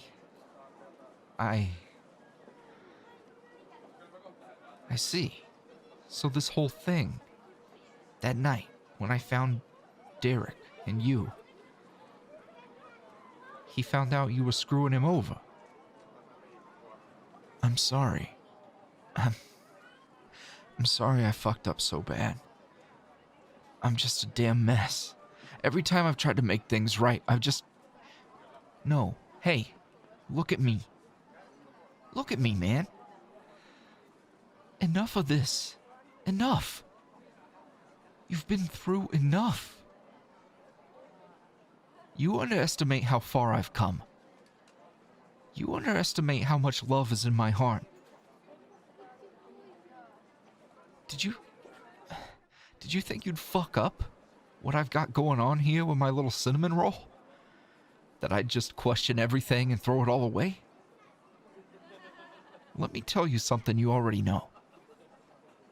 The path to hell is paved with good intentions, right? And we've been there together. We've walked down that road. So you mean to tell me if we did run away, what would we have learned in the end, huh? We would have learned that there are fucking consequences. That every action has an equal and opposite reaction. And that shit would come right back around and crush us. Somehow. Some way. I've got no time for what ifs when I'm so happy with what is. And what is this beautiful broken boy in my hands, who's tried so fucking hard to do so much on his own. No more. No more of that. But no. No buts, no apologies, and no more tears. No more of any of that. I'm not gonna have the boy I learned so much from wilt away in my hands, in my town, in my heart. We used to run around this square, man. Shit, we were the brats climbing all over this fucking bench. The light in my heart, for you, it's never gone out, Seth. Come hell or high water, whether it's Derek, your demons, or whatever, I've got you. And I'm not just saying all of that. I haven't been burdened by you. We haven't been bothered by you. Shit. We fucking love having you with us. Seeing you feel at ease around my boo has been a fucking delight. Having my boy back home has been just a gift. So no matter what's coming, I will protect this. We can figure out the rest as it happens.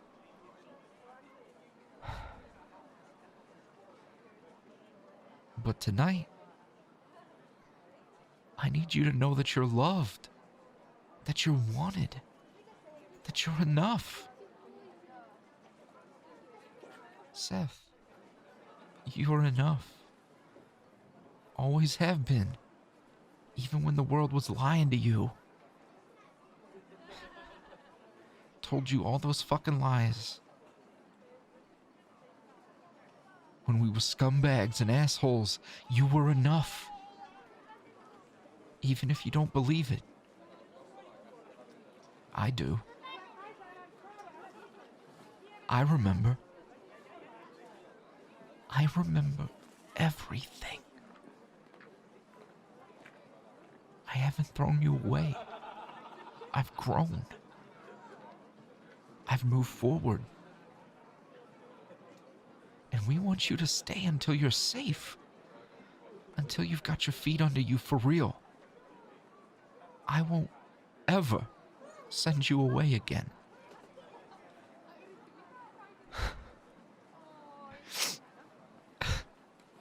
Alphonse.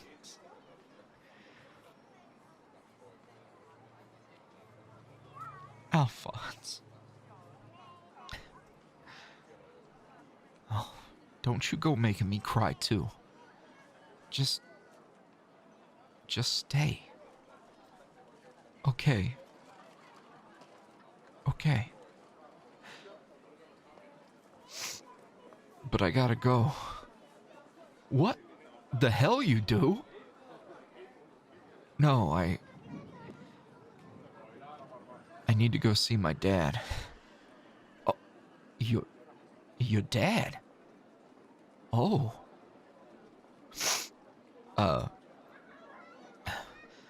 Mayor said that Pops has been going to his AA meetings. Going on 3 years now. And that it would be really nice if I talked to him. With it being the holidays and stuff. I didn't want to go, but say no more. Come on. He's got a booth with hot drinks and all sorts of stuff. Let's go get some cider. You'll come with me? Of course. Of course I'll come with you. Take my hand. Okay. All right. Let's go.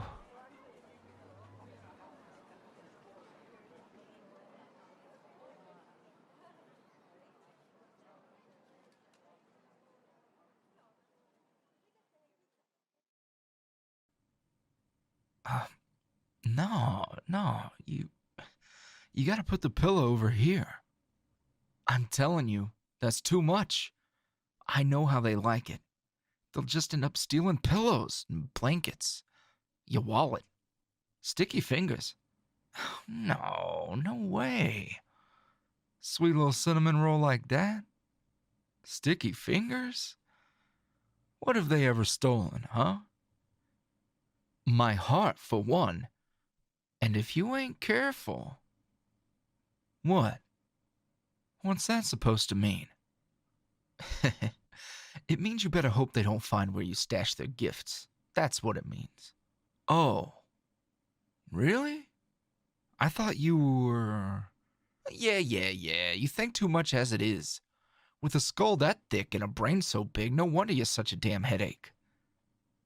Pink is sus. So sus. Oh, don't get me started on that game. You're too good at it. Even when you're playing crewmate, feels like you play on the offensive. It's kind of like defensive driving. You gotta be decisive, assert dominance, be the biggest dog in the yard or whatever. Yeah, throw in another analogy while you're at it. Maybe I'll understand then. Hey, and work on your game, because you might be snapping everybody else's necks, but you haven't fooled me. Yeah, well, I guess it's true what they say. You can't bullshit a bullshitter. Nah, I guess not, huh? It's nice to see you smiling like you mean it, man. Those chocolate eyes of yours don't look so dark now. And the thing with your dad, I'm really proud of you. Proud of him, too. Yeah, it's, weird. And I don't think I can ever forgive that man for my past, but thanks to you two, I am willing to give him a chance to show me he's changed, and that he's a better man. He seemed really happy and healthy. I wish Ma could see him like this. Hey, we're gonna figure out what your mom's up to. Don't sweat it too much. She's a free spirit. She's a wild thing, That's what you really mean.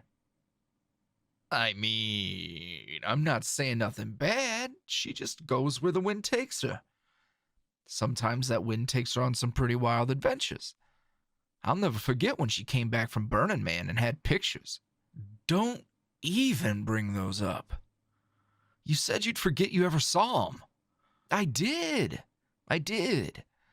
I'm purely talking about the shots of, like, the scenery and the art. Yeah, the art. But you're right. She's probably on some wild adventure, forgetting all about everything she left behind. Hey. She does love you, Seth. I promise you that. She'd do anything for you. Just in her own time, you know? I know. I'm not worried about that. She's been through a lot. Made her choices. Lived with the repercussions. Sometimes you just have to go your own way and find your own path. So you can live with yourself. I'm like her, in that sense. You're like her in a lot of ways. All the good ways. You take after her. And no offense to your old man, but I'd say you lucked out. If I squint and pretend you got a fatter ass, I can hardly tell the difference. Yeah, hey, don't talk about my mama like that. Hey, it's a compliment. She got cake. Everybody loves cake. That's it. We're playing Among Us so I can snap your damn neck. Let's go. Oh. Sounds like your boo is coming. Quick, pretend things weren't about to get violent. All right. I'm pretending as hard as I can. Hey, babe. We're in here. Hey there. What do you think? I told you we were going to have a surprise for you. It's been a long time, but this used to be a bit of a Christmas tradition for me and this knucklehead over here. We'd set up a base camp and try to catch Santa. But, mostly it was just to get cozy and watch movies and eat snacks and junk. So, you coming in? Huh. A surprise for us? Oh boy. Should I be nervous? Should I be nervous?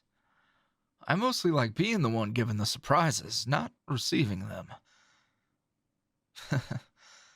Okay. All right, so long as it's nothing big. Hey, Al. Yeah, what's up? Before they get back, are you sure they're really gonna be okay piling in here with us? You know, if it's weird, I can sleep outside the fort. It's fine. Did you see that look on their face? They are fine.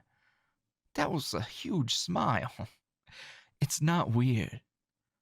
And we've talked about this sort of thing. I wouldn't just surprise them with it if I thought they'd feel, like, awkward about it. But what about you? Are you good? Me? I'm good. Why wouldn't I be good? Are you being all shy and shit right now? Who are you? Hey. I haven't been close to anyone in a long-ass time, all right? I've gone from not having a hug in years to melting because you cut my cheek and held my hand. I didn't realize how touch-starved I was until I had a taste. So the thought of being all snug in here with y'all, it's embarrassing. Oh my God, I wish they could see you like this. They'd probably give you a head pat and tell you not to worry. So, don't worry. Oh, surprise time? Here we go. What do you got for us, boo? Oh, cookies that look like us? Bruh. Oh, holy shit. These are so cute. Sugar cookies all decorated to look like the three of us. Did you Did you bake these so it would look like we're all holding hands? Nah, they just look like that. You're projecting. Oh, right. Oh, it is on purpose. Al, you ass. Got him. I'm not blushing. It's just the light in here. Here you come. Yep, there's room. Just, yeah. Steal the pillow. Wow. Al, you really weren't kidding. I told you, man. Sticky fingers. Probably from all that bacon. Watch yourself. It is cute, but it'd be even cuter if we ate them. So, yoink. I'm eating myself. Well, I guess. Oh. Huh? Something special about mine. All right. I always had an ego, but now I'm really going to be full of myself. Wow. See, Boo? He's just as bad as me. Just as bad.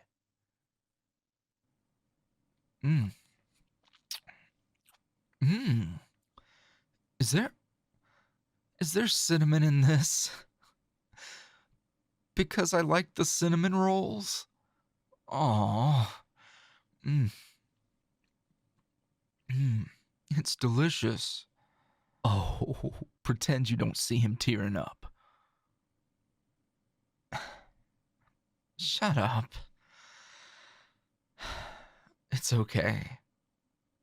Thank you. Thank you so much. Both of you. But especially you, Sugar. I have so much respect for you. I was such a dick. And a lot of people wouldn't trust me. Wouldn't want me around, given all the history between me and your idiot boyfriend over there. But you saw me. You cut right through my bullshit. The walls I was trying to keep up. All of my defensiveness. I wanted to be jealous. It felt weird not to be bitter about the whole thing. But I mean, now I get it. You are truly special. You're stunning. And I admire you.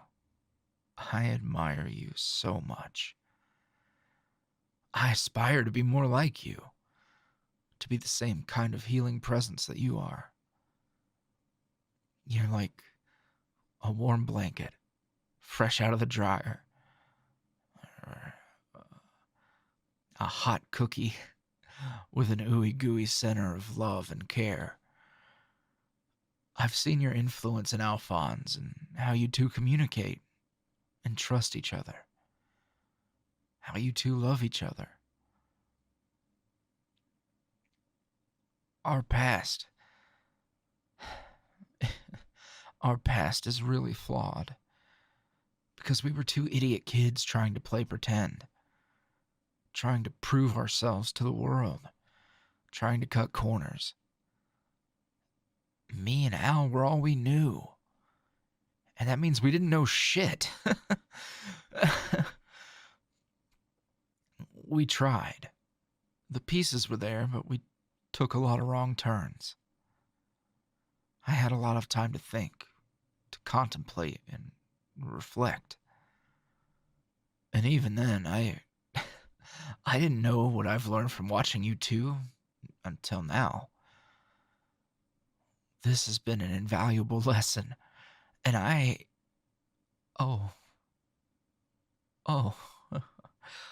hug. Big hug. Oh.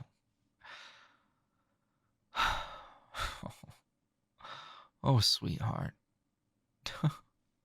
Don't you go getting emotional or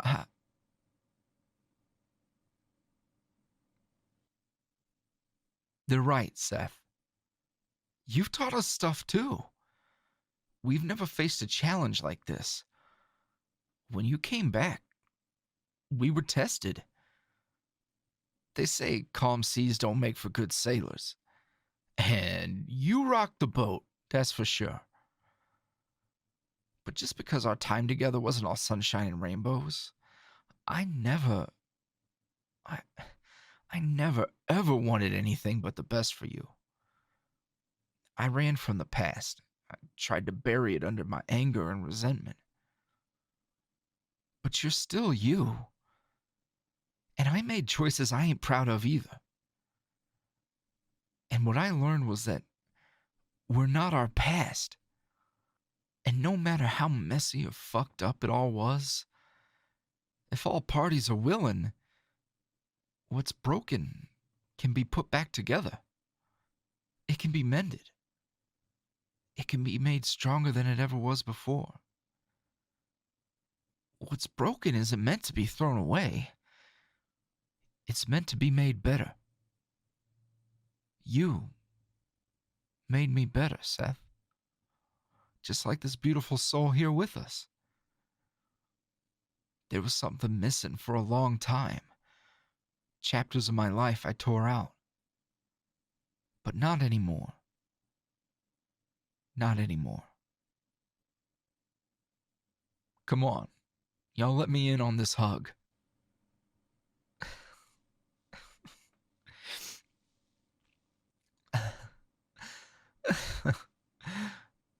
Get over here so I can wipe my snot on you. God,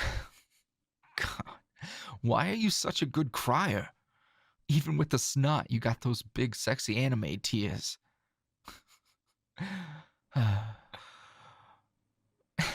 Just shut up and give me your shoulder. You damn idiot. Yeah. Come on. Thank you both. Oh, thank you both so much. Oh, Seth, you've given me so much. Given me a chance. A chance at a life I thought I threw away. Hey, you got this chance for yourself. You could have reacted all kinds of ways. You could have been bitter and angry and hateful. You weren't, though. You saved yourself. We were just along for the ride. And I hope we can see where this new chapter takes you. Exactly. We both care about you. You're special to us. You've been a joy to have around, for both of us, and individually. You're great, Seth. That's always been true. Being able to introduce you to my boo, introduce the boy that I knew so long ago, that makes me so happy. Thank you, both of you. Thank you, Seth. Thank you.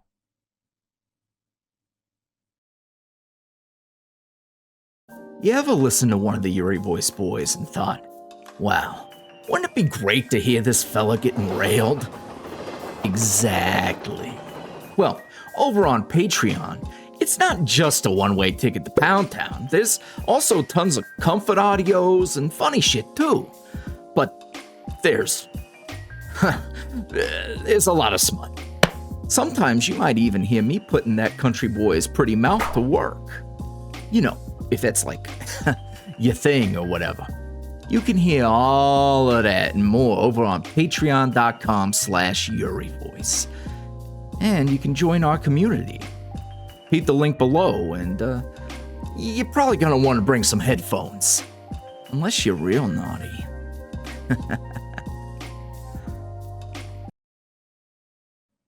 And so, our bittersweet lovers turned effervescent friends found themselves resting peacefully, together and at ease, while Santa Claus tucked presents under every tree, and kitties dreamed of gumdrops and stuff, or however that goes. The mending had begun, and what was once broken now gives way to something new, something grand and wonderful and yet to be explored. The Japanese art of kintsugi emphasizes the imperfections of broken pottery, mending it with gold. The cracks and missing parts turn to beautiful embellishments. It gives the piece character. And what's left is a piece of art. Oftentimes, it's something one would cherish far more than what came before. If only it was that easy. If only that was the one test these three would face. Happy endings rarely come without hardship. No, this brief snowfall can hardly compare to the storm that's brewing on the horizon. Through the night, calm and lovely as it seemed, a far less jolly individual left one more gift by the curb, the first piece of our next chapter. Watch and see. Well, it's not quite a white Christmas, but there's a little snow out. There. Oh, shit. That's fine with me. I'm perfectly happy staying in here, warm and cozy and... Hey. Al? I don't know, sugar. He's just staring out the window. Sad that there's not more snow? Come on, let's check the weather. Maybe there'll be... Nah, Seth. Get your jacket on. Boo, you stay in there. What? What, you want to build a snowman or something? Come on, let me look. Oh. Shit. Yeah. Shit.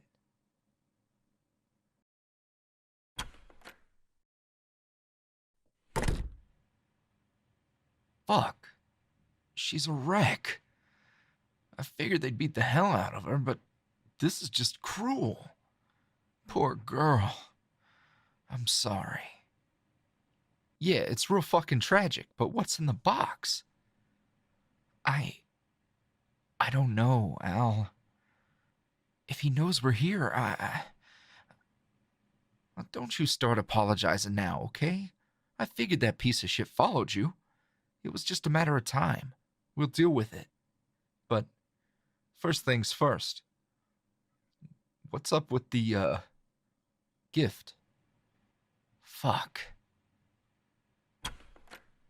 Babe, you shouldn't... Yeah. Yeah, you're a part of this too. I just... Oh, well, shit. It wasn't like we were gonna be able to hide it from you. I just don't know how safe it is out here. No, we don't know what's up with that gift yet. There's a card here. I guess I'll just... Season's greetings. Cute. Seth? Seth. Open it. Yeah, okay. Have a gift from me to that cute little family of yours. Shame about your bike. Gotta be careful where you leave things. See you soon. Derek. Punk ass. Of course he wants to play games. What about the present?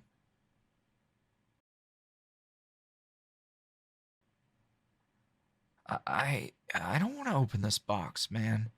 It's okay, Seth. We got breakfast and real gifts inside.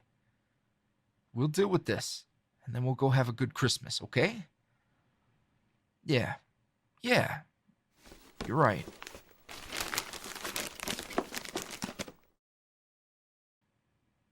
Huh? What the fuck? What is that? Your hair? No. No, it's too long to be mine. Well then... Wait. Mom?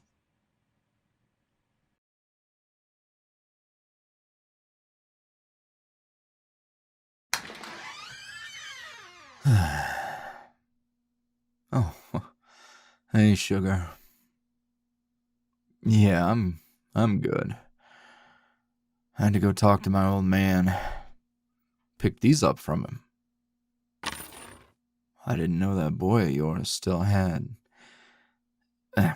well, you'll see. He's been keeping something in my dad's garage, apparently. A family heirloom. But that's his business to tell you about, not mine. Nah. Dad said he hadn't talked to Mom in a long time. He's tried to call to, make amends, I guess. And just see how she's doing, but nothing.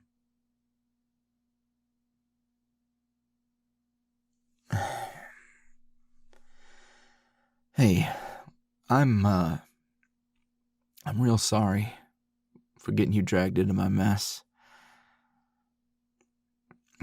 Yeah, I know. You're a tough cookie. But this is real.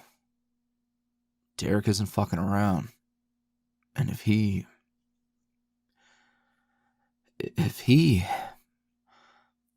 did something to her, I'm okay. But what won't be okay is if my bullshit destroys the peace that you and Al have here. I'm finally forgiving myself for a lot of things, but putting you in danger, that... Or dragging Al back into this, that's the last thing I ever wanted. Yeah, I know. When Al gets serious like this, it's a side of him he probably didn't want you to see. I didn't really get to talk to him after we agreed to go together. He just said I should go get the keys and talk to you.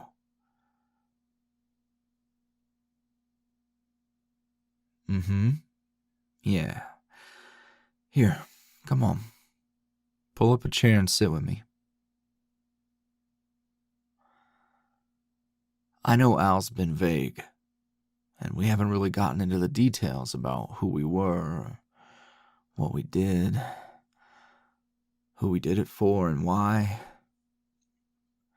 So I'm gonna try and lay it out for you. No sugarcoating it. Okay. When I left this town to go be with my mom in the city, she was dating this guy, Derek.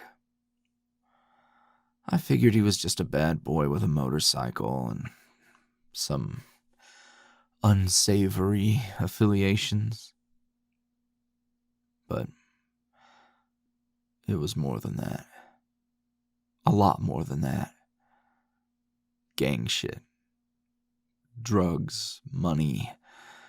And I just thought that if being with him made Mama happy, I didn't have no place to tell her nothing. What the hell did I know? I was just a sad kid who wanted to belong somewhere. And Derek saw that. He saw that and took an interest in me. Said that if I ever needed work, he had a place for me.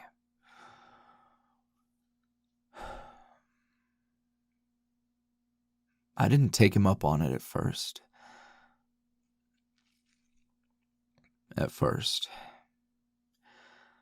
But him and Mama split.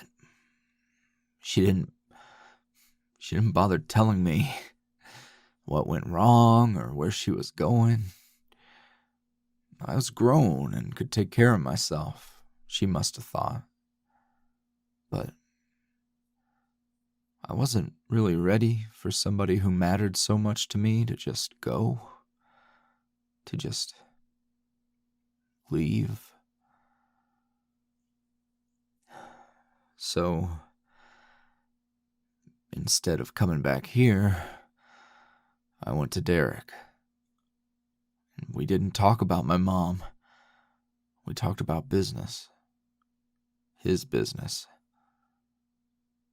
He needed muscle. But he didn't treat me like one of his regular goons. It felt like an apprenticeship. I was in the room when his deals were going down, and he had me watch. It was almost uneventful in a way. No one would cross him. But eventually, someone did. And he told me to handle it. I remember the way he said it. Handle it. Like I was supposed to know exactly what he meant. And I did. I became an enforcer, collector, a bag boy. And that was the first time I ever really hurt somebody. I was good at it.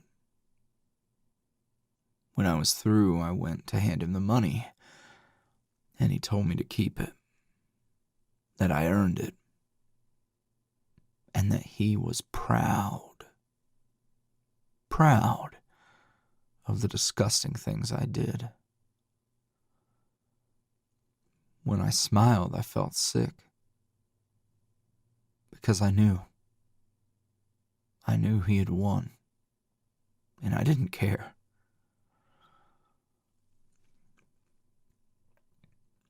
I didn't touch the drugs, only handled the financial side of things. The less I knew, the better, I thought. But Derek, he knew better. He knew that he could show me more and put that rot in me, the guilt of seeing what my work was doing to people. Mummies, we'd call them. Addicts, looking for a fix. Normally that wasn't part of my side of things. We were more like distribution. But Derek wanted a bigger piece of the pie. Why let the small fries be the middlemen when we could sell direct? He had enough losers at his disposal to work the streets. Losers like me. Lost boys who just wanted to belong to something, I guess. Even if it meant being a piece of shit.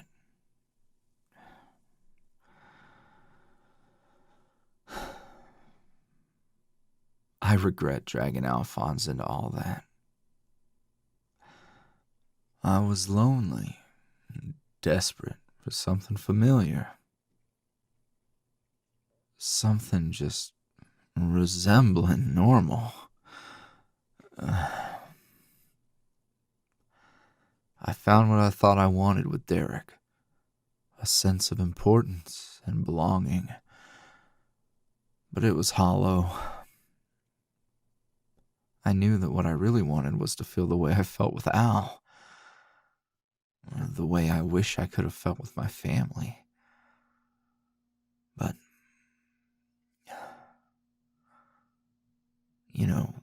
I wanted to feel the way you're supposed to feel. Safe and supported by the people who matter. And in chasing that dream, I just found a cheap substitute. Just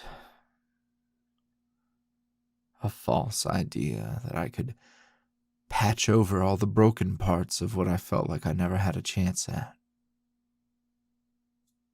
What's been bugging me, the thing that eats at me, is that it was like with Al, I seduced him. I showed him what power and status could be like. I was hot shit, but not to anyone who mattered. And Al bought in and brought out a part of him that I didn't know he had. It was cool and fun, you know.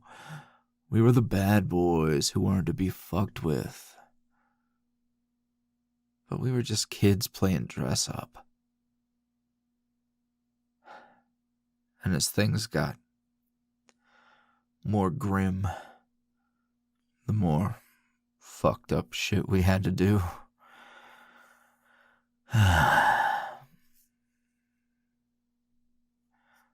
The clearer it became that we'd gone so far astray, it was like we'd never get back home.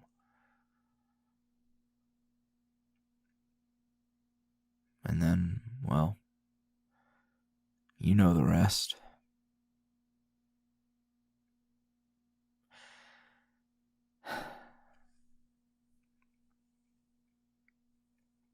Oh, his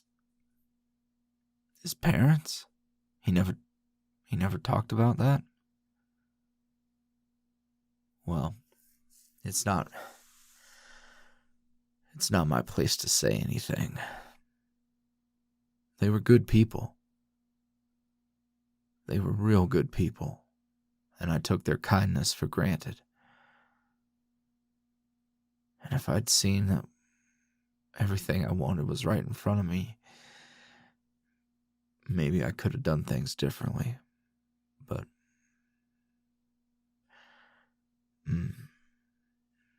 this isn't about regrets.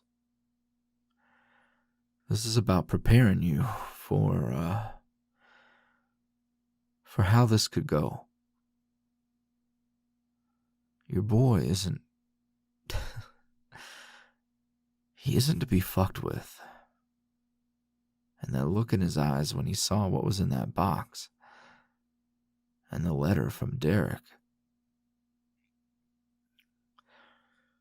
it was the same look in his eyes that I saw that night when he knifed Derek up. Alphonse can have a bit of a mean streak. And I don't want him to get in trouble over the shit that I got myself into. Not like this. I can handle Derek in the end. If things gotta get violent, it's my fight. It's not Al's. So if he starts to get carried away, we gotta be his anchor. Okay? Man, I don't want him to throw away what he has here. With you. With himself. This isn't his debt to repay. So if it comes down to it,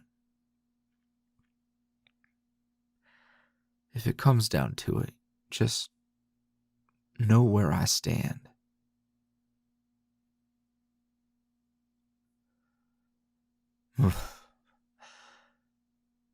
If that son of a bitch put a hand on my mama, Al ain't gonna get a chance with Derek anyway. I don't know. I don't want to let my mind wander. It's just, Derek is a clever son of a bitch. If he wanted a war, he'd have already won. What's the matter? You think I'd just roll over for that asshole? He's motivated by money? That's fine. I'm ready to fight for my people.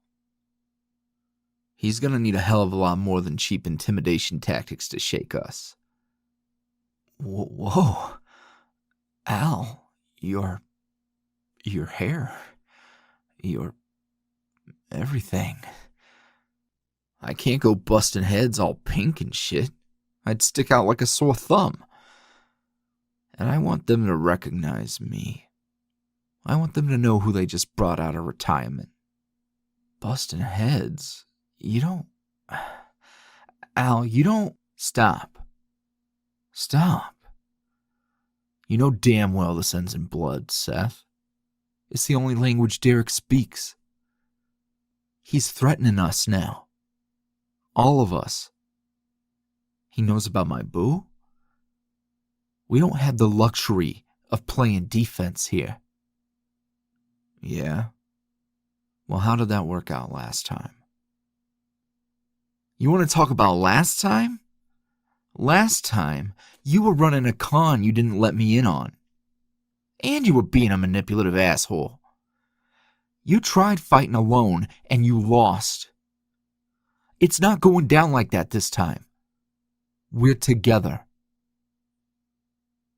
Us. And we've got the big guns here. Ain't that right, babe? Babe? You good? Let them have their moment. You never showed them any pictures from back then? Pictures? Like I was taking any? Okay, that's fair. There's a lot I want to say. To both of you. But we don't have the time to fuck around. In any other case, I'd want you as far away from this as possible. Babe, I don't want you to see this. Me. The way I was. But this son of a bitch is playing with the only two people I've ever loved. My family. My future. And if I have to go back, if I have to go places and do things to secure those things I hold dear, I'll mop the fucking floor with anybody who gets in my way. I'll do whatever it takes. Seth, you did the right thing coming back here. I don't blame you for none of this. Neither of us do. This is about a bad man who's been left unchecked. That's all. This ain't your fault. There you go again. Putting on that same brave face you always wore. Al, I see it plain as day. Your mom might be in trouble, Seth. I'm ready to do what needs to be done. What about you? I'm ready. I just hate that this is a we thing.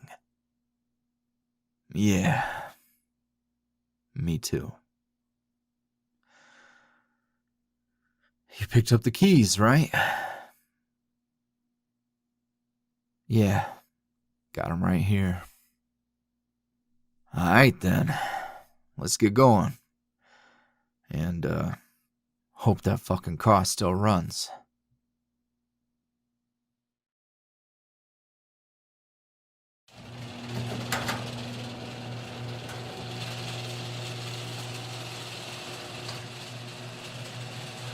There it is. My dad's car. Technically mine. Never, brought it up, because it wasn't really in need. It's not like I'm gonna drive anywhere. And, it's just something we spent a lot of time on together. Fixed it up together. Taught me how to drive it. I can't look at this car and not see his face. Used to be able to hear his voice, too. But now it's just a bad impersonation living in the back of my mind.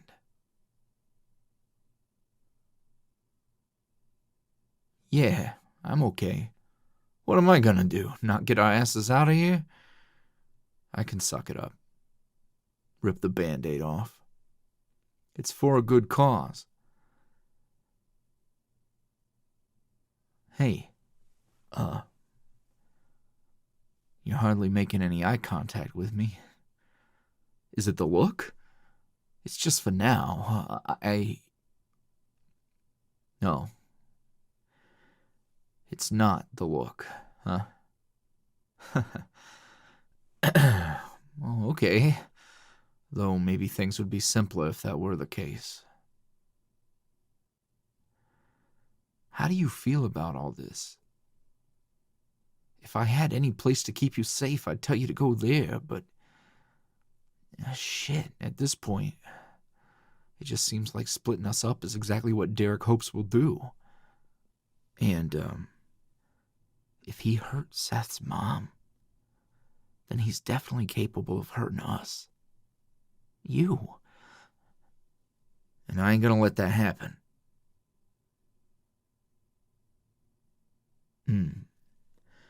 Something you want to tell me? Okay. All right. Hit me.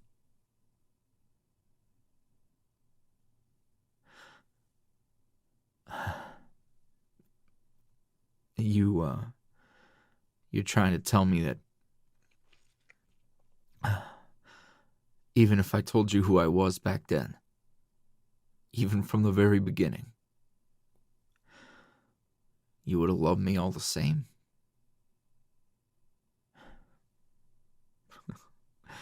God, what did I do to deserve you? Thank you. I've been scared. So fucking scared. And now we're here, like this. I know this situation is impossible. But you're unshaken. You're amazing. Thank you.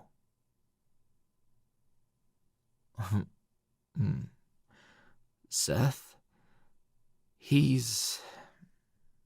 Yeah. I know he doesn't want things to get hairy, but the fight came to our doorstep. I'm not gonna resort to half measures and hope. I'll take matters into my own hands. I'll fight for the things I cherish. I have to.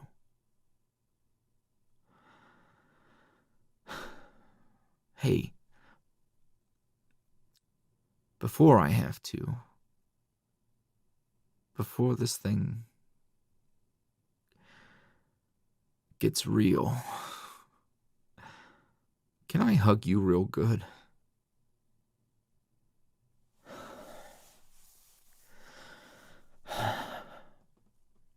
I'm sorry.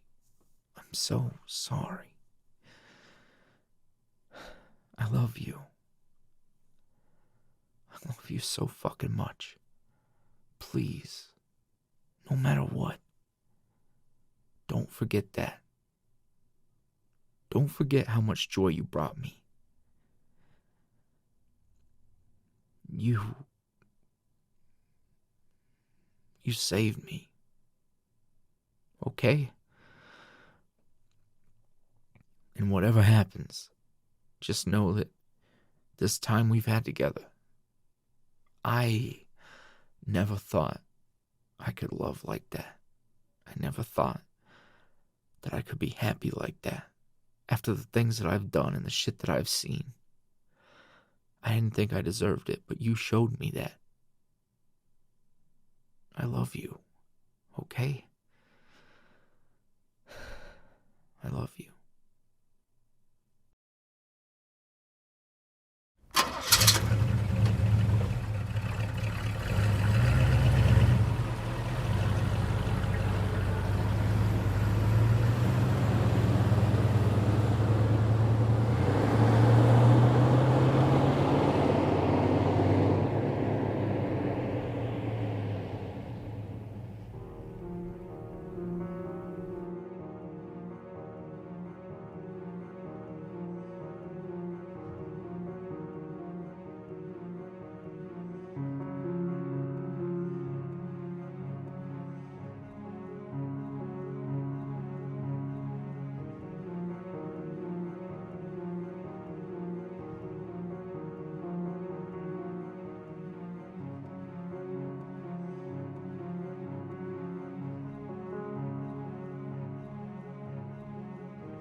Seth.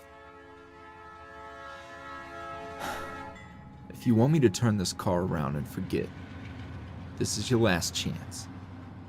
But before your newfound morals get the better of you, I'm gonna lay all my cards on the table.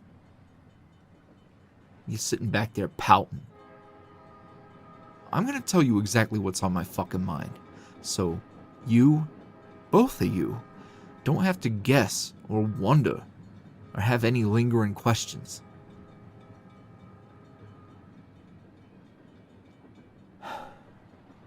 A violent, dangerous criminal knows where our home is. He knows what we mean to each other. He knows that if you're trying to live a good, clean life now, we clearly played a part in that. So he played his ace up his sleeve. He's fucking with your ma, Seth. She's a good woman. I know you feel a way about how she's been. Stop. Don't say all that. Fine. But I know you. And I know your heart. And I know you've wanted her in your fucking life. And she ain't been there, man. Yeah, but stop. Stop for a goddamn minute and look me in the eyes and hear me. I will say this once, and we will not touch the subject again.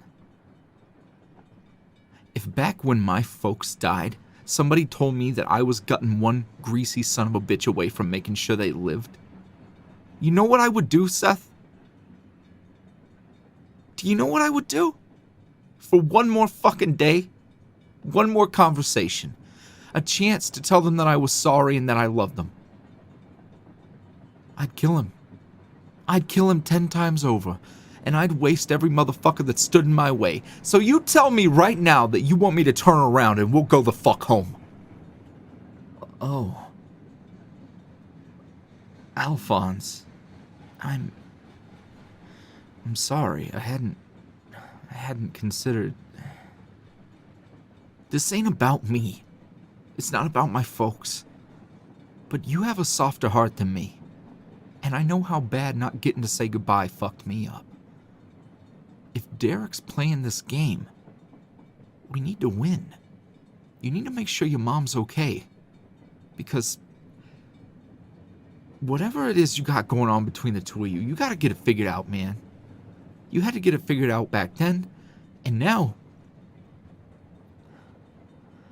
you just don't deserve to not have that chance, alright? And I know it's fucking scary. I don't know what's waiting for us there. But we are uniquely equipped to fuck this guy up. And I'm ready for that. I'm ready to do whatever it takes. I know what we gotta do, and I know we can do it. But watching you, seeing you like this, it reminds me of back then.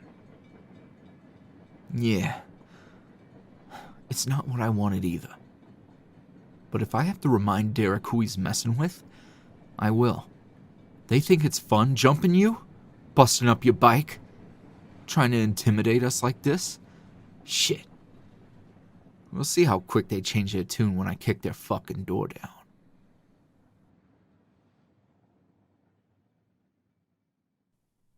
Hey, before you hit the gas, for the both of you,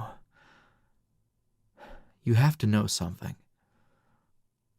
I feel like I need to say this because I don't know what's going to happen. I don't know what's going to happen when we get there or what. The past couple of weeks have been the happiest I've been in a long time. I never thought that I could come back and that things wouldn't just be okay. They could be better than they were before. Al, your forgiveness and understanding and growth. And you, Sugar, your open arms and warmth. I wanted to be so angry. I tried. It was the only thing that I knew. But all I could end up feeling was love.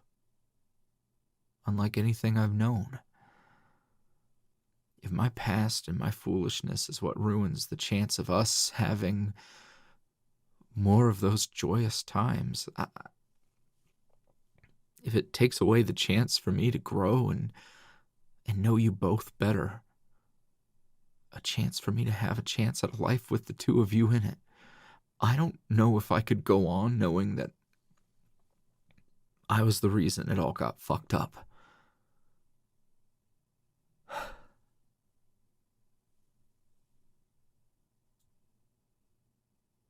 I feel the same, Seth. I think we both do. And Boo, you know how bad I wanted to keep this side of me, my past, all of that. I wanted to keep that away from you. This is some real shit we're in. And I wish I was just the black sheep in pastel clothing, but shit. I was broken in some pretty messed up ways. Me and Seth both were. And it was ugly and disgusting and sad, and I'm ashamed. I've been ashamed. It's not just your past and your mistakes, Seth. It's both of ours. Because I wasn't just a puppet. I could have tried to pull you out rather than diving in with you. I saw what happened to you. I saw what you were in. I made choices too, and they were my choices. There's no more blame or anger towards you. Not for the past. And not for this. Boo, you've got a chance to see the Seth that I knew when I was just a silly kid. But also a better version of him. The best version of him that I've ever had the chance to know. And yeah, it's been a little awkward. Old feelings tiptoeing around the way things were. The way things could have been. But you also showed us, something different. Something better. I think having you in the picture made things better. Made us better. And Seth, I'm glad you came home.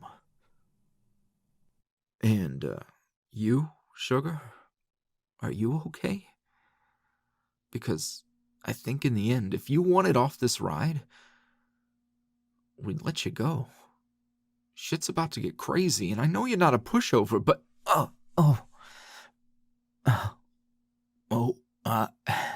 group hug.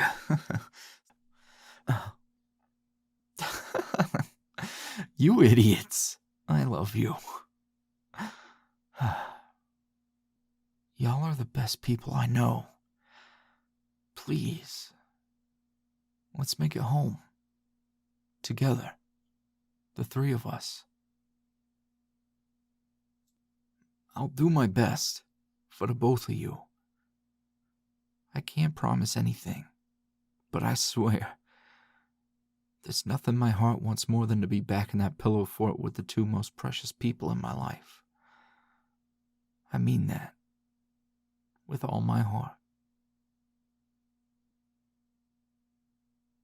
What they said.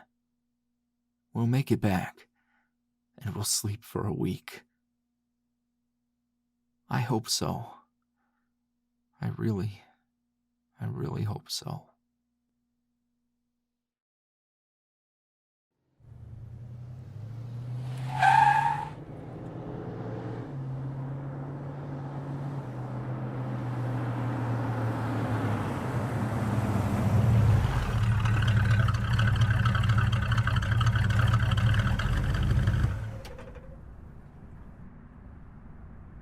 Yeah, I thought they'd be here. The same losers that jumped you, huh? Well, that's their truck. Looks like that's how they brought my bike over, too. Then they definitely know what's up with that little gift they left for you, too. Our answers are in there. Hell, maybe even more than that. I'm ready. They're a bunch of idiots. Probably full of themselves, thinking they actually beat my ass, as if I didn't just let them. Yeah, well, they got something coming, that's for damn sure. Babe, this sucks, but we're in it now. And I know you ain't no pushover. You haven't been shook at all, but this is real. This is serious. So, if anybody rolls up on you, this is here. I hope it won't come to that, but just flashing a piece would scare most of these losers shitless anyways, so put on your angry face and whip that strap out and they'll go running.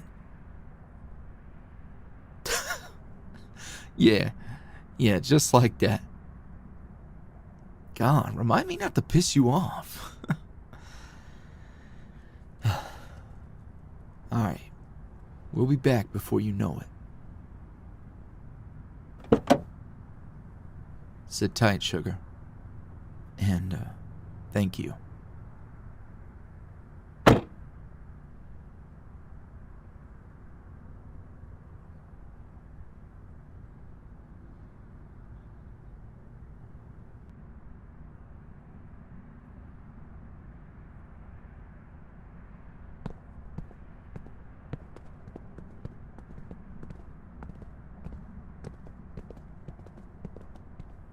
Whew.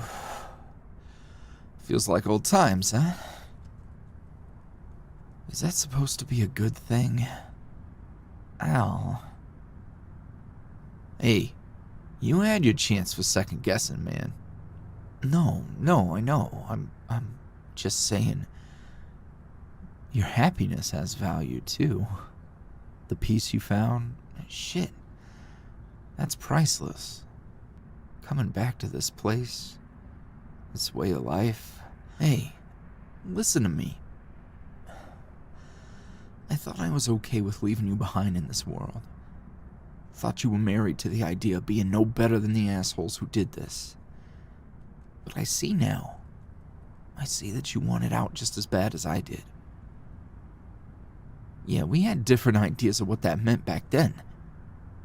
But now I'm here to finish what we started. And to bring you home. Drag you out of this. If I gotta get my hands dirty one last time, Seth, it's worth it. And to make sure your ma is okay. Yeah. This ain't easy for you, is it? Huh? No, Please. I've been wanting to beat the shit out of these losers forever. I'm not a saint. You're right. I want it too. I mean, Jessie, your ma. You didn't get scared. You didn't panic. You didn't worry. You just clammed up. We haven't talked about her in forever, and now this, and I don't know, man. You hardly got anything to say. About her, at least. Well, she doesn't have much to say about me either, has she? I'm gonna make sure she's okay, but she always looked out for herself. Never stayed in one place for too long. Even if Derek has her locked up in some moldy old closet, no amount of locks and keys could keep her there. Shit, you might be right about that. I'm sorry if my attitude about it makes it seem like I'm willing to let go of family or like I don't care. I'm not. I'm scared. Yeah, I'm worried. But was she ever scared or worried for me? I don't know. But I love her. And if Derek hurt her, I'm gonna make him regret it. Alright then. I got you. no matter what happens.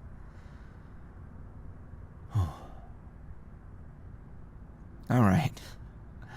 Come on, big boy. You gonna kick this door down for me? Or are you gonna make me pick the lock? Oh, yeah. Yeah. Let me just... Oh, shit. Merry fucking Christmas, assholes. Real cute of yous to play Santa last night. Shame you didn't stop in for any fucking cookies. Do you always gotta talk so much shit before throwing down? What can I say? If I gotta be bad, might as well throw in a little dirty talk to get the blood pumping.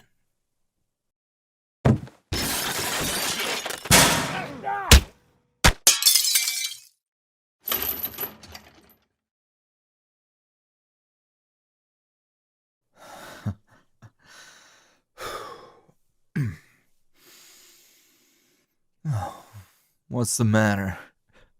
Don't want to play anymore? Not so tough when I'm fighting back, huh? You think I forgot all that shit you called me when you were kicking me around? Fuck. They're out.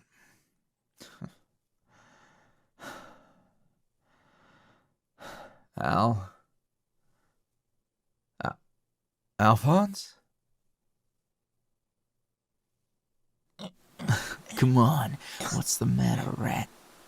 You used to love it when I choked you. Out of all the losers in this crew, I thought you would have known better than to fuck with us. Alphonse? Hey, hold up! Shit. You wanted to fuck around, huh? Now you're gonna find out. You're all gonna find out exactly who you're fucking with. Where is she? Holy shit. Alphonse, hold on. Oh, don't you worry. I'm holding on real fucking tight. Would you look at that? I said, look, rat! Seth's here to watch. It really is like old times. Let's reminisce a little more, huh? He's not gonna be able to tell us a damn thing if you kill him. Oh, come on, Seth. That wouldn't be so bad, would it? Just another grease stain in this shit. Oh, we don't know shit, man. Derek just gave us a fucking box and an address, I swear. Well, then maybe I ought to teach you a lesson about lacking critical information. Alphonse, knock it off! There he goes.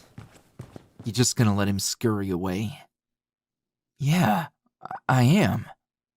Alphonse, this isn't what I want. And what if it's what I want, Seth? What if it's what I'm good for? Hurting people. What if I liked it? What if I still like it? Hey, we're both good at it. We wouldn't have been so useful to Derek if we weren't. But Alphonse, that's over. And we don't have to do it this way. They hurt you. Do you know how bad I wanted this when you showed up on my doorstep looking like you got hit by a fucking bus?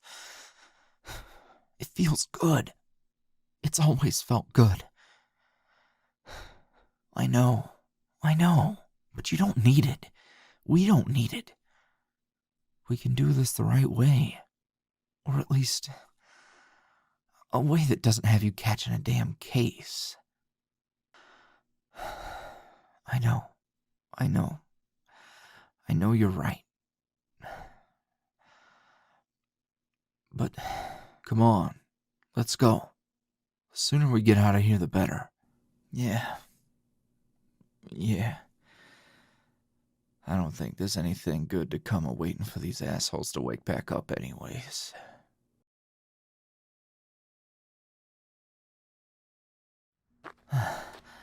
Oh, shit.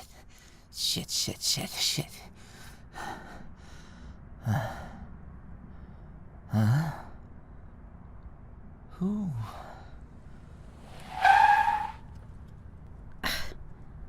The hell you doing, boy? You leave that one alone and get your ass in here. Oh, yes, ma'am.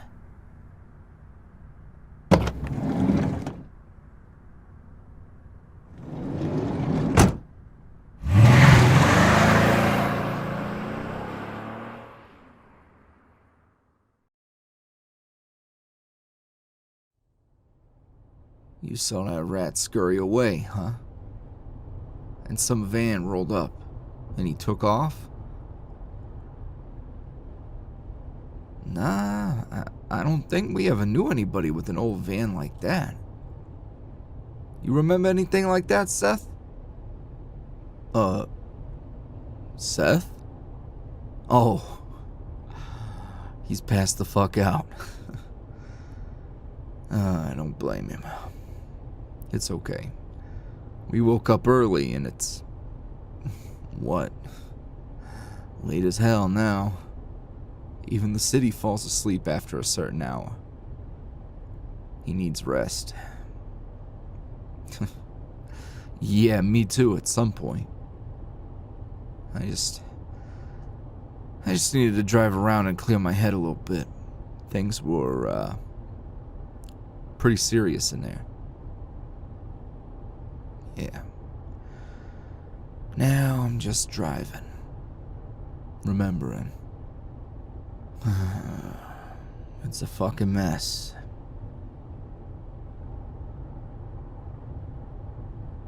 Who was the blondie? That was Charlie. He's a damn weasel if I ever met one. Makes you think he's totally harmless and helpless, all to pull a fast one on you. He ain't much of a fighter, but he's a grade A scam artist. The type to sneak money out of his granny's purse if he ever had the chance. The type of person to only worry about himself. When we were in there, he ran from the fight, let his boys take the beating Seth had been waiting to dish out. And I found him trying to hide behind a stack of tires. Little fucking twink.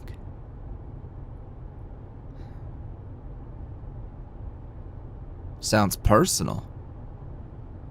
Well, he was with them dudes when they jumped Seth and smashed his bike, but... Yeah, it's more than that. Out of all those losers in Derek's squad, I guess me and Seth sort of made a friend. He was easy to boss around and would do whatever we told him to, but maybe we thought we saw something familiar in him. A kid who just needed somewhere to belong. Or at least that's what we thought. But he's a damn rat. Would snitch on you in a heartbeat to save his own skin. Wouldn't trust him as far as I could throw him. And frankly, he's a little shit who I could yeet pretty damn far.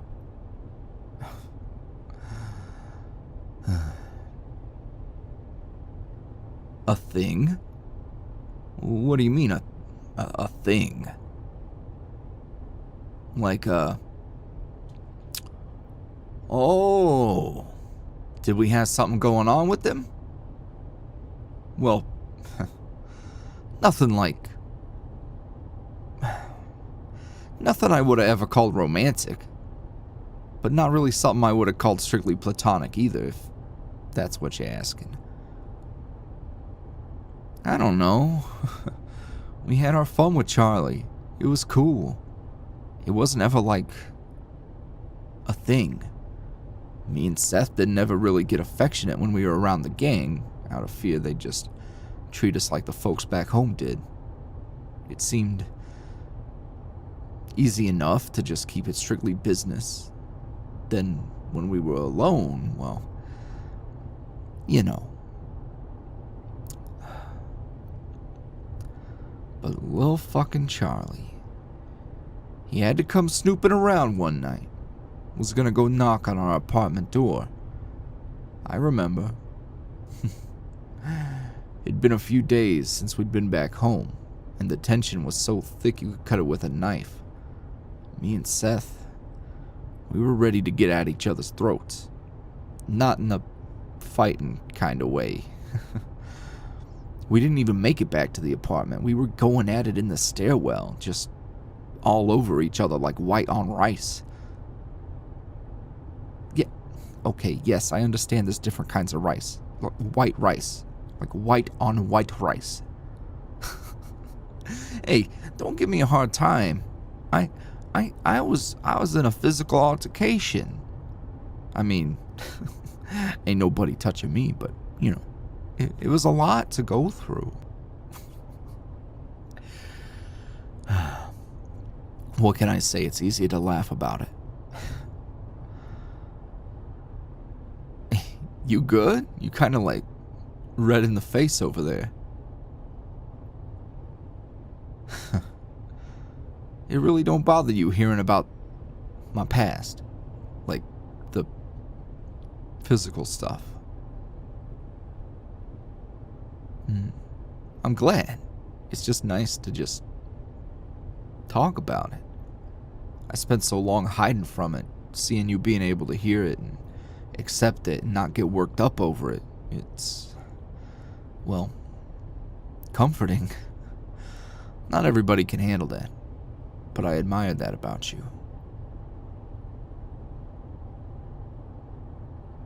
You care about Seth too? That makes me happy. Really happy. I think he really is fond of you too. He hasn't had a whole lot of people in his life willing to meet him where he's at. People willing to listen and accept. A lot like me. We ain't so different. Oh. Yeah, I guess I was telling a story, huh? Well, me and Seth were going at it in the stairwell, and Charlie, he saw the whole thing, watched us from the bottom of the stairs. We were really about to go at it, like, I mean, you know, do the thing. And, he had taken a couple of steps up the stairs, and we heard him squeaking, making his cute little fucking rat noises. Apparently, he really enjoyed the show. And when we saw that, oh shit, it was like a switch flipped in me and Seth, and we knew we could wreck that little bastard. He liked to watch? Well, then, he'd have to pay for admission if he was gonna get the full feature, you dig? Basically, we felt like we were able to make a friend, have some fun along the way, and be able to be ourselves around one of the members of the group. It was really cool for a while. We were just a little less isolated. But one day, some of the boys got to picking on him, teasing him, making him feel the way people back home would make me and Seth feel, you know what I mean? So, to get the heat off of him, he outed me and Seth. The thing is, even though they're a bunch of idiots, they knew me and Seth were a thing. Like, we lived together, did everything together, had all this chemistry. They knew, but they were too scared of us to ever say shit. And so long as we never addressed it, it seemed like it didn't really matter and was never a thing. Even after he snitched on us, they just kept bullying him because they wouldn't dare try to pull that shit on us. But little Charlie? No. He's just a punk. And we weren't gonna protect his ass. Not anymore. So we threw away the only friends he even had. And we felt betrayed and judged.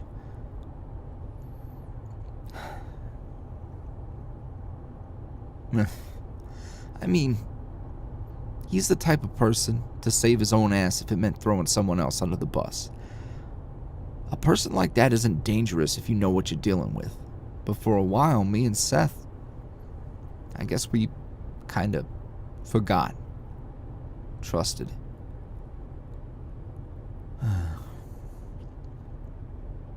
Yeah, it wasn't really weird, the thing with Charlie. Like, me and Seth trusted each other in that way, even when things were messy early on. I knew where we stood together. It wasn't until I started to want to get out of there that it got tough, and the love started to fracture. But the time with the three of us, it wasn't even complicated. Not at all. Charlie knew how he fit into the dynamic, and knew what me and Seth had. He said it reminded him of a friend he had when he was younger. But he was too ashamed to reach out to him now that he was, well, a piece of work. He knows how to endear himself to others, that Charlie. And I'd like to believe it wasn't all just bullshit, but he threw it all away.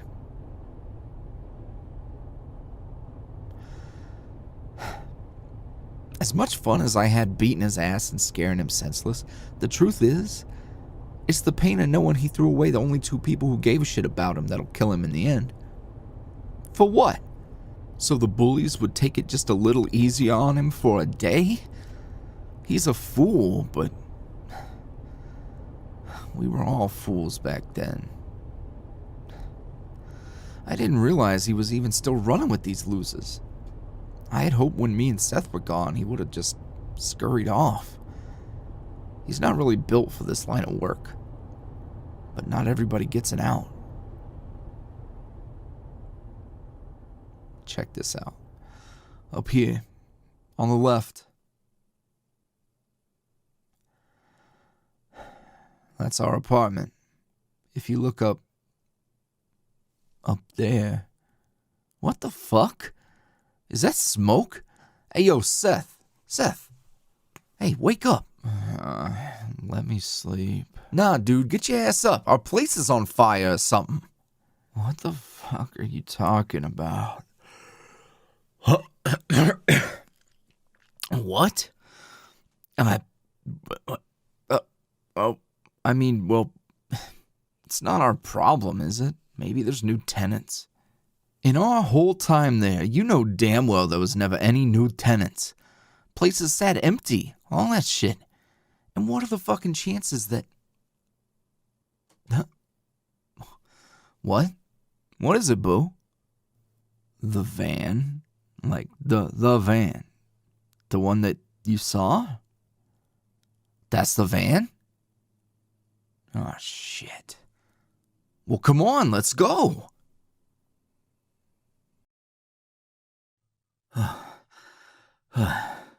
You think they're trying to burn some fucking evidence? Or what? I don't know, man. I don't know. It smells horrible. Just, hey, Sugar, stand back. Al, if anybody comes running out, you know what to do. Oh, don't you worry. I'll light their ass up. Looks like you're on door kicking duty again. Go on. Hey! Hello? What the hell is going on in here? Well, shoot. So much for throwing y'all a surprise party. Hey, hon. The cookies... Yeah, the cookies are burnt, and I don't think any amount of love or milk is gonna make them edible. Mom? What? What are you... Mama? That's you in there? With cookies? Oh, no. Those are not cookies. Well, hey now, they are cookies. Just not very good ones. And that's okay, because there's a plan B I'm working on. Ma. And this pretty little thing here must be the sweetest thing that ever happened to y'all. Hello, sweetheart. I'm Jessie. I've been... Hey, hold on for a minute. What is all this? What are you doing here? With... Hey, Seth, hold on, man. No, I'm not gonna hold on. Ma, why the hell did I get a fucking box with your hair in it from Derek? Huh? What's going on? Oh dear. See, I was hoping I'd have everything ready so I could sit y'all down and do all my explaining. But things don't always work out that way. Why don't y'all grab a seat and I'll do my best. Yeah, that sounds good. Right, Seth? Come on. Don't touch me, man. Okay, sorry. It's been a long day. Not really much of a Christmas either, so tensions are pretty high. But you're not, tied up in some crusty asshole's basement, and that's a good thing. That fool of a man really thought he was gonna get you boys all hot and bothered over some old hair of mine. Hell, for all I know, he could have been plucking my hairs out of a brush way back when, just thinking he was gonna use that to pull a fast one on you one day. No, he hasn't been able to get his greasy paws on me. And that's the problem. Well, it worked. I thought something happened. I thought he could have... Ma'am? I got the stuff. They only had fake Oreos and low-fat milk at the store, though, so...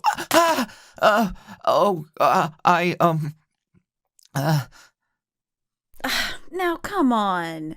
You just spilled the milk right on that suspiciously man-sized stain on the floor. Chuck, maybe you should just take a breather. All right, I'll be around.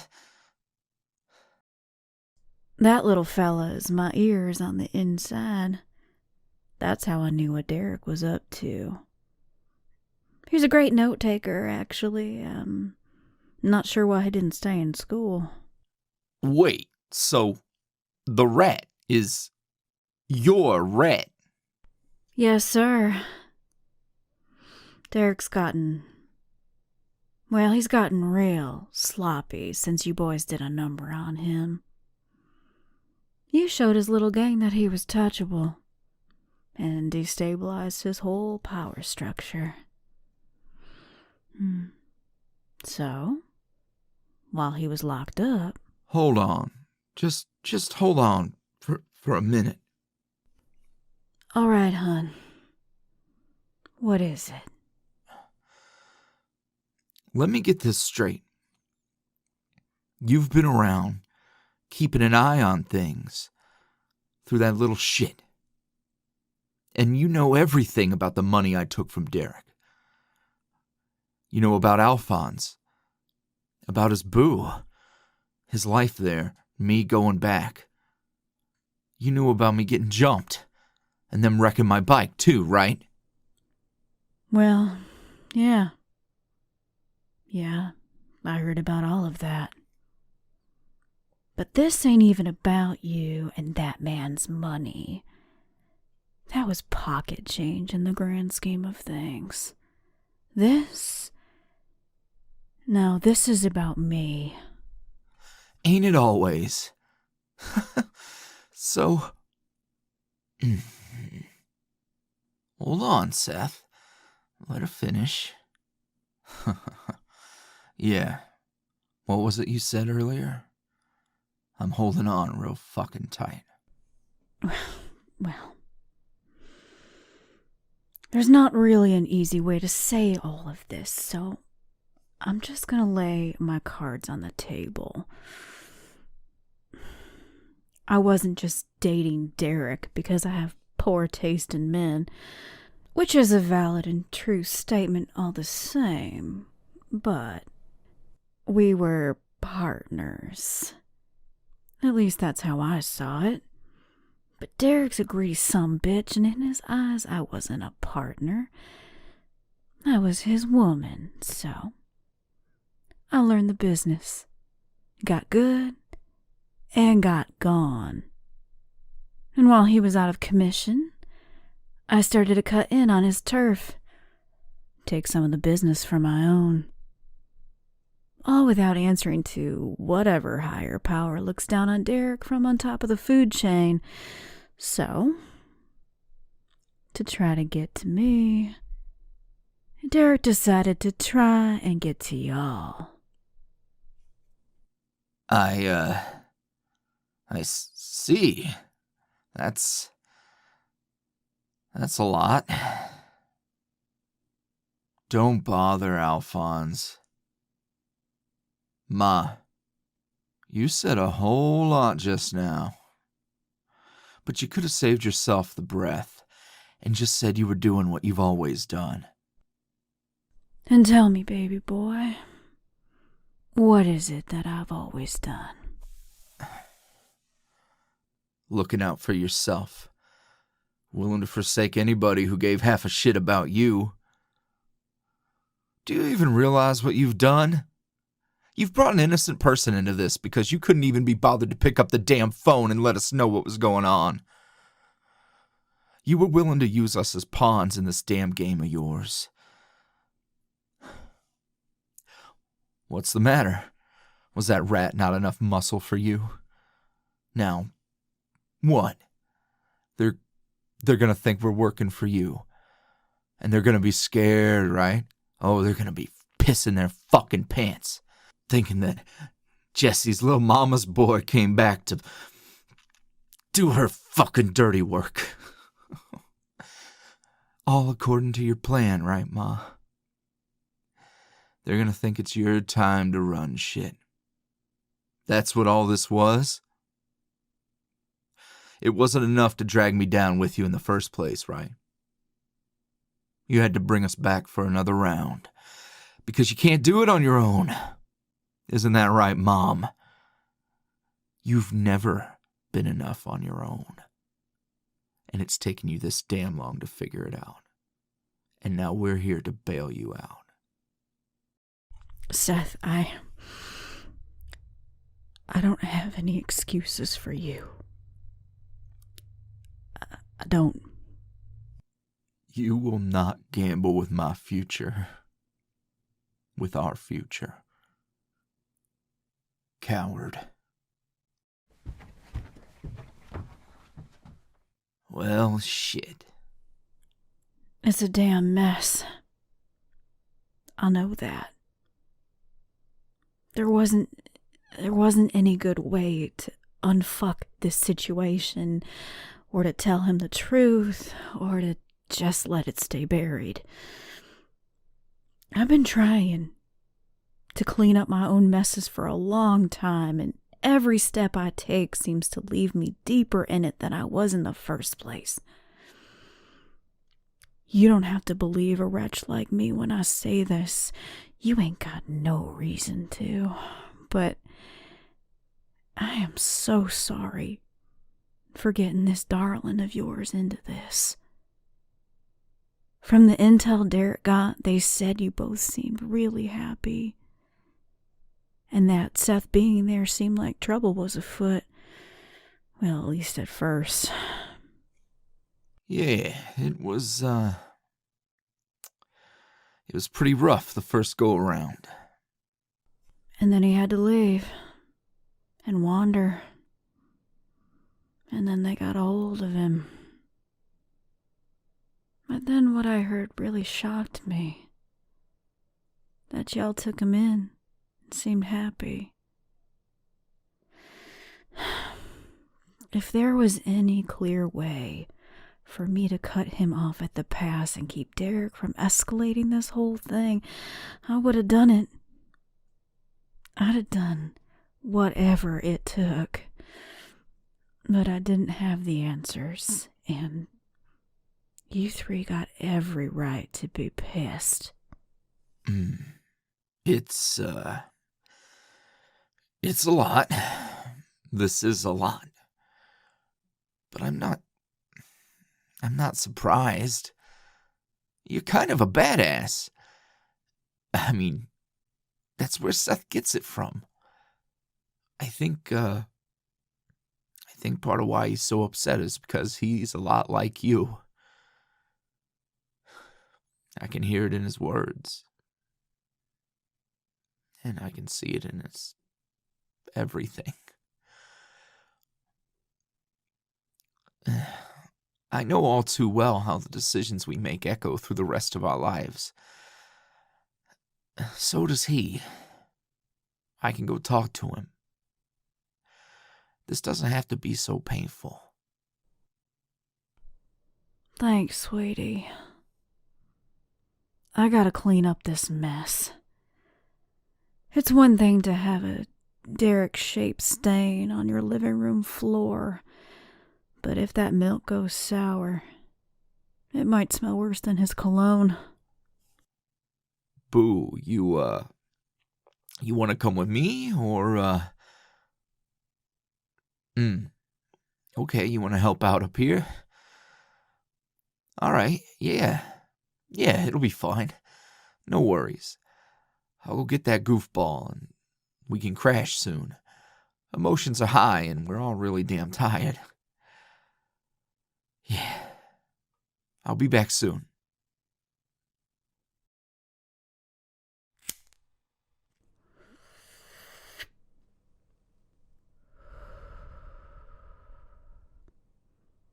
You don't mind, do you, darling? Already smells like sad cookie smoke and mildew in here, but I'll avoid blowing smoke in your face. Thanks for the help cleaning up my mess. Oh, nah, not the milk-soaked blood stain, but I appreciate that too.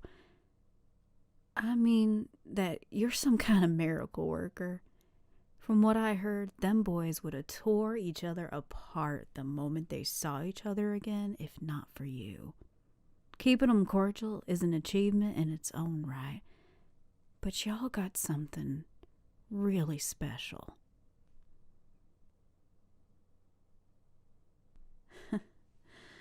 Don't really matter what you want to call it. The three of you are family. Hell, more of a family than that boy ever got out of me. Sugar, I'm the asshole that dragged you into this shit show. You can ask me whatever you want to ask me. Chew me out, even. It's the least I deserve. I can do my best to listen and tell you what you want to know. And if you want to eat some of the not burnt cookies while doing so, you're more than welcome to. I'm not really sure where to start. I've thought about a conversation like this over and over again for years now. Seth would have you think I'm oblivious, but I think he and I both know that's not really the case. And that's what hurts, because I know I haven't always done right by him, and it isn't just some mistake or happenstance. It's a conscious decision. So he's angry, and he's got every right to be. I don't begrudge him for it. Not for a second. Hell, I want him to give me an earful. I've been waiting for the day. Dreading it. But wishing I'd done different and daydreaming about being Mother of the Year doesn't do a lick of good for either of us. I was with his daddy when I was too young to even think about settling down in that nowhere town. Dreamed of seeing the world. Or at least more of it than this. Of course, as is the case with me throughout my life, my indiscretion and recklessness threw a wrench in those plans.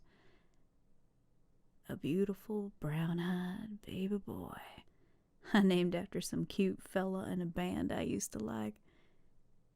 And For a good while, I was the happiest girl in the world. I've got a lot of excuses, and I've lived long enough to start understanding that sometimes shit just goes sideways, and there isn't anything you can do to make it right. The long and short of it is, I made a selfish decision to leave, and I've reasoned with myself, told myself it was for the best, that things just would have been worse on Seth if his miserable mama stuck around, whatever. And the truth is, it doesn't matter. Because when you make that choice to put yourself first over the people who depend on you, who need you, nothing makes it right or good. There have been a lot of times I tried to walk it back, tried to undo what was already done. But you can't uproot that spiteful seed once it's in someone's heart. Not with words, not with deeds. In the end, that person has to make the decision to forgive you, not because you want it or because you tried to earn it. They forgive you because they've decided that loving you feels better than hating you. I think what you mean to say is he doesn't want to hate me. Nobody wants to hate their mama. I sure as hell don't want him to hate me, but I don't blame him. My last attempt at trying to make amends, at trying to be his mom, I brought him into all this. I knew what I was doing, that I was just another no-good crook. But when he told me he wanted to get away, I heard so much of myself in his voice.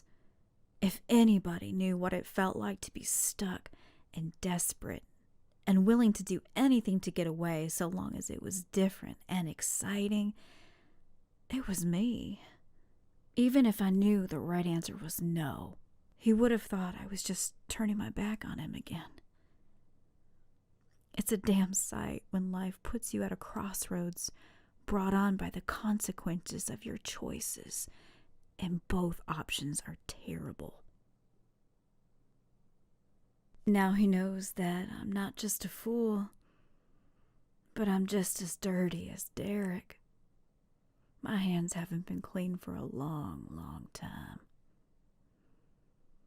I wish I was just some sort of airheaded free spirit, wandering and rambling. It'd be easier on him. I thought that after all this time, after the distance and the silence, he'd be a much colder man. But I still see that boy. I see that boy who used to chase me around the yard and work on my bike with me and tell me all these silly stories about monsters and ghosts and urban legends. I don't know if he could have held on to all that if he hadn't found somebody to love. Oh, hon, you think he just loves Alphonse? Sweetheart, love is a wild, magical thing. It's a medicine and a poison.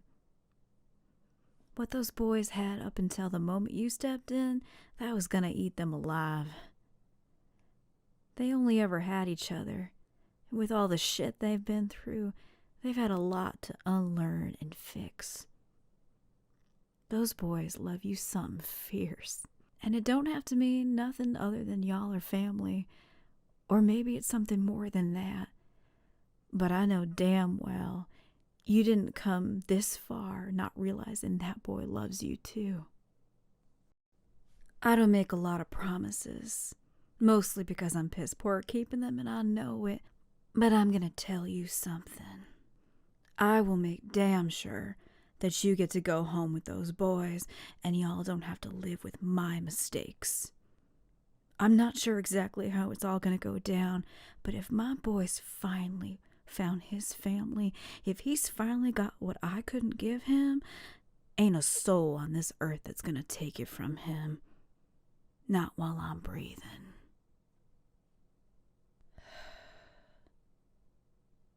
Now, it looks like those boys of yours have been crying and getting all in their feelings, so you might want to go grab 'em.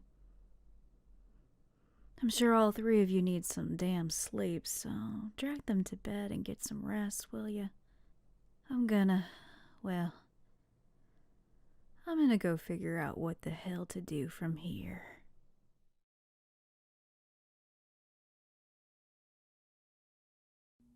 Hey, Seth. Wait up. Seth. Charlie. Oh, are you guys coming out here? No, we're out here going on a leisurely fucking stroll. Yeah, we're coming out here. Beat it, rat. Right. Sorry, I'm gone. Bye. Al, you really didn't have to come out here and check up on me. Yeah, right. Because something good will come out of me letting you run off and brood so you can look all pouty and sexy here by yourself? Nah, no way. I at least better be out here pouting with you. Cute. But joking about it isn't going to make the situation any better. Oh, I'm cracking jokes, but you're over here saying situation. Hey man, look. The situation sucks, but there's a whole lot of layers to this. So let's just look at it one at a time, right? Yeah, sure. You really tore into her back there. Your ma, I mean. Well, she's damn lucky I was holding back, because she deserves worse. She could have stopped this whole thing, man. We could have just been left alone. We didn't have to put anyone else in danger. We didn't have to come back. She could have done the right thing for once. Just one time. One phone call would have been enough. Nothing has to get fixed. I don't need a mother. I don't need anything from her. But she could have spared us all this trouble. She had the power to do that, and she chose not to. I know. And I'm pissed off too, man. So I'm glad you said what you said. Don't think I'm over here thinking, but Seth, that's your mom. No, dude, I get it. I was there when she wasn't around. And when she left you when your dad was at his worst. You don't know her shit, man. No benefit of the doubt. No forgiveness or understanding. And I don't think she expects any of that either. So, if nothing else, at least you know this doesn't have to be some big deal where you two build bridges and mend fences or whatever idiom people use for fixing screwed up stuff. I don't even know what to think or feel. She's out to take the reins from Derek, I guess. It was always right in front of me and I just didn't see it. She's just like him. She was never just along for the ride. She's the goddamn co-pilot. She wants to take the crown for herself, huh? She wants the power, the money. We did too, once. Yeah, but we were dumb kids with nothing to lose. Lost. And to our credit, we got out. Just about killed a man to do it, but we got out. Not everybody gets so lucky, I guess. Luck isn't what makes a person do right, Al. It's what's in you. It's a choice. And every choice that woman has ever made has been for herself. Whether it damned the whole world, her child, or anyone in her way. And she'll do it again. She'll use us to get whatever it is she wants, and she won't think twice about it. She ain't thought twice about a damn thing up till now, and no amount of yelling at her is going to change that.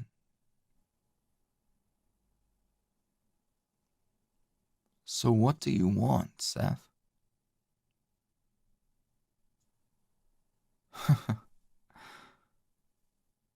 Feels like no one's even asked me that before. There's been so many times I felt like I never even had a choice or a chance. And for once, finally, I felt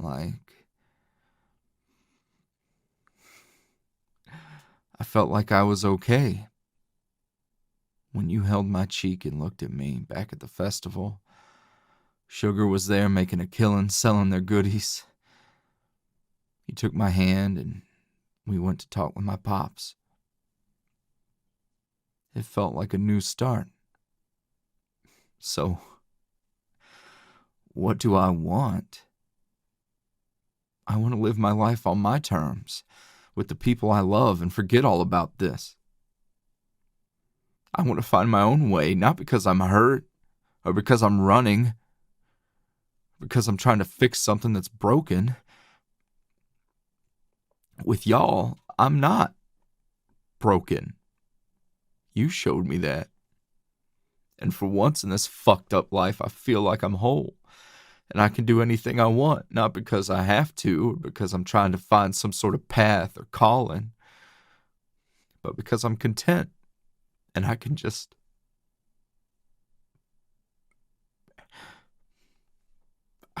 live.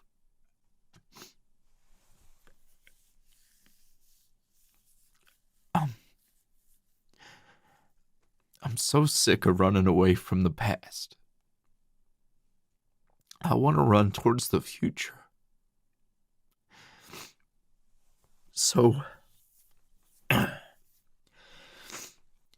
we got to put this past of ours to rest before we can do that, before I can close my eyes and not lose a wink of sleep to all of that bullshit we tried to leave behind, then I'm ready to do what we need to do.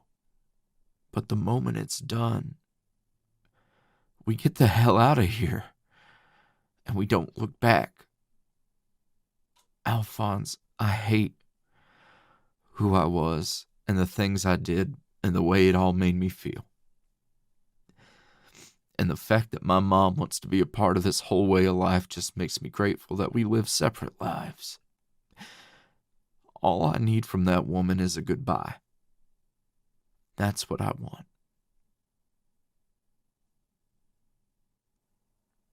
You've done a lot of growing, you know that. I never would have thought all this could come out of you way back when I first saw you again and I was going to beat your ass the night you showed up. You put on that tough prick act and I bought it. I guess it was easier to believe it was real, that you were scum, and that everything I cherished was gone. Really gone.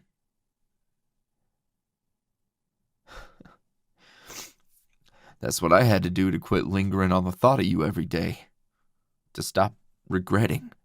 But now that things are clear, now that I know you better than I ever knew you, in ways that beat all the ways we used to lean on each other, I know that regret pushed me to seek better.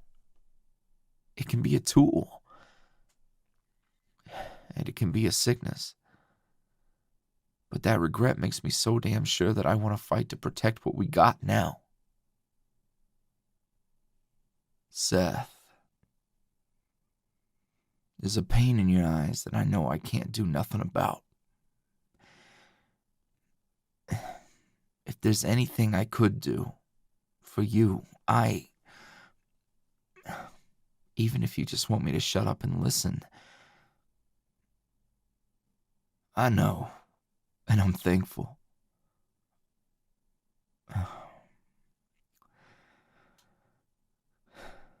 I don't understand how someone could forsake their own child like she's done. I've thought about it for so long, and now learning all of this about her, it's just... I'm not even surprised. Of course she is who she is. It makes perfect sense. And you know what the fucked up part is? I don't even care. I don't care what she's done or what her morals are or who she's done wrong. I just don't understand why I was never even enough for her to care just a little bit. We were close. I loved her so much, and she left to what? Just go become a criminal. That's it? She felt so trapped by me in that little town that she couldn't just run off and start a new life. Her new life was this? Was I so terrible? Pops, sure, he was a piece of shit, but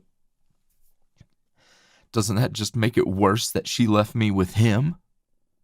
With an angry drunk who didn't know the first thing about raising a kid.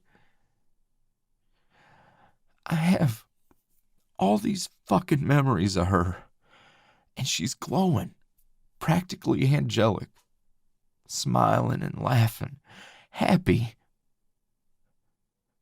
What am I supposed to do with that? How the hell am I supposed to reconcile loving her so fucking much while she loves me so goddamn little?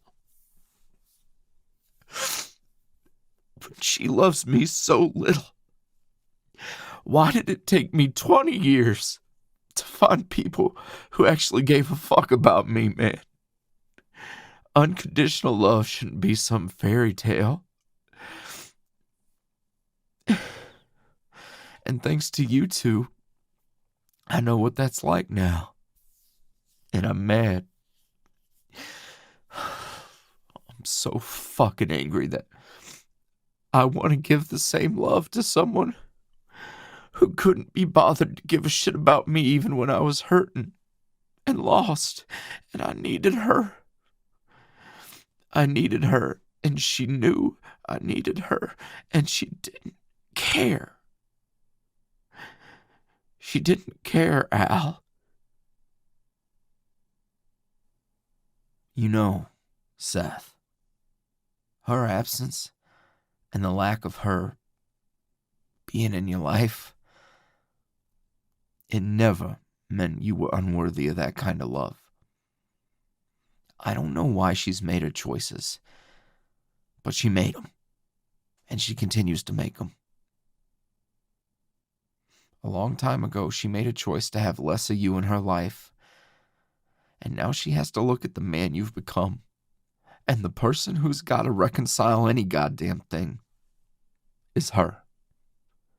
She's got to come to terms with the fact that because she's done what she's done, and because she is who she is, she won't get to appreciate the person you became. She won't get to be proud and stand with you when you become the man you always wanted to be, who you deserve to be.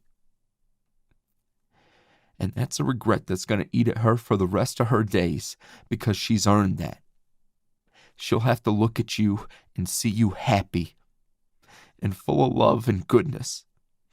And she'll have to know that she didn't have a fucking thing to do with it. That you made it there when she was busy fucking around and living her life however the hell she wanted to live it. And you went through hell and came out better for it. Because you're better than that. You're stronger than that. And you did it all because you had it in you. She didn't have to teach it to you or show you the way.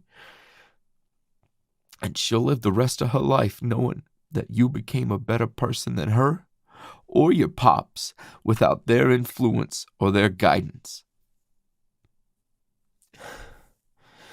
I know it hurts, man.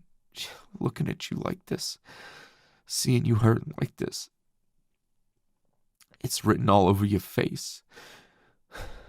But you've got your whole life ahead of you, and it can be whatever you want it to be. And when you're finally at peace, you'll know that you won. Not for any other reason than that you had the strength in you to persevere and choose love over bitterness and anger. You did that. And you should be proud. I am proud. For once in my life, I feel like I did something right. Good.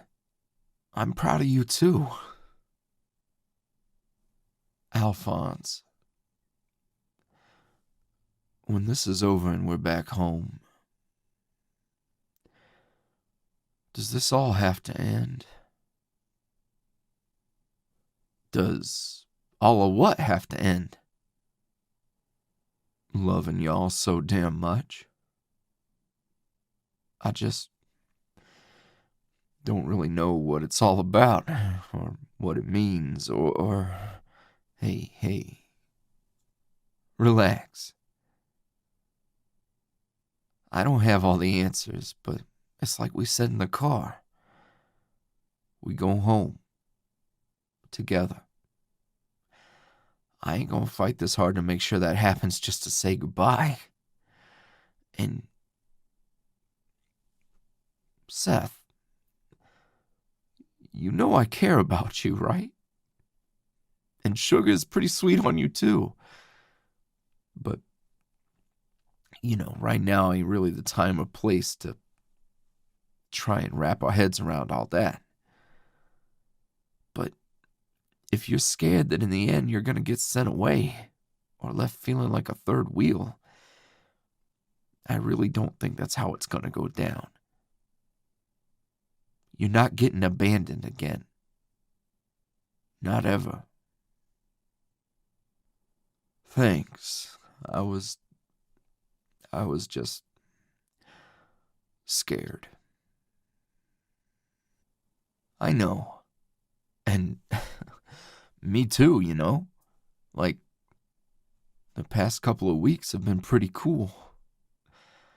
It felt right.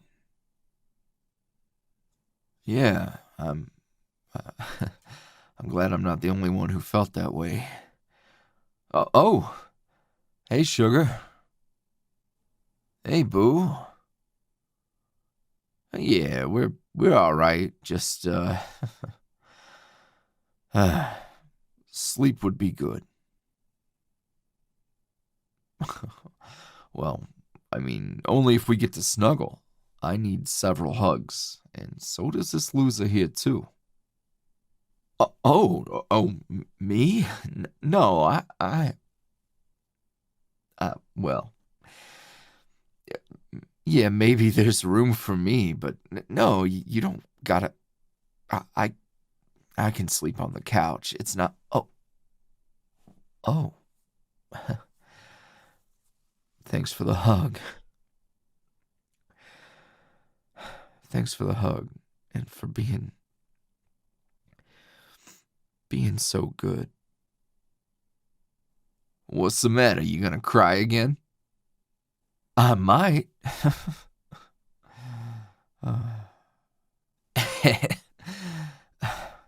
Me too. Come on. Let's go.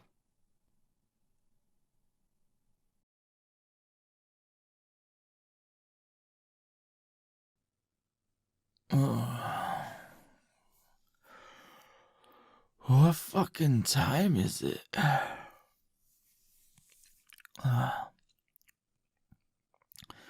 7. Well, shit, Boo. Come on back to bed. Huh? PM? We slept all day? What are you hollering for? Keep it down. I am speaking at a slightly louder than indoor level, Seth. Wake the hell up. You slept in. What? Oh. Sugar, don't let him bully me. Come back to bed. Yeah, Boo, come back to bed. Wait, no. Come on. We need to get our shit together and, think. Why couldn't it have all been a dream? Hey now, you weren't too mad when you were all snuggled up making a boo sandwich earlier. I ain't never seen you cuddle somebody like that before. Certainly not in this bed. What? Hey, come on now. I was just really exhausted. It wasn't like a thing or nothing. No, of course not. Never that. Never that. Right.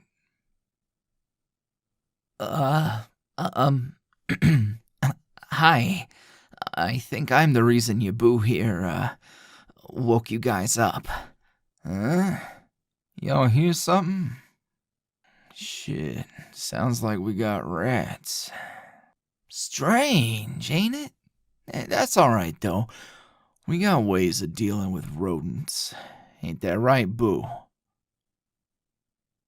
Boo? Boo? Don't leave me hanging here. Scare him. Hey, Rat. My Boo just about blasted you right out of your damn shoes last night. Should have clapped you up and left you laying in a puddle. Clapped up. Seth, please. That's inappropriate. You know, like his cheeks. Stop. You're gonna give that little shit ideas. Only clapping he deserves is the round of applause he'll get when he gets the hell out of our apartment. About that, I've, this sorta is, it's kinda where I've been staying. Oh, hell. We really do have rats? Sorry, I ain't really got anywhere else to go. And I've been working for Miss Jessie. Well, she said I could stay here, and I really don't want to cross her, so I just went with it. Ugh, gross. It's whatever. We're not gonna be here that long anyway. About that, Jessie mentioned that she had a plan and left a while ago. She does that a lot. Oh, she abandoned you too? Join the club. Well, she said she'd text me when, Wait, you've got her number? She texts you? Well, of course. I'm her rat. Charlie, maybe now isn't the time. Is it ever the time? With you? I mean, not really, but here we fucking are. Right. Well, I want to help Jessie with Derek, and the way I see it is, the enemy of your enemy is your friend. Right? I know you guys hate my guts, and you have every reason to. I'm not going to convince you any different. But if you want Derek taken care of, our best bet is working together. I guess even a broken clock is right twice a day. Which is to say, you ain't wrong, Charlie. All right, then. If this little collaboration is what it takes to wrap up this chapter, then so be it. I'm just ready to turn the page. We can handle our business and move on with our lives. So, did she tell you exactly what this plan of hers was, or, Well, she was light on the particulars. Just said that I needed to check in on yous guys and make sure you hadn't run off, or, her words, weren't still crying. Like I said, she said that, not me. Don't shoot the messenger. She said she'd be back soon and would fill y'all in. Well, that's suitably vague. Is there anything else we need to know? From me? Well, need is a strong word, but, if there's anything you want to ask me, I could probably answer some questions. What are you, some kind of NPC?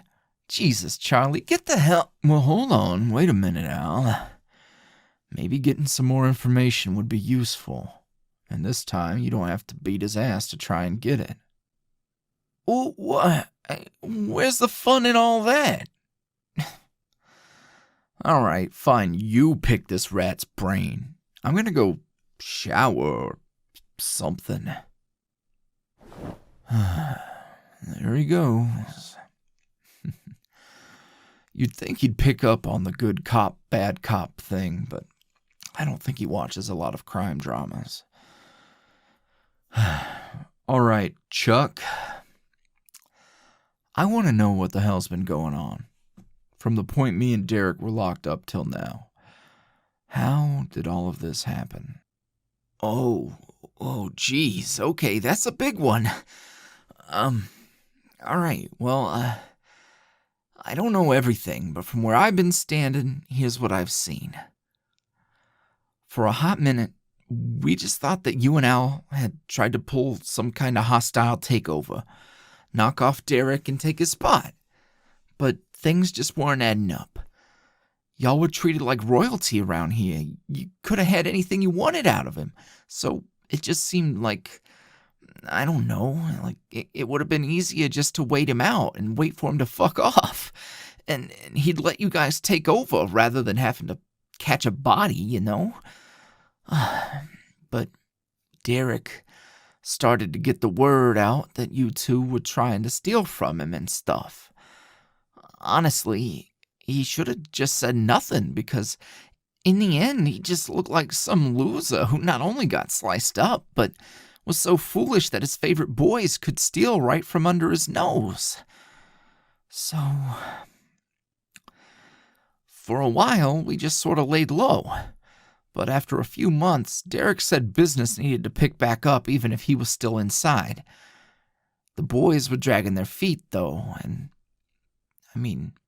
I guess the thought was that if we did start selling again, we would just keep the money for ourselves. But Derek must have known better. Because the moment we started moving product reliably again, he got a hold of some kind of hotshot lawyer and his case went up in flames in no time. Don't know how he managed that, but he did. The thing was, it took a hot minute for us to start getting that product, and we chalked it up to bumps in the road because Derek wasn't around.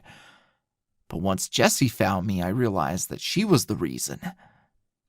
She was efficient, didn't need a whole crew, and she never stayed in one place long enough to get got.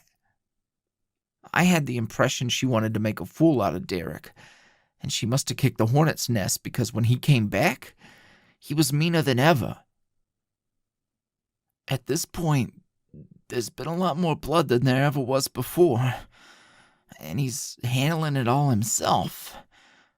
So the guys are scared, and they're following orders, so the only thing keeping Jessie from an outright takeover is the fact that she's less likely to, delete them off the face of the earth.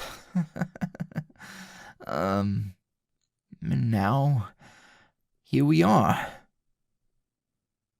Oh, shit. If Derek is more hands-on than he used to be, where does he stay? What does he do? Well, he's got two spots. The basement at Ed's bar. That's his tried-and-true base of operations still. And I guess, he took a real shine to the train yard clubhouse you and Al set up. That shit's like a fortress now. Oh, hell. Yeah, sugar. It was like, honestly, it was like two kids trying to build the ultimate clubhouse. Just a little escape from all the bullshit. The way we had it was just like, honestly, it was just a fun spot to go hang out. But when the gang figured out how useful it could be, well, it turned into a base. I'm not surprised they kept on adding to it. That would be an entire ordeal if Derek was there. You got any other questions? No, not really. Ask him about my mom. Ugh. Sugar, it feels like the less I know, the better at this point. But, sure. How has she been? Oh, well, it's weird. She doesn't really...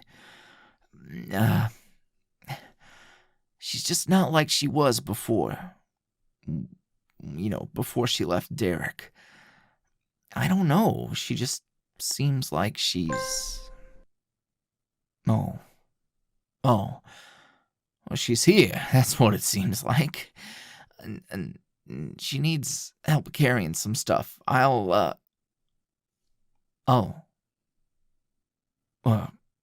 Sugar? You sure? I mean, look, I know you don't need me to babysit you. I just...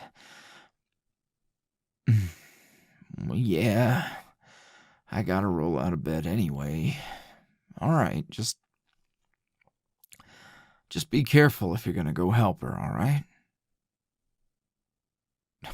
Hey, why are you looking at me like that? You're precious to a lot of people. Well, at least 2 for sure. Hey, Al wouldn't let me live it down if I didn't at least tell you to be careful. And the walls are thin, so he's probably heard all of this. He's right. Love you, boo. Stay frosty. And take Charlie with you.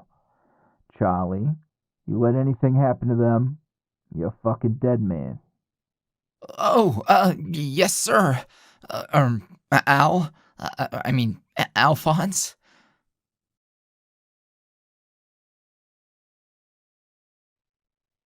Let me guess.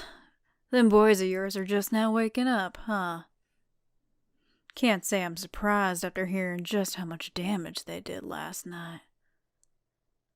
Oh, yeah. Chuck didn't quite give me all the details last night, but after getting a little rest, I now consider myself well informed.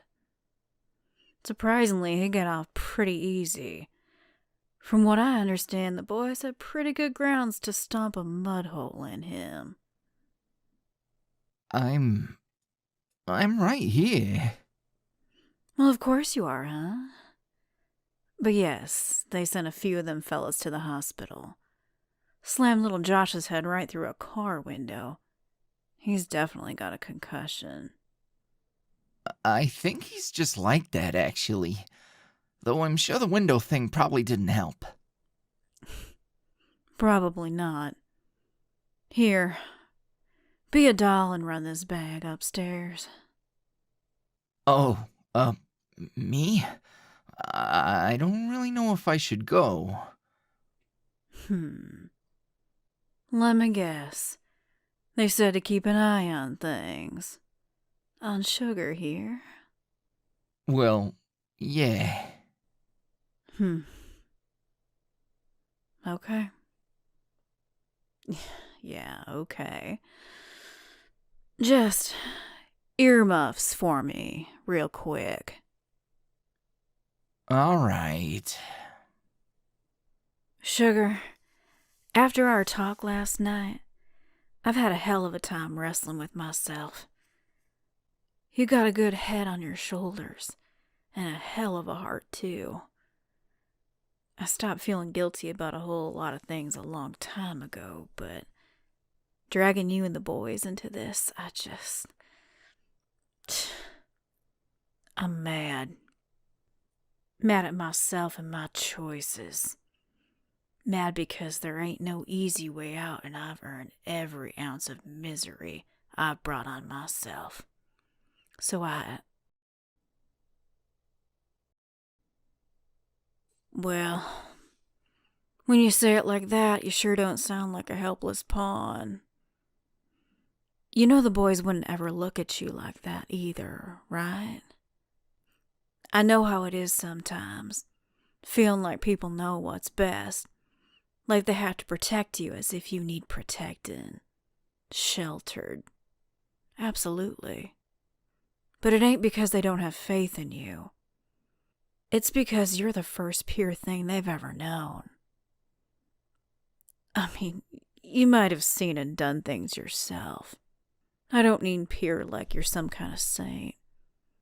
But you haven't been touched by this part of their lives. The part that tore them apart and made them hate each other. It's probably pretty damn scary feeling, like getting you involved in any kind of way could risk what they have with you. But I see that look in your eyes. You'd trample over anything threatening their happiness. Whether it's Derek, a bunch of wannabe hard asses, or me.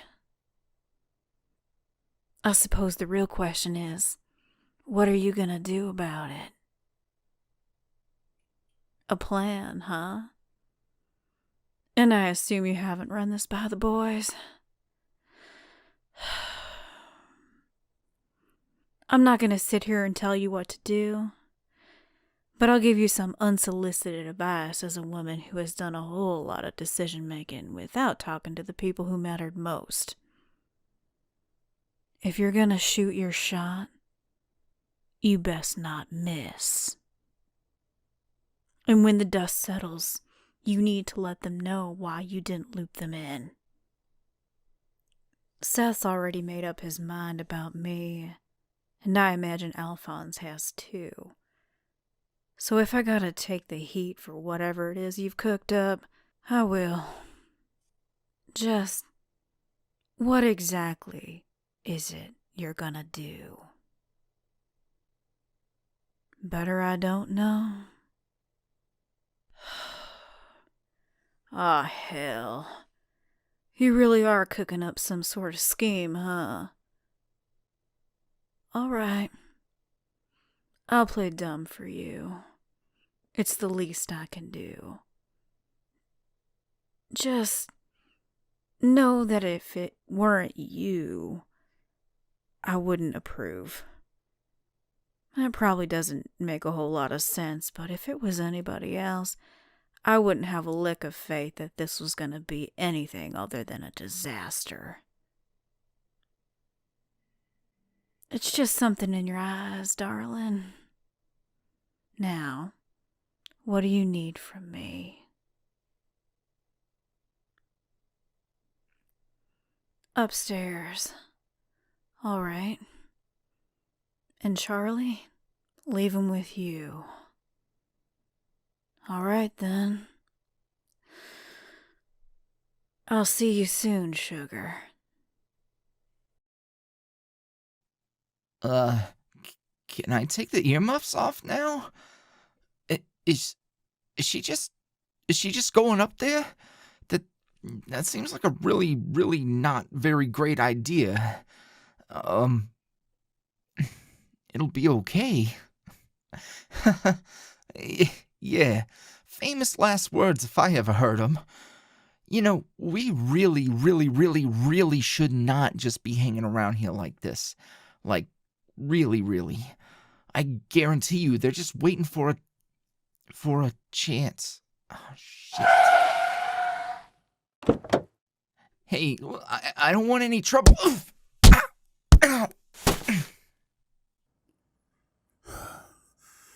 Well, hello there, sugar. How about we go for a little trip? I've been dying to meet you.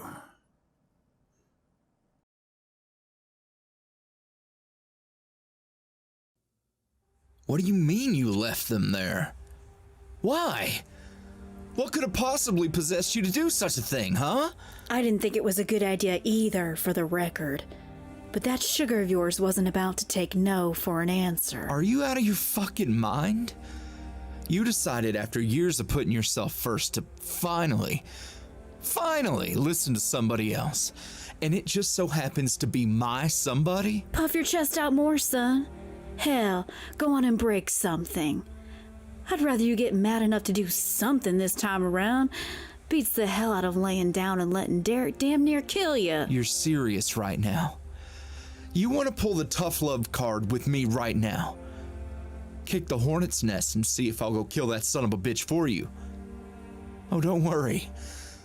You don't have to try. You don't have to do a goddamn thing but sit there and wait. Things seem to go a hell of a lot smoother when you're out of the picture. Hey, yo, quit fucking yelling and get me whatever the fuck you give somebody who's had the shit kicked out of them. I'm sorry, man. I'm sorry. Shut up, Charlie. Sorry. Now, before you go passing out again, you better start fucking talking. Who? What? Where? You know the drill. Derek. They left in his car. Either the train yard or the bar. Good boy. Now, when you say they left, did he hurt my boo? I don't think so. Last thing I remember is them just talking. He didn't seem aggressive. So, you mean they just hopped in his car? Willingly? Yeah. Fuck. Seth, what the hell are they thinking? Thinking we fucked around and left him sitting on the sidelines for too long. Thinking they can hang in this world too, and we tried too hard to just not let him. I don't know. Derek's probably thrilled that it was that damn easy. All right. I guess there's not really a lot of room for guile and subterfuge at this point, huh? I'm afraid not. So, here's what we gotta do. You're gonna say we have to split up, aren't you? We don't have the luxury of time. Derek has us in check. And even if this is exactly what he wants, the fact of the matter is, we just gotta do the damn thing. But if we split, I need to know you're gonna do what needs to be done. Alphonse, you know the only reason I didn't take care of him the first time we squared off was because I didn't have you waiting for me at the end of it all. We're a team. And Sugar is on that team too. I won't let Derek lay a finger on them. That means we need to fucking go. Yeah, let's do this. I'll take the train yard. It's further away, but I'll get there faster. Ma'am? Do you mind if Seth takes that van of yours? Oh, my lord, no, I would never call that hunk of junk mine. Damn thing belongs to Chuck there. I'll take that as a yes.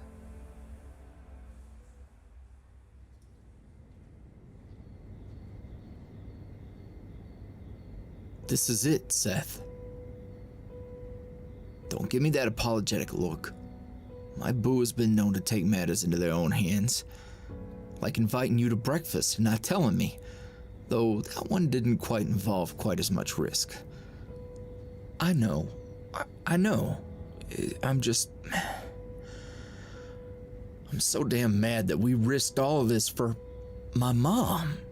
And she's fine. None of this shit had to happen. Hey, listen to me. When we get through this, we're gonna be better, stronger, together. If we gotta cut a deal, fine. If we gotta mop the floor with Derek, fine. But we are all coming home together. Be safe. And, don't get too carried away. You too, man. Hey, Al? Yeah? Thank you. What? Hey, don't go getting sentimental now. Let's just do what we gotta do. Then you can cry all you want. When we've got our boo back, let's call each other. Whoever happens to be the lucky one, I guess. Yeah. Drive safe. You won't help anybody if you go crashing before you even get there. Yeah, you too.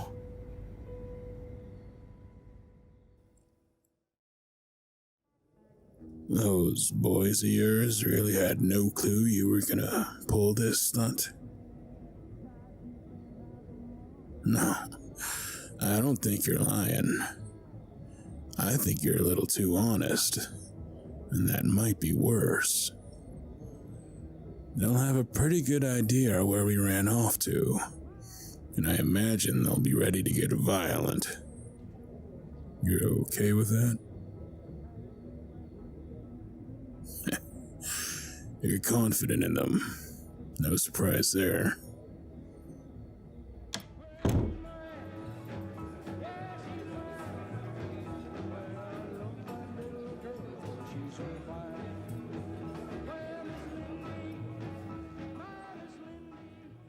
Take a seat. The way they might tell it, I'm not exactly a diplomatic fella. They're not really wrong. But if I thought smoking y'all was the easiest way of doing things, I'd have done it a week ago and been done with it. But this isn't like my usual business.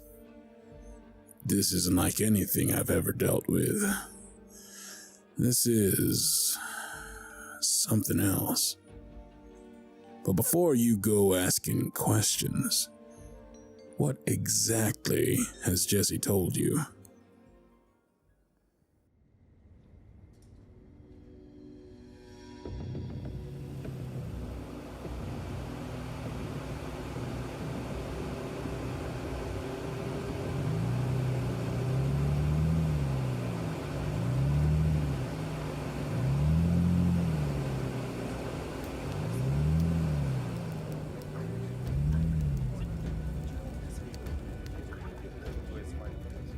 Shit.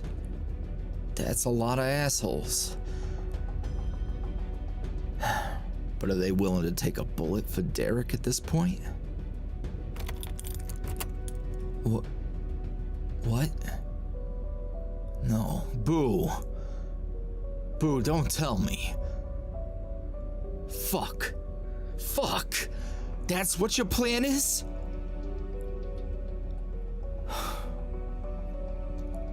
Shit. Well, Pops, guess it's me and you. I know we don't talk much no more, and I don't really believe in guardian angels. But if there was ever a time for you to pull through for your boy, this is probably it.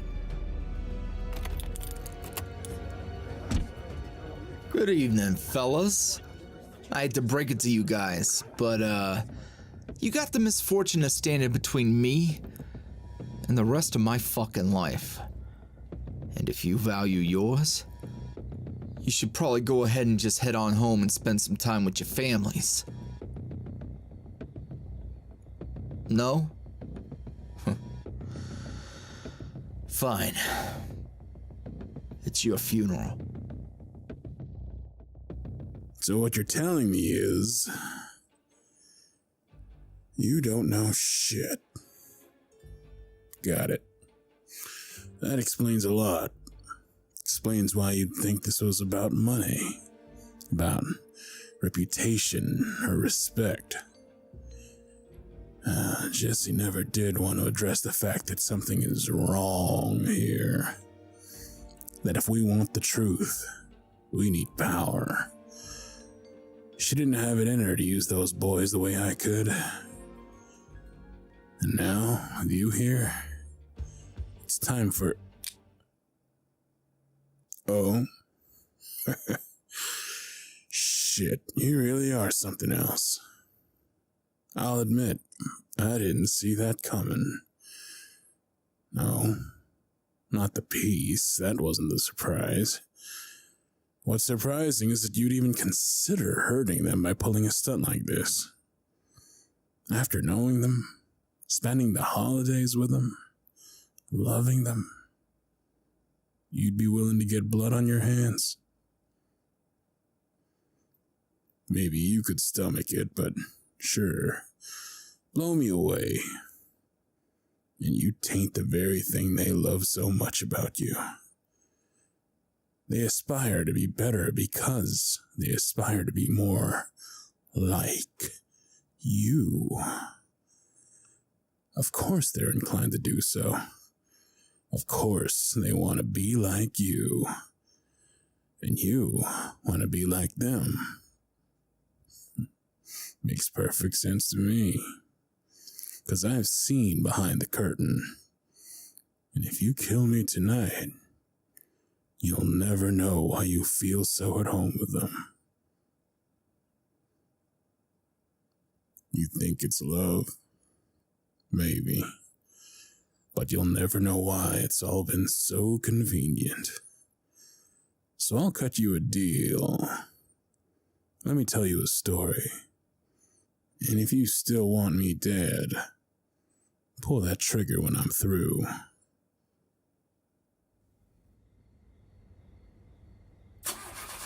Are you kidding me? Come on. Come on, come on, come on. Fuck. Piece of shit van, of course. Of course. That's fine, perfectly fine. Fuck it. I'll hoof it.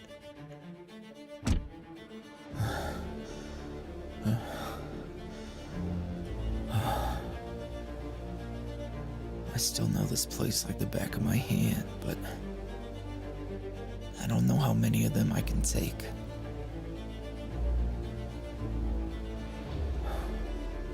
I guess we'll find out.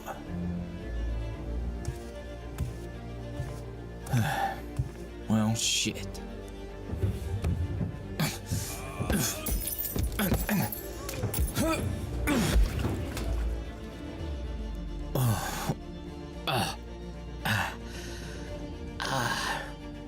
Fuck.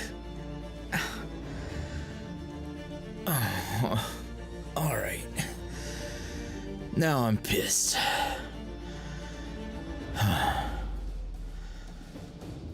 Enough playing hide and seek. If y'all want it, come and fucking get it.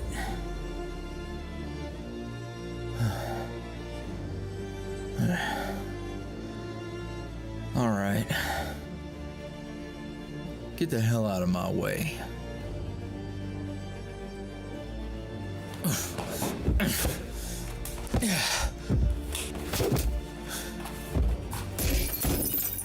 If you don't think I'll tear through every one of you, you got another thing coming. Where? You could end this. You could tell them and they would believe you, and then we could get answers. Better yet, we could have it all. A world shaped by us. Not whatever the hell is pulling these strings. The three of you. That's power. Real power. And together we could...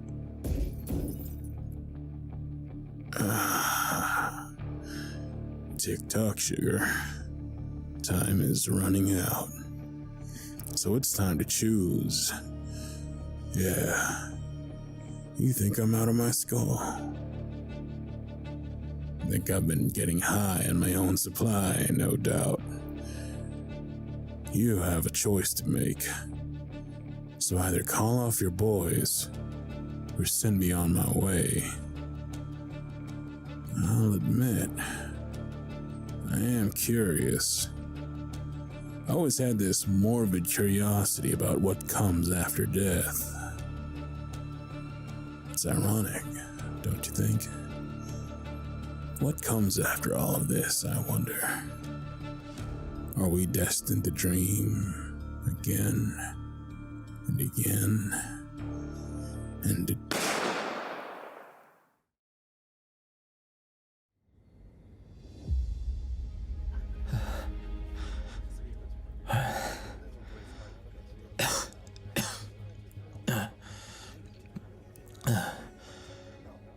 Shit. Well, I tried, Pops. I really tried. God. Seth. I hope you had better luck than me. I hope you both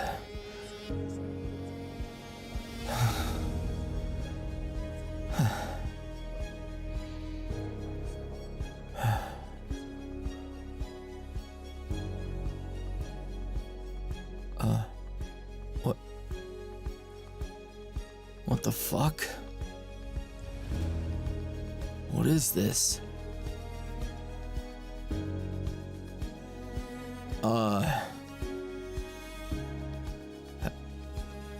Hello?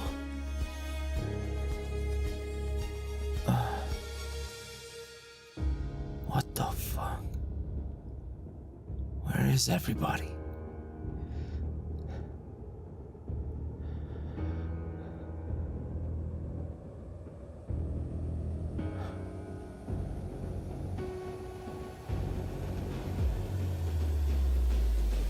Hey. Who the hell are you?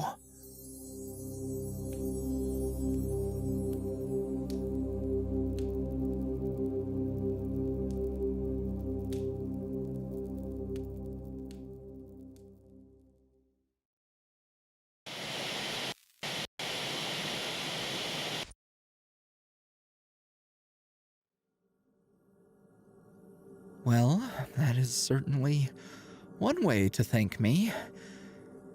Then again, you were ungrateful last time as well. I'm the only one who can fix this. You don't remember that night I told you to go back? You had to go back for him. But I was careless. I know. It's ridiculous.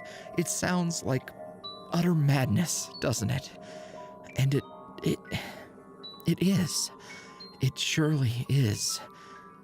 But I have to intervene. The three of you can't. Your story can't end here. My meddling caused this, and tonight I'm going to set it right. I can fix it. When I'm through, you can try again. You can try again, and I'll have dealt with my missteps. I remember you. Relax. Alphonse, breathe. Calm down. Wait. Will you ever learn to shut the hell up? Who do you think you are, huh? Some kind of god? Let's play a game, Finn. A game where you realize that your power is flawed. Because the moment you started running that little mouth of yours, I did remember. I remembered everything. What do you mean, everything? The gas station. What you told me that night I left Seth. Your half-assed apology for my parents? Your tricks worked on me before I could ruin that pretty face of yours. But it looks like you're exhausted this time. You blew your load saving me, huh? That'll be your last fucking regret. Listen to me. I know you have no reason to believe me.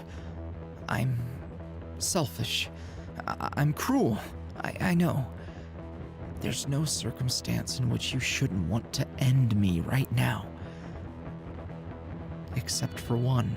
What the hell are you talking about? Right now, your partners are in a state in which only I can undo what's been done. I can turn back the clock. And if you don't let me, the only thing that awaits you is a sorrow that killing me tonight can't mend. So, let me rewrite this.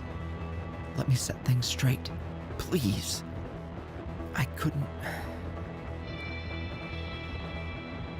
do it for you when I screwed up before. But I can now. If you spend any amount of time watching us, you're a damn fool. Because the only way you'll ever be free of this guilt is if you face it head on. Whatever this is. What, repentance? It's bullshit.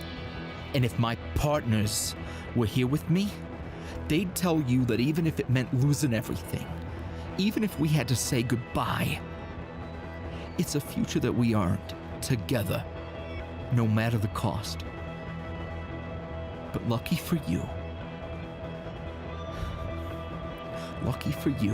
I'm the selfish one of the bunch. So, Do it. Fix it. I can't lose them too. I don't know if I'll be able to pull a stunt like this again. I've already broken every rule I put in place to prevent this exact scenario from occurring. And my price will be paid in time. Good. It's what you deserve. I know. Farewell, enemy of mine.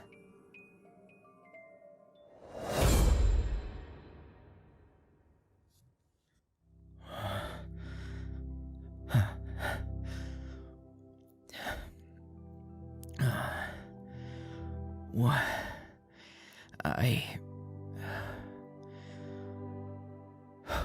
What the hell? What?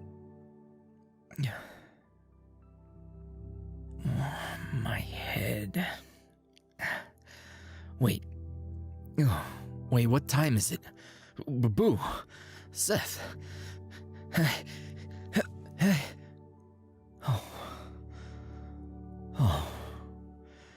Oh, thank God. They're both here. Sleeping. What was I doing? Sleepwalking or something? What the fuck?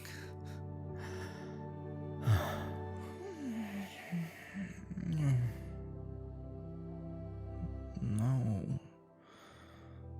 I don't want to play baseball no more. Yeah, that sounds about right, buddy.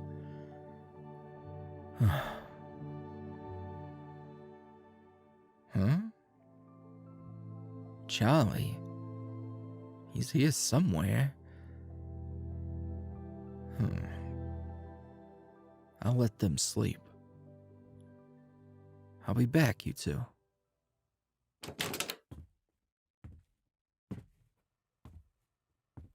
Hey. Yeah, boss. Jessie's gone. I didn't ask too many questions, but I think with the fellas showing up, she's had a change of heart. What do you mean? Oh, I don't know.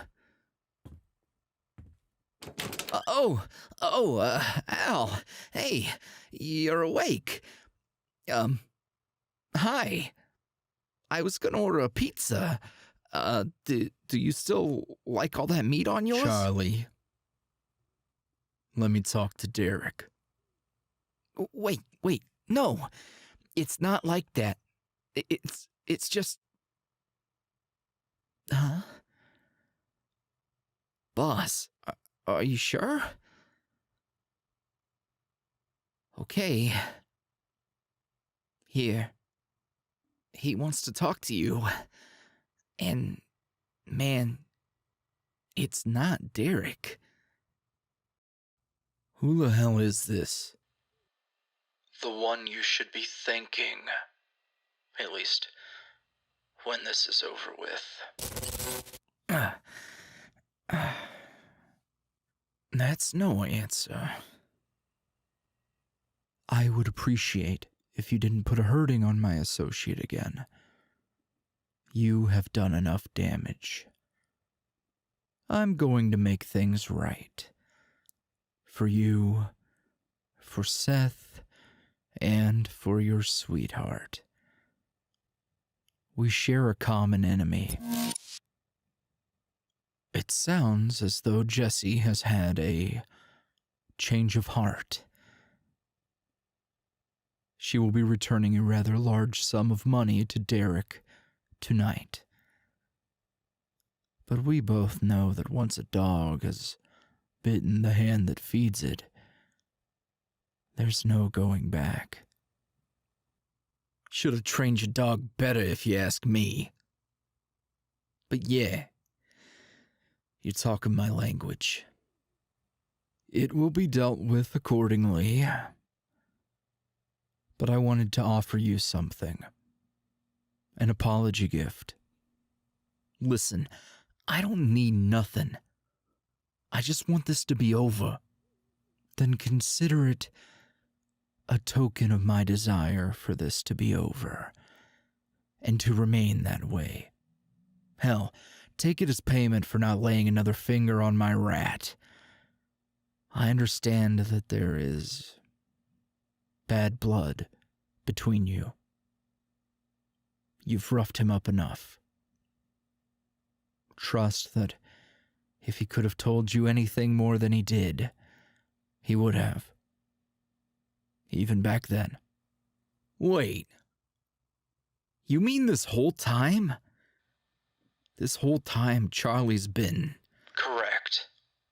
I know you think loyalty isn't exactly his strong suit, but he has been loyal to me, even when it cost him dearly, even when he had to hurt you. So, at the very least, I would like to offer you something, and we can call it water under the bridge. You really think you're hot shit, huh?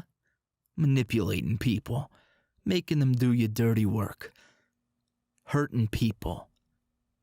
Hot shit. No. I'm just the one who's left standing when all is said and done. Tonight, your problems will be solved.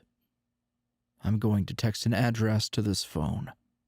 All expenses are taken care of. I know what it's like to have Christmas stolen from you. I'm no saint, but I do know what you and Seth have been through. So, enjoy the evening. Your fight is through. If I wasn't so ready to get on with my life, put this behind me, I'd come kick your ass. You know that, right? I know you'd certainly try. Happy holidays, Alphonse. Enjoy it. And forget.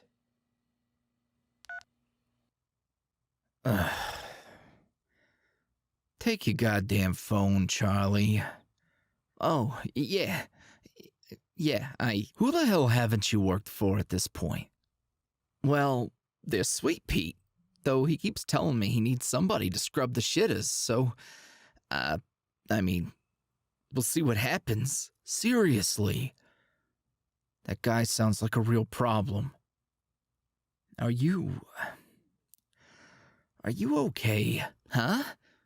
On the phone? He's probably the only reason I am okay. I'm in more danger with you, or with Derek, or with Miss Jessie. More so than I am with him. So, yeah, I'm alright. In that regard, at least. Oh, wow. He's putting y'all somewhere nice. Looks like y'all got a suite at one of those hotshot hotels downtown. For what it's worth, I've known this guy for a while now, and he doesn't really give a shit about much. But when he found out what was gonna happen, that you and Seth and your boo were gonna have your Christmas all fucked up, well, he seemed bothered. There's something about your story that just seemed to hit a nerve, I guess. Nerves? That dude has nerves? Yeah. Because you got out. You both got out. And he never will. Wow. Real sentimental type of guy, huh? Tragic backstory to boot, I bet. Look, you can be a smartass all you want, but it was his influence that kept this whole thing clean. Not to mention, how do you think Seth even got out? You think he actually Had some public defender get him off that easy? Nah. The strings this guy can pull, they're legit. You gotta get the hell away from all this too, Chuck. Maybe this Derek thing will pass, and it'll get dealt with however it gets dealt with. But guys like you, guys like us, people just use us until we're all spent. Then we have to pick up the pieces. Yeah, I'm catching on to that. You, gonna go wake the others up? No, not yet. They look so peaceful just laying there. Once they wake up, we can figure out if we'll accept this offer from that boss of yours. But I ain't gonna lie. 5-star room service in some swanky-ass joint? It would beat the hell out of another night in this dump. And, man, you should go home. When you're out of this mess, just go back home, dude. Apologize for all the shit you put your folks through, and they'd take you back in a heartbeat. Assuming you're still not talking to them. Oh, well, I called them on Christmas, but I was, busy. Oh, right. Yeah, fuck that, man. Go be with them. It'd beat the hell out of sticking with those losers you've been rolling with. I know. Hey, you're gonna be alright. Just make better choices. When I left, I felt like I didn't deserve nice things, or forgiveness, or anything. But that wasn't true. It's not true for you either. But you can't just keep sabotaging yourself, alright? I'm not trying to preach at you. But, seriously, if I can fix my shit, anybody can. Even you. You damn rat. Oh, that's real nice of you to say. I don't deserve all that. I don't think it's really about deserving anything. I think it's about trying to live the life you got ahead of you without looking over your shoulder, wondering when it's all gonna bite you in the ass. You know what you did. I know what you did. The only thing I'd hold against you now is if you kept fucking up and never learned anything. So, man, if guilt is what's holding you back, don't let it. Life is too short to die mad. You knew me at my worst. And I hope that someday, somebody will get to know you at your best. Thanks, man. I don't know what to say. Then don't say nothing at all. And let's just sit here like we used to. How does that sound? That sounds nice. I would like that. I'm not saying it's a good idea, but I am saying that ordering some filet mignon, a couple bottles, and I don't know, what else do they got at a 5-star hotel? Shrimp cocktail? I don't know. I'm not very fancy. Yeah, your idea of fancy is takeout pasta with extra breadsticks. Oh, God. That sounds so good. Wait, I didn't finish my thought. I was saying, it's not a good idea, but stuffing our faces and living the high life for a night might be fun. Maybe if the circumstances were different, but There's just too much that could go wrong. It could be a setup. It could leave us owing a favor to whoever that prick on the phone was. I just want this to be over. Yeah, I know. Me too. But what does over look like? Derek isn't really the live and let live type. Even if he finds out you're not just gonna go to bat for your ma, what's to keep him from fucking us in the future? Well, I guess that depends. Let me see what the deal is with her, and then we can just figure out our next move. Hey, Ma. Evening, kiddo. Hey, Boo. Hey, I'm sorry you had to be a bit of a fly on the wall. We keep doing that. I know it's not how you get down. You're a go-getter, and you give a whole lot of fucks about us. I just know.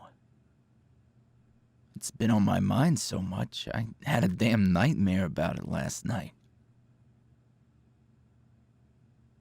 Oh, you too? Jeez, this whole thing got us both messed up, huh? I mean, shit, if the roles were reversed, it would take an army to stop me from getting to whoever hurt you. There ain't no chance I could sit back and let you fight alone.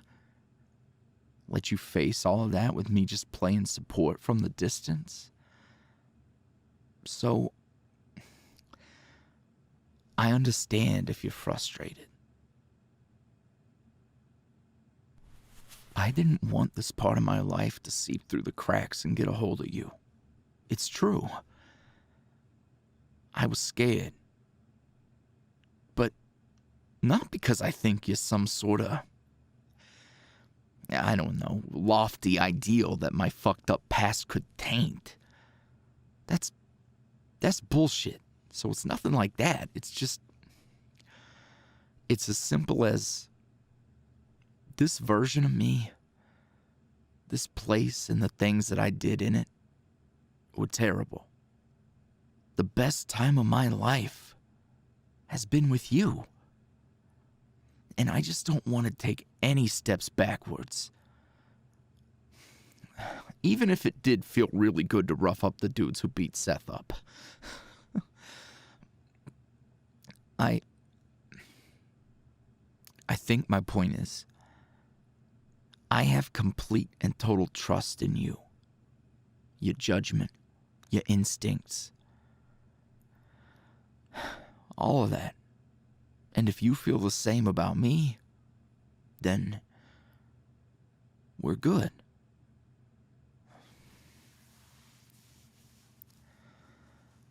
So, if you were planning on doing something drastic with that gun of mine you got tucked next to that sweet ass of yours, maybe just chill and make sure it gets back to the glove box. Okay?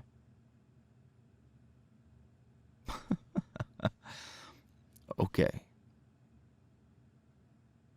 How did I know? I mean,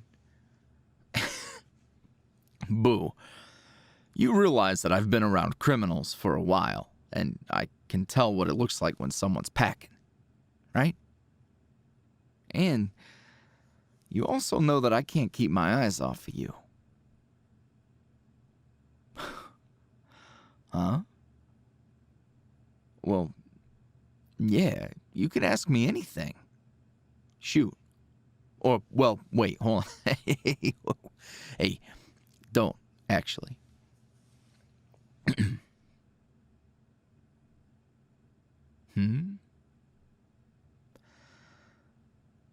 Pure?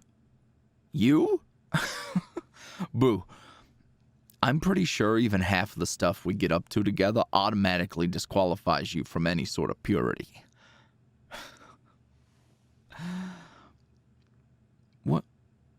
What's that about? What's on your mind? You dream? Shit. I mean, like, what even is purity, right? Like, who sets that standard? Why even set that as a standard in the first place? Life's too messy for that.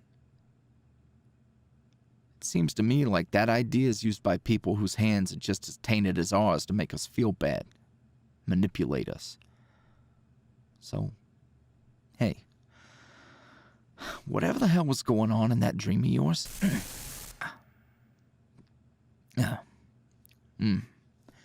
sorry, my head is fucking killing me. I probably need some water or something. Whatever happened, don't let those words make you feel any type of way.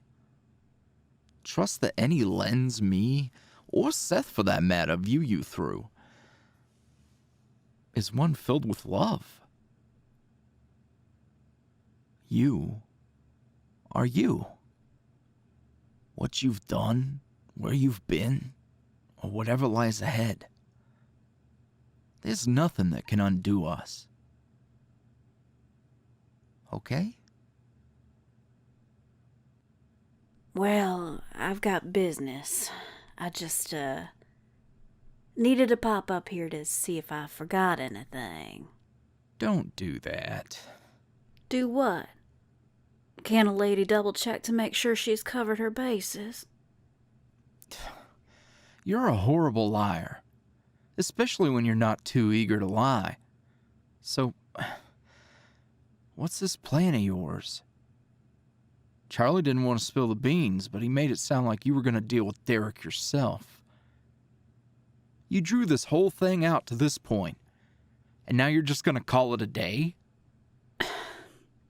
If it gets him out of your hair, does it even matter? You don't want to hear all of my bull, and I don't blame you so. Mom, that's exactly it. I just don't want you to try and bullshit me or run a con or feel like you have to hold back. There's nothing that's gonna fix our mess in just one talk, but shit. If you just tell me what's really going on, if you just be straight with me, I could at least respect that. We could find somewhere to start. I'm not asking you to make it all make sense, to try and patch up all those wounds from the years of you being gone. I got that. I can handle that. At least now I can.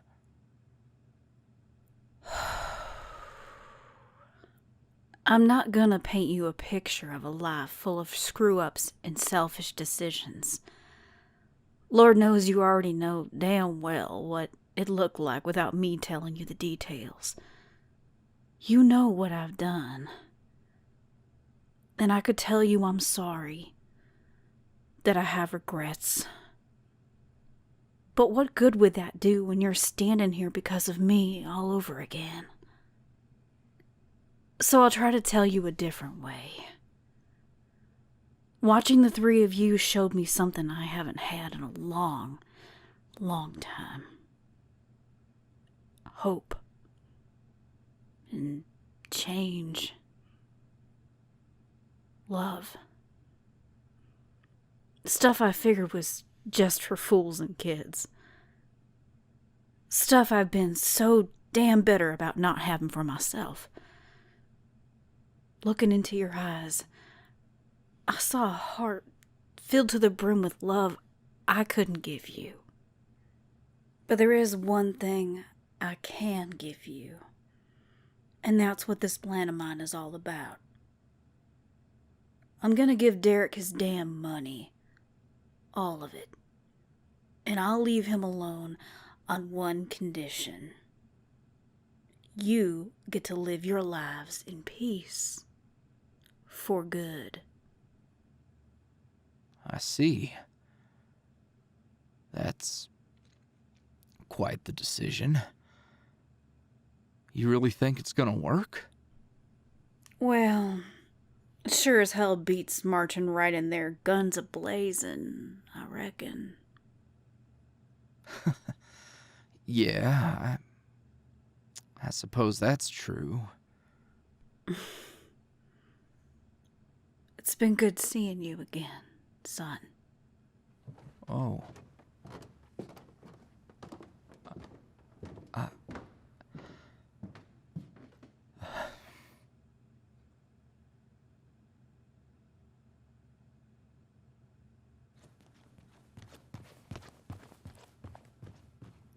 Hey. Hey. You couldn't even answer my calls?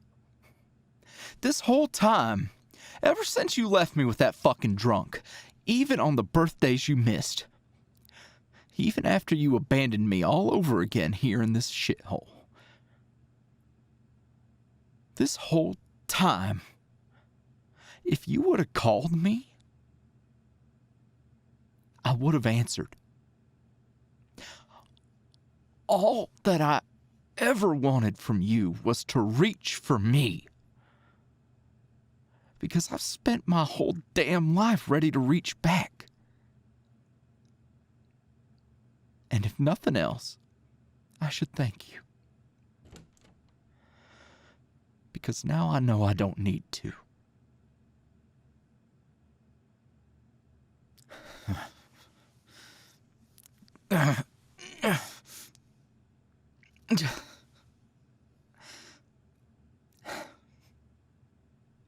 Hey, it's over now. It's over. How about we go get some dinner, dude? I'm just so angry. So fucking angry. I know you are, big guy. I know. It's gonna be okay. Can we get some burgers from Big Calves? Of course. Of course.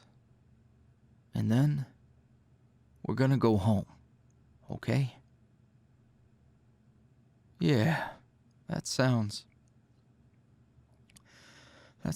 good.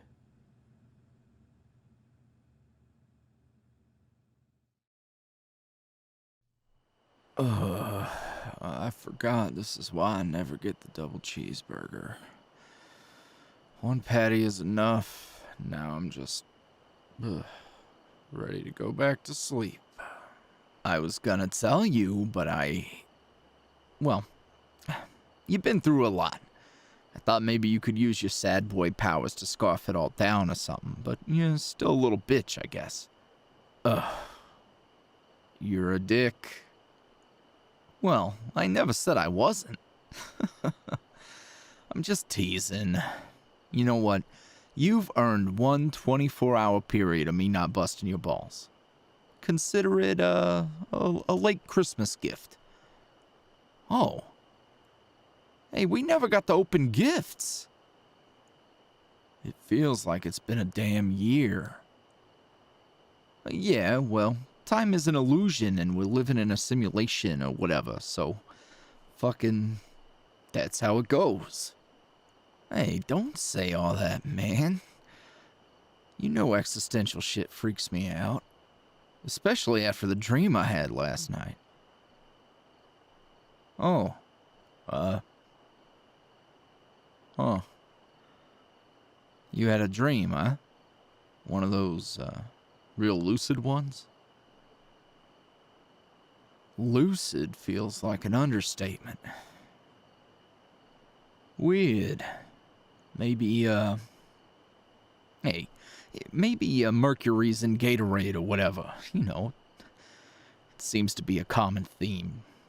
The whole dream thing. What do you mean by that? Well, Boo and me both had some weird-ass dreams too, apparently. Oh, it's all pretty hazy at this point. Oh, well, that seems totally normal, and is not at all going to feed into my paranoia. Not in the least bit. You still pretty anxious, huh? You worried about Jessie? I sure as hell shouldn't be. I don't want to be. But I just... I can't shake the feeling that she could be walking into a trap or something. What if there's some fucker hiding out ready to get the jump on her? Or what if Derek pulls some shit? Or Seth. Relax. If you want to do a pass-by of the bar before we go, check in just to see, we could do that. Should be easy enough. It's been a while since we left, and she took off before us, so... yeah. Could we? Just to check. Before they left, Charlie said he'd let us know if things were cool, but I just... you know, what if things aren't cool? Yeah, I got you. Well, go on and wipe all the burger grease off of your face and try to crawl back into the car.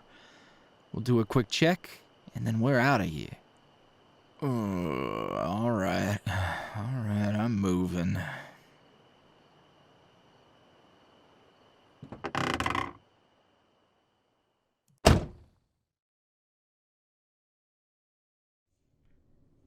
Huh? Who the hell are you? We have a mutual friend who told me you were about to walk in here and cut a deal with my dog.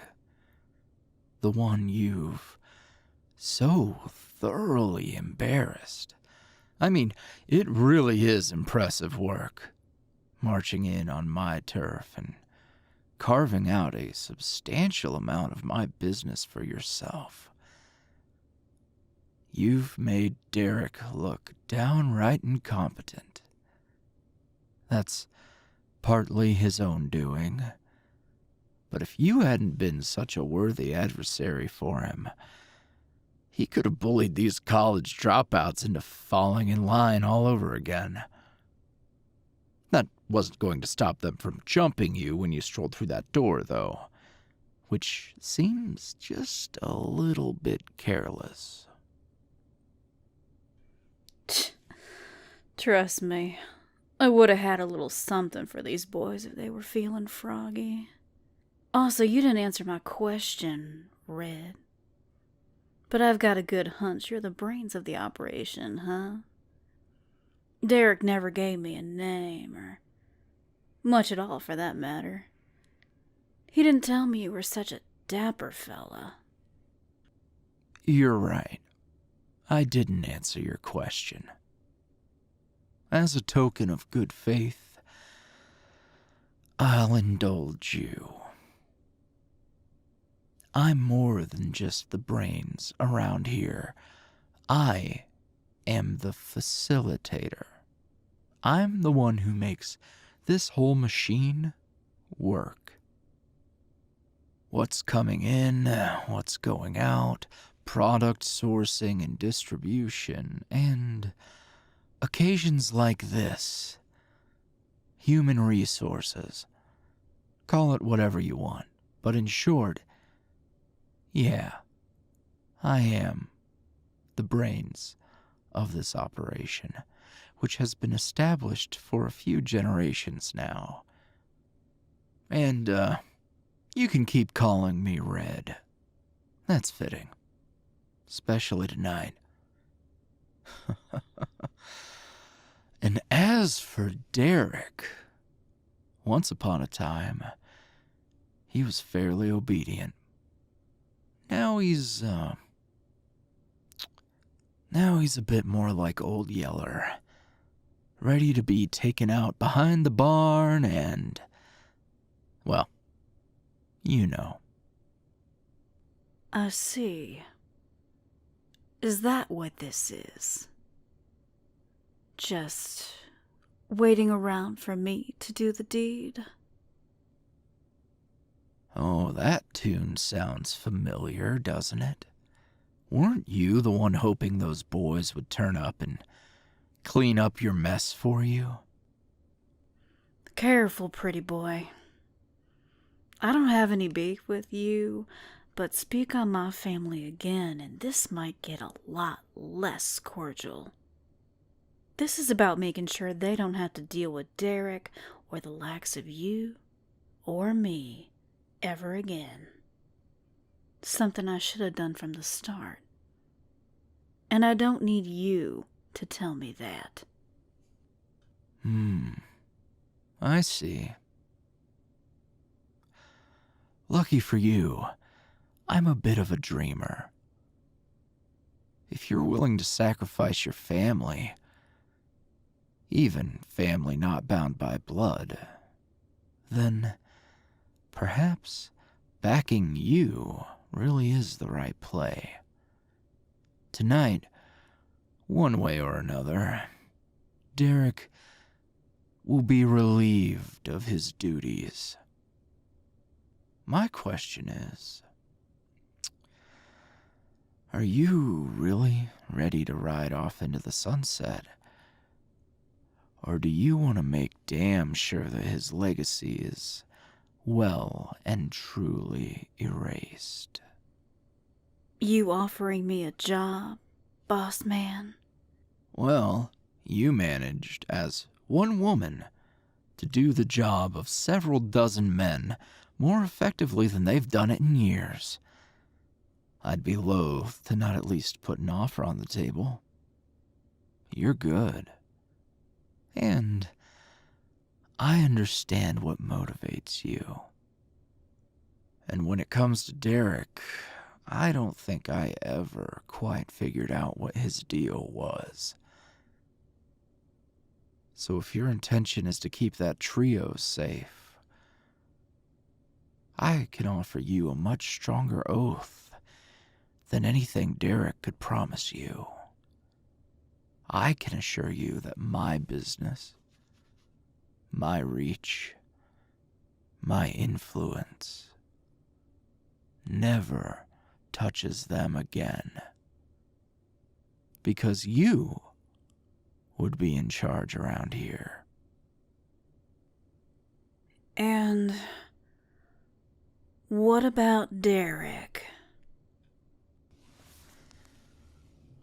What about Derek? Why should you trust me, Red? Well, let's just say I have it on good authority that despite being a questionable mother, you're an otherwise excellent candidate for the gig. Even before you and Derek split, I heard good things. No one's ever told me that you were a tyrant, that you'd twist their arms and make them dig deeper and deeper into a hole of degeneracy. Unlike what I've heard about the man in that back room waiting for you. And if it's not you, then I'm going to have to work a little harder to find a replacement. And frankly, I am ready to move the fuck on. All right. I've just got one more question then. And what might that be? You don't mind if some of the bills in this bag get a little messy, do you? I have a flair for the dramatic myself. And if you don't mind the extra cleanup, I'm gonna savor this moment. Oh. Miss Jessie, please, do as you wish.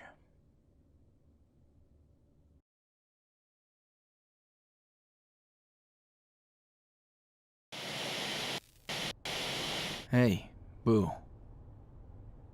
You good? That dream getting to you again? Hey, it's okay. It's all gonna be okay. Isn't that right, Seth? Huh? Oh, Yeah. Yeah, it's all good. Hey, there she is. Oh, thank fuck. Mom. Hey. Hey. Mom. Listen. I couldn't leave without... It's over, Seth. Now the three of you can go home. Together.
Ow, boss. You really, nailed it. Puns, Charlie. At a time like this... sorry. Don't apologize. This is a pretty big mess. If you need to make jokes to get through it, go ahead. And, you're not wrong. I've been eager to blow off some steam. And I wanted to make sure he wasn't going anywhere. Anyway, the fixer will be here soon to clean this mess. And then this holiday can well and truly be through. Did you hear from the hotel? They still haven't checked in. Seems like a safe bet they're not going. They were, skeptical, to say the least. But, you tried. Indeed, I tried. I didn't know what to do, really. Hell, if I could turn back time and let them have their Christmas back, I would, but money can only accomplish so much. Yeah. Speaking of, if you don't need me running with the crew anymore now that Derek's, relieved of his duties, if it's okay with you, I'd really like to, go home and maybe, get a regular job. Oh? Is this your formal resignation? If it's all right with you, I mean. I just think maybe I'm not really built for this line of work.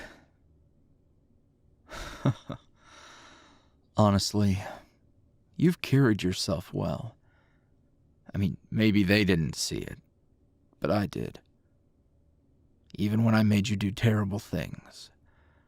When I asked you to betray your friends, to push them away. You didn't fight me on it. And you hurt them. For me. and you suffered for it. You've earned a second chance at just living a normal life.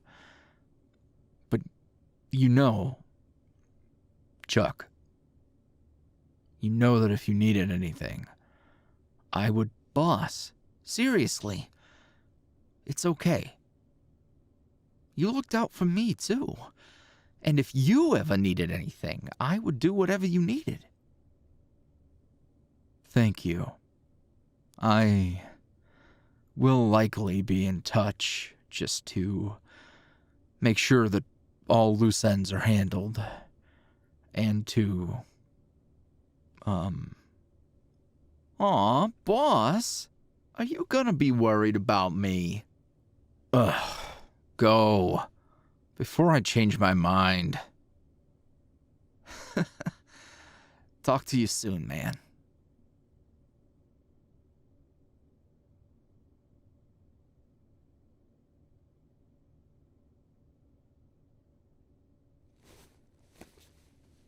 So, Derek, you could read.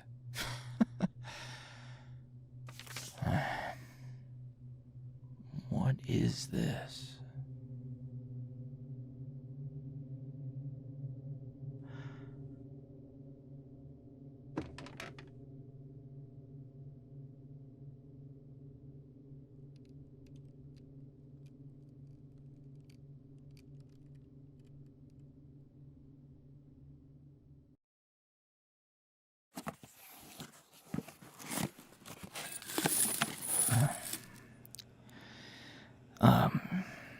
Oh, well, sorry. I was in my nowhere place, wondering what kind of psychopath invented glitter.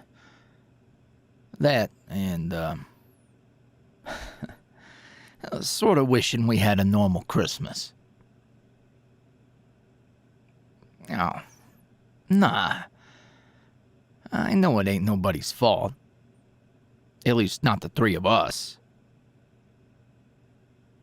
All things considered, we were having a pretty sweet Christmas, actually.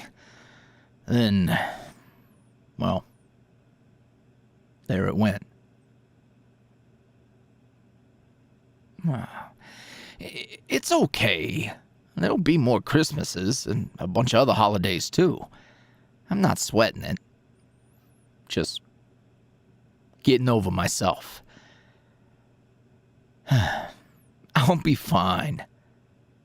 What about you, boo? You doing all right?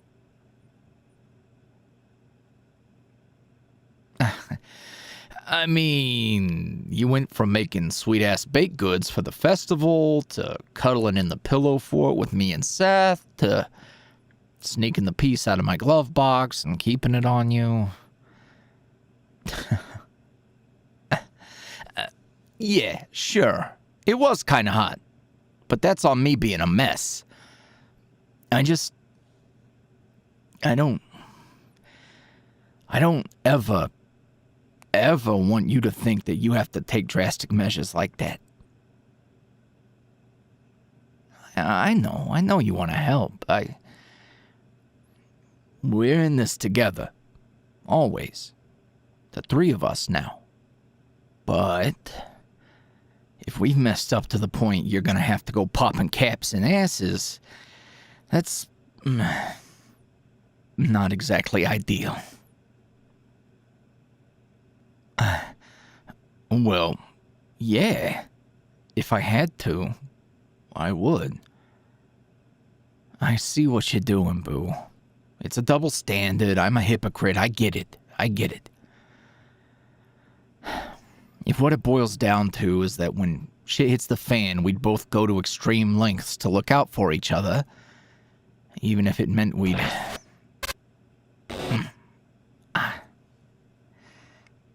Sorry. Head still feeling, rough. Stress migraines or something.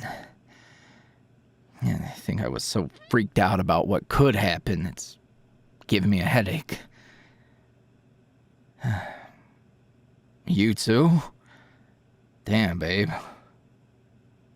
Trauma will do that to you. We'll work through it, and we'll be fine. As much as the past has kicked my ass. Look at us, right? We're getting all this stuff put away before it's even New Year's Day. We're like really super well-adjusted adults and shit. Hell yeah. Hey, don't get too used to it. I'll stand up and dunk on you faster than you can say, "Hey, boo, can we have cinnamon rolls for our New Year's Eve party tonight?"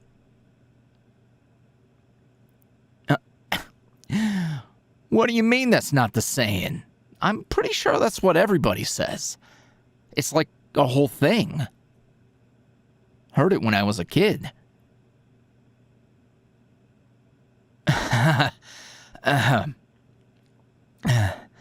Yeah, I must have heard it from my folks or something. Or maybe on TV.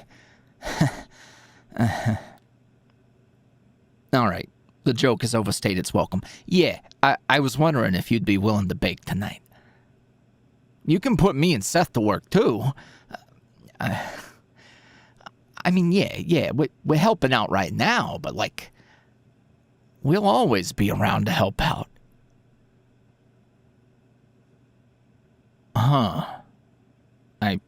I mean, well, I haven't asked him. I don't know if Seth is planning on sticking around now that he doesn't have Derek looking to get even with him. I guess I just assumed. But, yeah, I don't want him gone. Not now. Not when we've been through all this and he's just gone through that shit with his ma. What about you? Do you like having him around?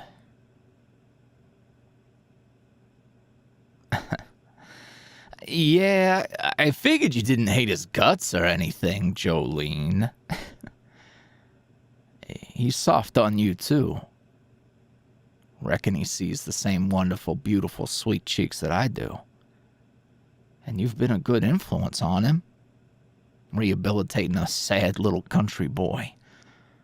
Sounds like a Hallmark movie. Yeah, well, we're probably too gay for Hallmark, but we'll shop it around and see how it goes.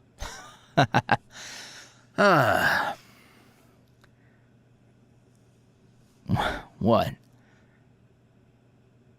Oh, yeah, I'm good, boo. Seriously.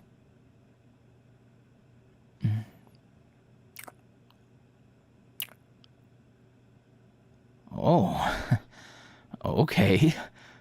Smooches. Almost as sweet as cinnamon rolls. Okay, come on. Yeah, this box is ready. Huh? Oh, well, you want to run this up to the attic for Seth? Okay. Just tell him to quit slacking. It ain't that damn dusty up there. He's probably just goofing off. I'll get the rest of this cleaned up. Oh, hey. Here, let me snag that from you. There can't be too much left now, huh? Yeah, go figure. Working together makes things easier. Who'd have thought? Hey, I hope that next year you don't have to go on some kind of, dangerous wild goose chase. Or mom chase in this particular case. Well, there's only so many times some greasy douchebag can surprise you with a lock of your ma's hair, right? It would be really strange if it happened twice. And I don't think I'd fall for it again. Hopefully. Oh, she can handle herself. And I think I'd rather just do some regular old holiday celebrating next time around. Oh, I know. I just wanted to say sorry again. And I promise I'm not actually up here slacking. I just thought maybe you two might appreciate me being out of your hair for a little bit. That and it was a mess in here, so I did some tidying and organizing and whatnot. Oh, you're sweet. I know, sugar, but also sometimes it's nice to have a little one-on-one. And I don't want y'all to feel like I'm overstaying my welcome or in the way.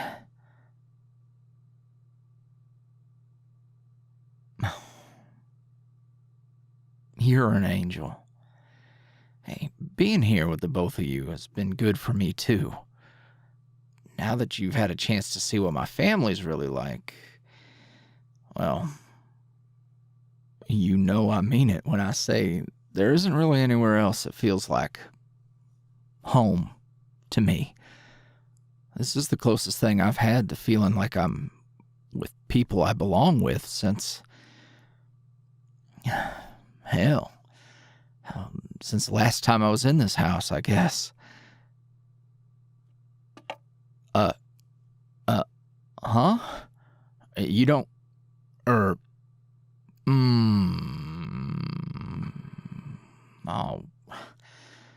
hell. See, this is the kind of meddling that I was trying to avoid. You never dug through any of these boxes up here? The ones that were left behind from the previous owners? Okay, that's fair. There could have been some weird shit in there. Or boring stuff like bits and bobs for the water heater or something. Or some keepsakes a certain taffy-eating loser left behind. If I knew he hadn't told you, I wouldn't have said shit. This house of yours, I guess Al must have put it on the market after his folks passed, since he could just stay in the little apartment attached to the shop. So, here. Yeah, that's us, right out front. I imagine he didn't want to tell you because, well, a lot of reasons. He'd have to think about his folks. He'd have to think about me. And he'd have to remember a lot of stuff that's probably easier to forget. But he's happy here, with you. You make him feel safe enough to come make new memories in a place where he probably thought he'd never get to make memories again. And that's really beautiful. There's a whole lot about you that's like that. Oh, please, you know what I mean. You have that power. You nurture things, heal things. That's beautiful. And not to discount your literal, physical beauty and stuff. That's definitely a thing too. I just didn't mean that in this particular instance. Right. Okay, yeah, I just didn't want you to think I was,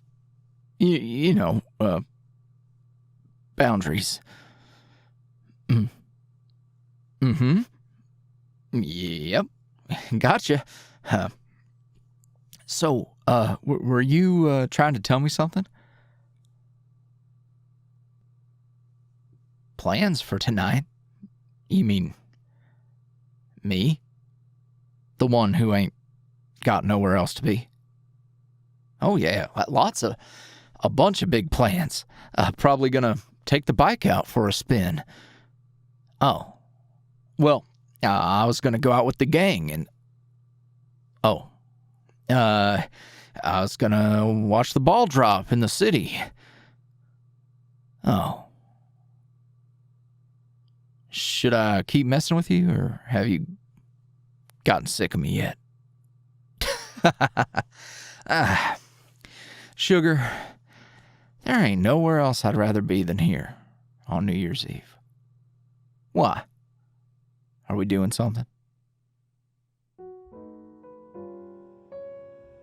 And then I told him, sure, those are sweet candies. And he ate a mouthful of them. Come on, it wasn't that big of a deal. I just don't like that obnoxious, artificial kind of cinnamon flavor. Like Fireball and hot tamale candies. Cinnamon rolls are fine. Cinnamon anything is fine if sugar's baking with it. Listen to you, what a suck-up. Let me lift all these boxes with my big strong arms. Let me carry all the groceries in one trip. Let me fix the leaky faucet. If I didn't know any better, I'd say you liked being so helpful and nice and shit. Oh, please. He used to make me help with chores when we were younger, too. He'd bribe me with food all the time. Come over to watch movies, eat junk, my mom's baking brownies. Stuff like that. Well, you know what they say. Work smarter, not harder. So it seems like Boo has caught on and figured out how to get you to do all kinds of tricks. Like a good little pup. Oh, hey, calm down. I just like to help people who help me. And you both have helped me a bunch. Doing whatever I can to make myself useful isn't just fair. It makes me happy. Especially when it's the two of you. Since, you know, you're all right, I guess. Just all right, he says. Hey, Boo, do you remember when he was getting all mushy in the backseat of them railroad tracks? And we were all awkwardly hugging as if we weren't dying to figure out how that was supposed to work? If I didn't know any better, I'd say this guy likes being here with us. Gross. Get his ass, Sugar. He acts like he's all big and tough, but he's as much of a softie as I am these days. Maybe, but I don't cry as much. Allegedly. You might just be a little emotionally constipated. You don't always have to be the strong one, you know. Yeah? Well, right. A little too real. Anyway, since we're here and all the chores are done, and it's the start of the new year, a new chapter, what's next? Wow, so the emotional constipation was too real, but now we're talking about life? Well, I don't mean like what's your 5-year plan or anything like that, but the last time we were all here at this table with a massive cinnamon roll, she was a lot different. I'm not gonna tell you to get lost this time. Yeah, a lot has changed, huh? Well, I wasn't sure when would be a good time to bring it up, but it seems like now is about as good a time as any.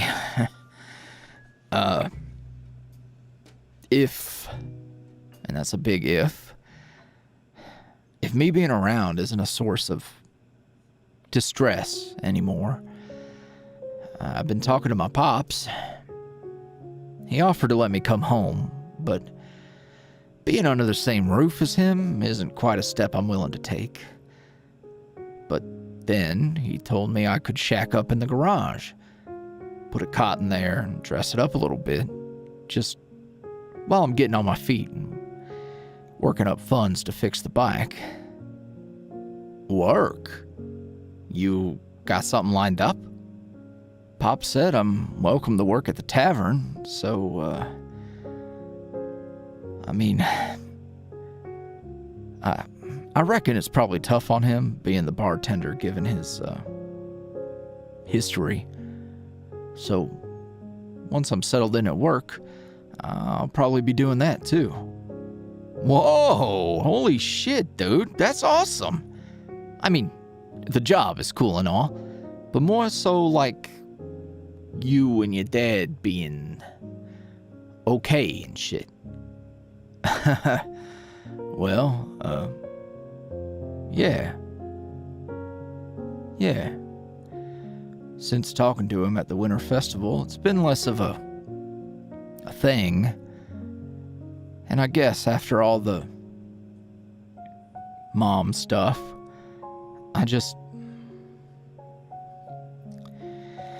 if there's someone in my life who actually wants to do the work of being better and making right on their mistakes, maybe I need to hear them out. I don't think I would have had the strength to do all that if it wasn't for the two of you. Aw. Yeah. Boo's right. You've been growing a lot. You deserve credit, too. I used to think I really had my shit figured out. Before you showed up, I was just in a comfortable state of limbo. Maybe. Things were good, but I realized I still got a lot of work to do.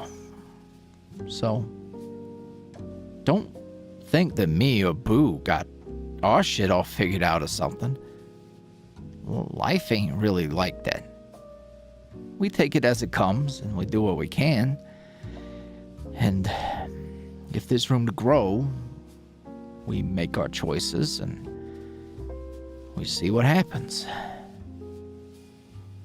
And seeing what's happened with you is real nice, man. Thanks. Both of you.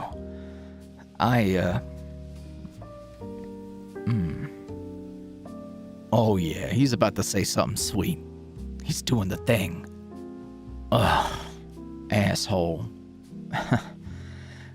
I just wanted to say, this past year has been really tough in a lot of ways. But this past month with y'all has been the nicest, warmest time. There's a lot of hope I thought I'd lost, but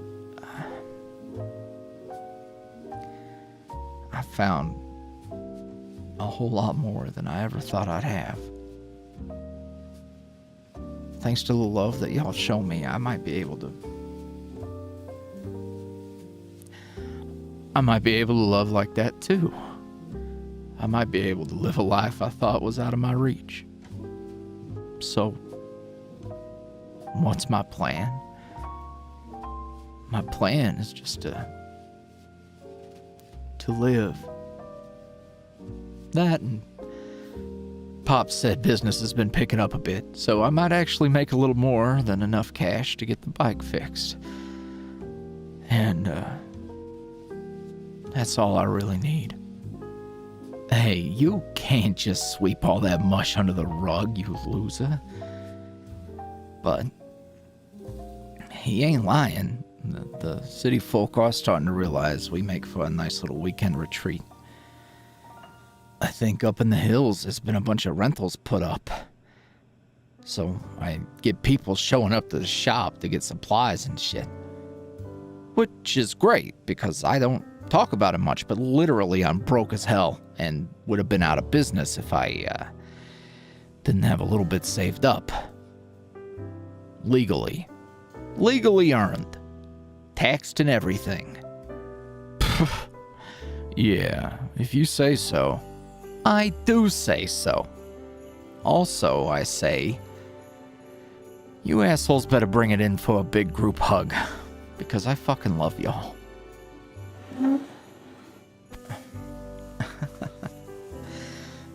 Hey, we made it. Seth, Boo, we're gonna be all right, right? I think so. Even if there's a little more work to be done, I know y'all got me. And I got y'all. Okay? Yeah. Yeah. Oh, shit. I think we missed the countdown. Happy New Year, you two. Let's do this again. All right. I'll hold you to it. So long as there's gonna be cinnamon rolls again.